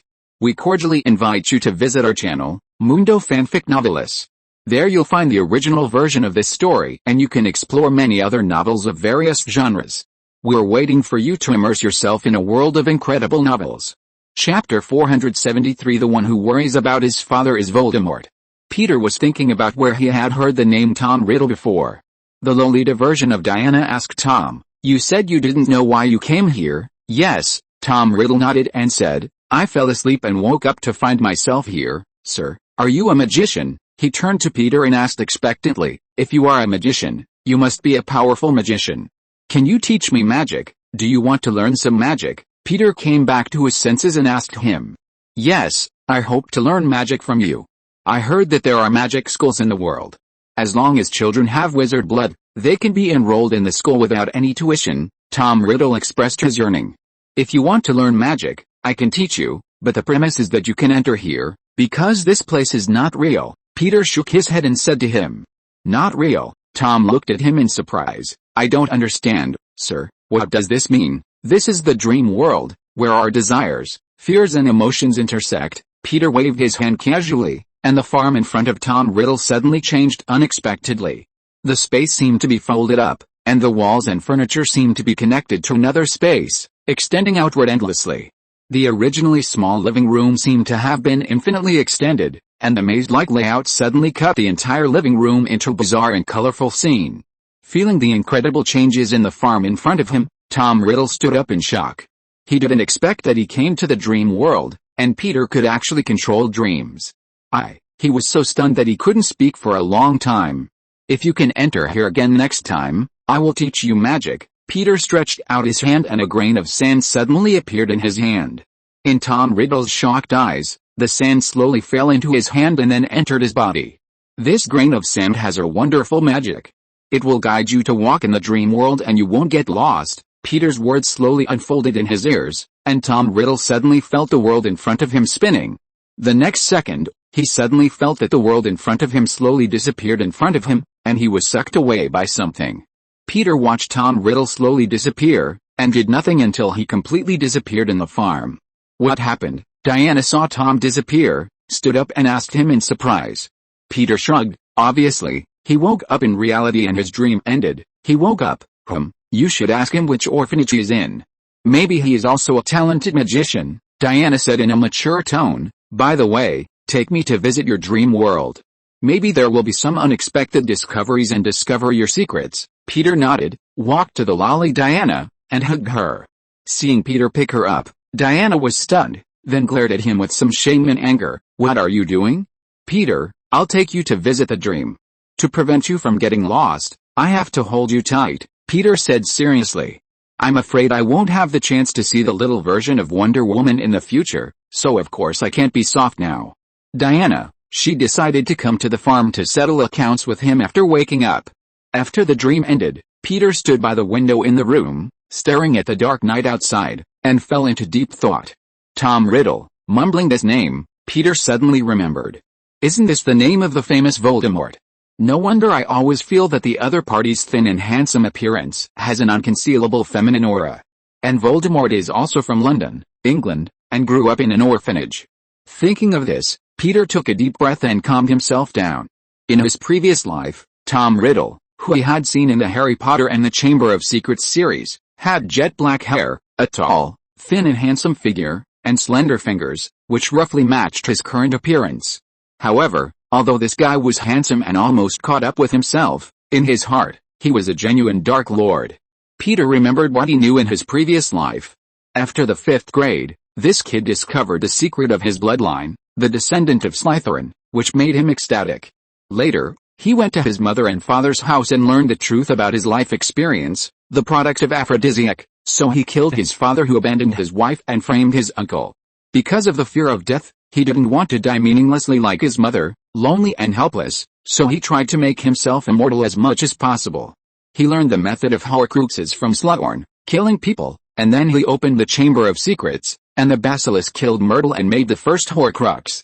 Compared with Azu and Star-Lord, this one is a real father-worried person. Peter stroked his chin and fell into deep thought. Voldemort would not enter his dream for no reason. Thinking of the Father Sorrower who was about to come, could the new Father Sorrower be him? Peter became serious. If the 6th baby was Voldemort, it would be difficult to deal with. Because according to his previous understanding, Dumbledore mentioned that Tom's birth was due to aphrodisiacs, so there was no love in his soul. This means that he had no way to understand what love was. If he became the father of this Father Sorrower, would he be sure that he could change the other party? Peter pinched his chin and frowned more tightly. After a long while, he shook his head. But if Tom Riddle's blackening is explained by no love in the soul, it would be too biased. Tom's mother Mary died in childbirth, and he grew up in an orphanage since he was a child. Although he didn't starve to death or freeze to death, his family should have never come to see him. In the eyes of others, he is a weird child who knows strange things. The other children in the orphanage had their relatives visiting them, but Tom Riddle had never felt love in his life for nearly 10 years. In other words, he was a left-behind child among left-behind children. It was a miracle that he didn't become autistic when he saw other children laughing and talking. I remember that the Woos orphanage was a place that even Harry, who was used to living in a small room under the stairs, thought was depressing and dull everywhere. It is estimated that the only one he could talk to peacefully here was the snake. Because of his gloomy and paranoid personality, he was not only unsociable, but he might even become the target of public criticism because he was too outstanding. In addition, he disdained muggles. Probably he didn't know what muggles were in the orphanage yet, so he should not be willing to play with them and was more likely to be excluded and bullied. In a place like an orphanage where good and bad people mix together, there were school bullies in Hogwarts. Not to mention an orphanage without strict discipline. It is estimated that Tom Riddle suffered a lot of bullying and humiliation before he mastered some magic to fight back. Peter shook his head and cast his eyes towards the silver moonlight in the sky. He remembered reading in the original book that Tom Riddle said he was different from others when he met Dumbledore. He knew that one day someone would take him away from here. His paranoia was a paranoia about power. He thought he had a mysterious and powerful father and inherited his abilities from his father.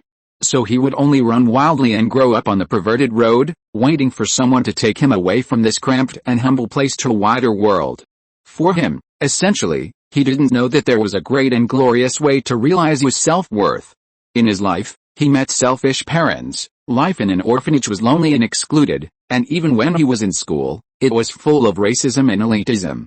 Such a life, unless a person is soft-hearted, commonly known as a genetic mutation, is impossible to educate a positive person. Through the conversation with Tom just now, Peter could keenly perceive the other party's inferiority and sensitivity, as well as his desire for the outside world, and the change in his own unchanging and painful life. He really couldn't treat a 5 or 6-year-old child as the perverted Dark Lord. Peter sighed slightly and collected his thoughts. If the 6th Father Worry was really Voldemort, it would be a challenge for him. He lowered his head and looked at the watch on his wrist. Huff, Tom Riddle suddenly woke up from his sleep.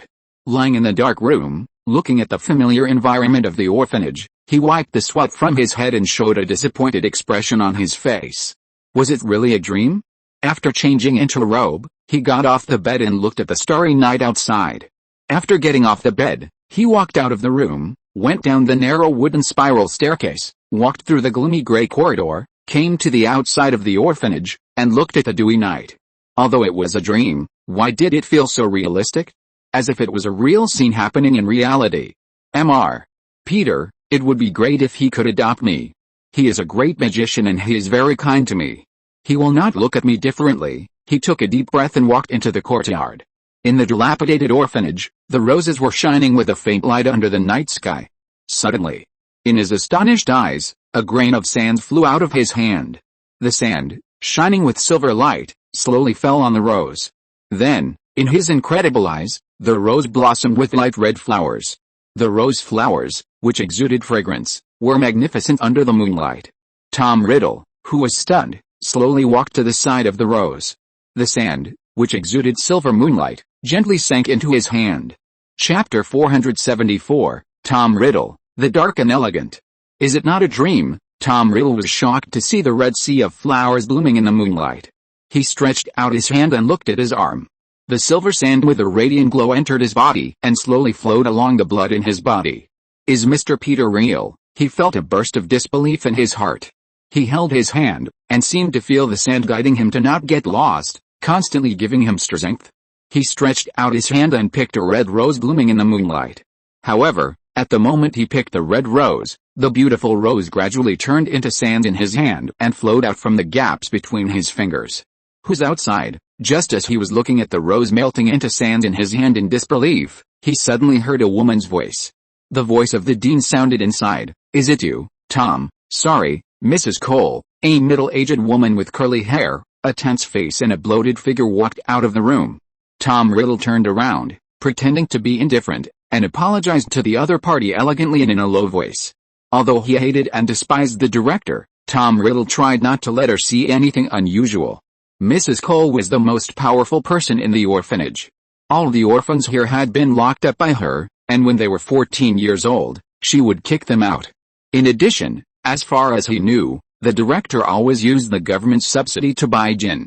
She hated everything that didn't follow the rules and would judge others arbitrarily with her own ideas. Once she determined that you were a bad guy, she would put all the bad things on your head. I said, Tom, no one is allowed to leave the dormitory after 10 o'clock in the evening. Mrs. Cole walked towards him with a frost on her face. You violated the night rules of the orphanage, Tom. Sorry, Mrs. Cole, if you saw what was happening behind me, you would understand me. Tom Riddle was not flustered, he said calmly. Raising his eyes that reflected the cold night sky, he slowly said, maybe God is moved by your help to everyone in the orphanage, so he sent down this miracle. As he spoke, he turned around gracefully. The red roses blooming in the courtyard almost blinded Mrs. Cole's eyes. This is impossible. Looking at the suddenly blooming red roses, Mrs. Cole covered her mouth in shock. During the day, the roses had not bloomed yet, but now they bloomed overnight. Is this God's masterpiece? Mrs. Cole murmured to herself. After dealing with Mrs. Cole, Tom Riddle turned and walked towards the dormitory. The smile on his mouth quickly disappeared after he stepped into the darkness, and turned into a cold look. After returning to the dormitory, Tom Riddle went to bed to rest. Just as he lay down on the bed, he was surrounded by another group of orphans from the orphanage before he fell asleep. The leader was Billy, the oldest here.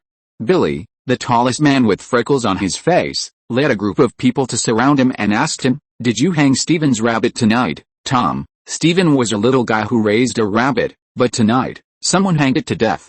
No, I didn't do it. Tom Riddle shook his head, indicating that he didn't do it. It must be you, Tom, you weird guy, you always act like an evil wizard. Billy grabbed his clothes fiercely. Except you, no one would do this. You are the most evil guy here, you are the most likely suspect. Being grabbed by the clothes, Tom looked at him coldly, with sarcasm in his voice. Haven't you heard a saying, Billy? Among all the bad things in the world, there is nothing more hateful and more common than abusing intelligence. Facing Tom Riddle's ridicule, Billy couldn't help but punch him in the mouth. Tom, whose mouth was bleeding from the beating, leaned back with a bang.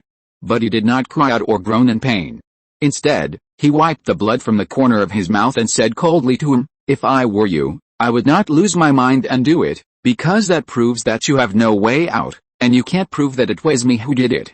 You can only resort to incompetent violence. Billy was about to continue to do it when Mrs. Cole's footsteps sounded outside. Seeing the dean coming, Billy and his friends had to return to bed in disappointment. No one wanted to be caught by Mrs. Cole. If she caught them, They would definitely be put in solitary confinement. Mrs. Cole's timely arrival saved Tom Riddle from the possibility of being beaten. Lying on the bed, Tom Riddle opened his eyes and could not fall asleep for a long time. The dream and the rose just now made him feel uneasy.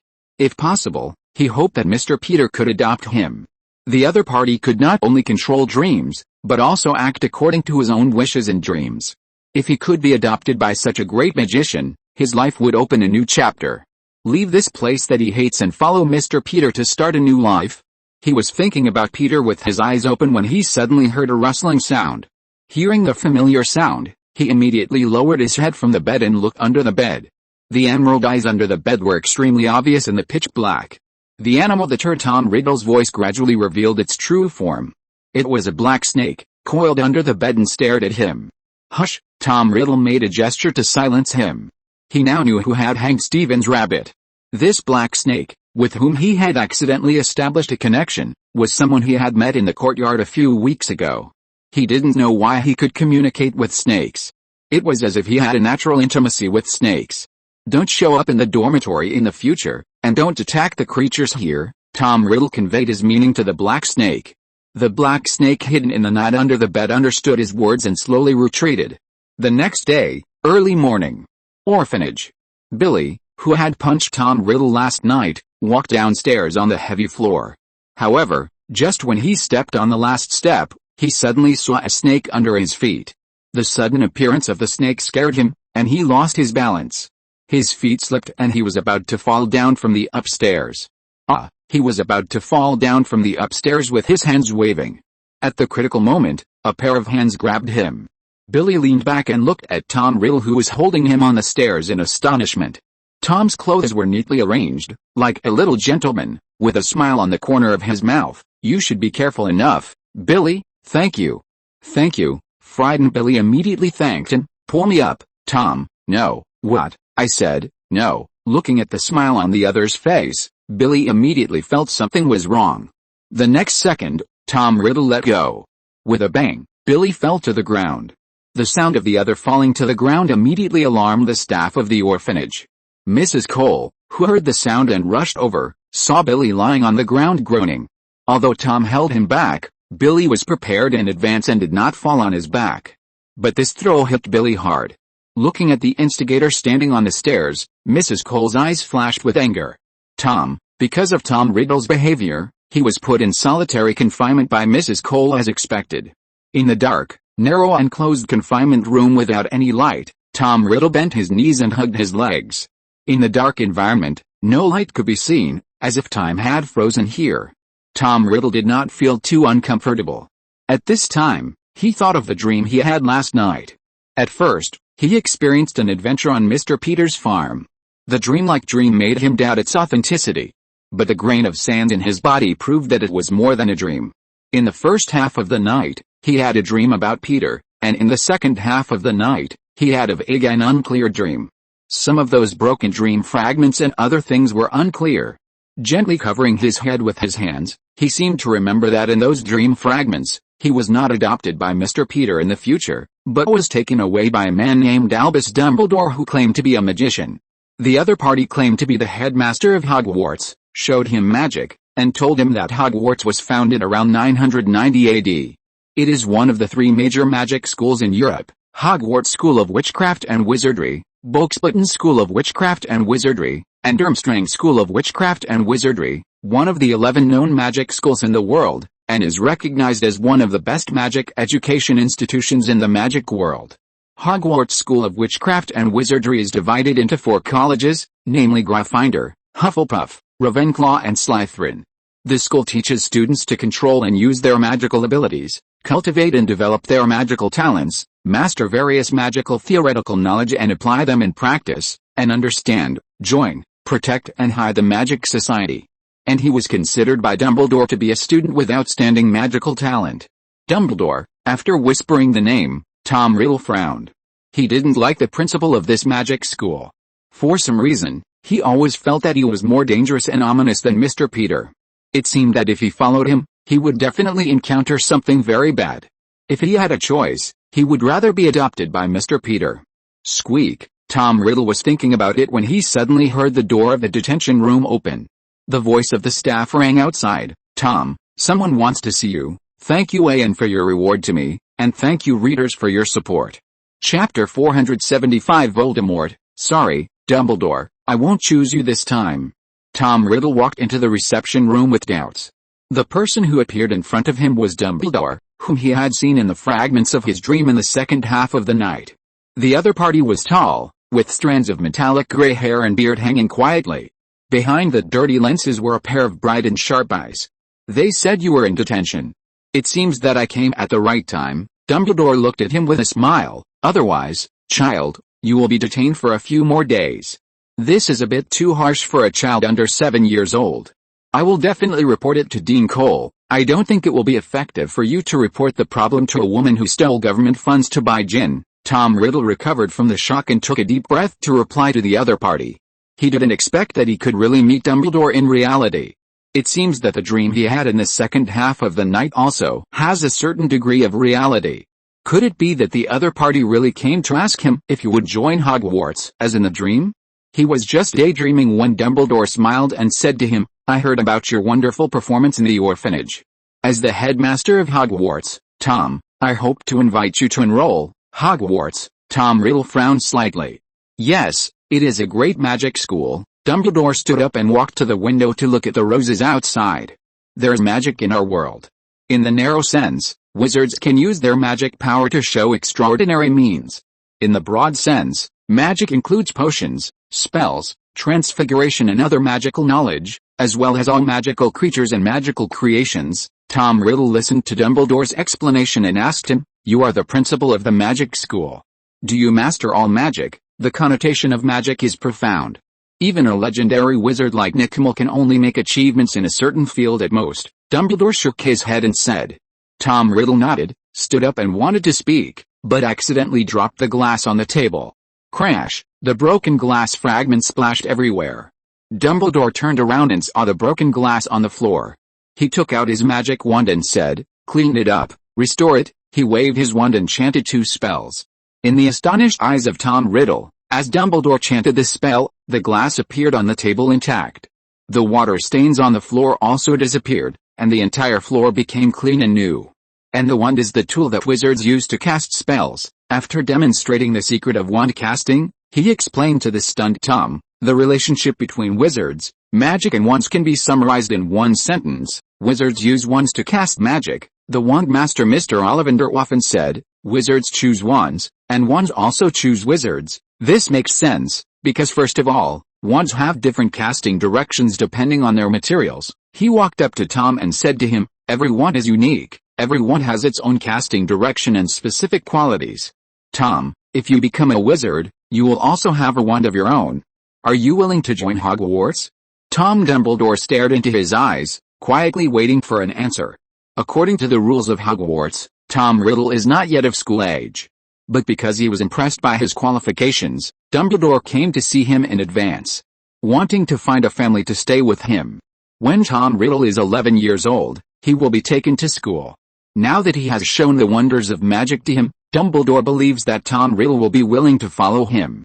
After a while, Tom Riddle raised his head and looked at him with firm eyes. "Sorry, I refuse, Dumbledore." He was stunned for a moment. He didn't expect the child in front of him to refuse him. Is the other party not interested in magic? Or was there an accident in the middle? "Sorry, Principal Dumbledore, I have a magic teacher, and I am willing to follow him," Tom Riddle said to the principal, whose face froze. "Is there any wizard who is one step faster than him?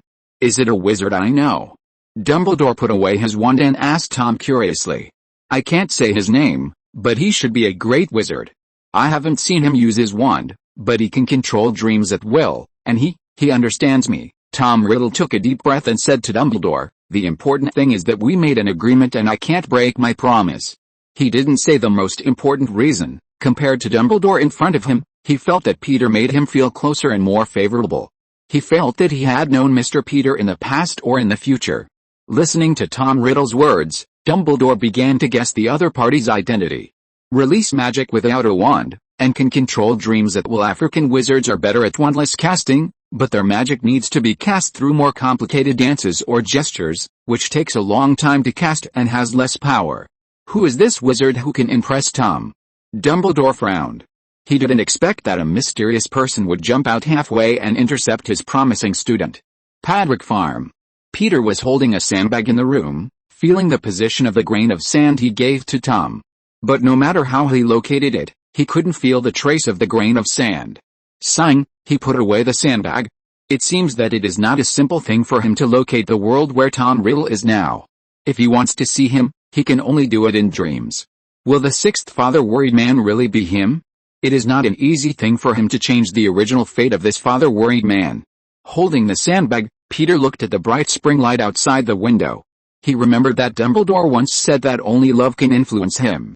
What he meant was nothing more than love is greater than one's own magic. Tom Riddle once said this with a sarcastic and suspicious tone. Tom Riddle's personality is not complicated in Peter's perspective. It's not that he is not bad, but all his actions conform to linear logic. If he doesn't like being bullied, he will use magic to tease his peers in the orphanage.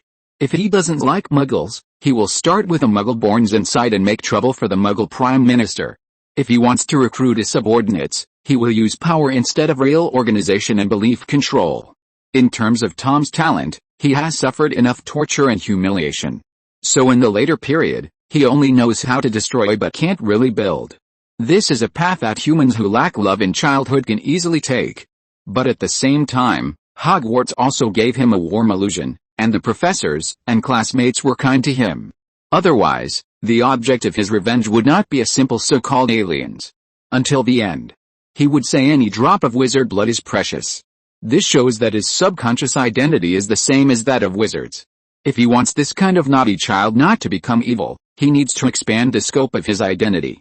As for Dumbledore's education, Peter thinks that the other party is not entirely correct.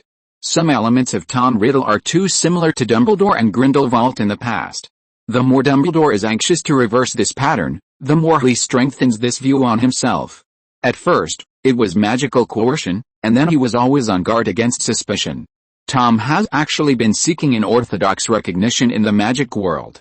If he can't get it from Dumbledore, he will explore in a more source direction. He may think that only a great wizard like Dumbledore can understand him, so he is very willful in front of Dumbledore, but he always pretends to be very obedient in front of others. It was not until he was rejected for the last time in Dumbledore's office that he probably gave up completely. Of course, Dumbledore can't do this just because he understands it, because he can't get over his own psychological barrier. This is also a tragedy that cannot be reversed in a sense. Peter pondered for a while and walked downstairs.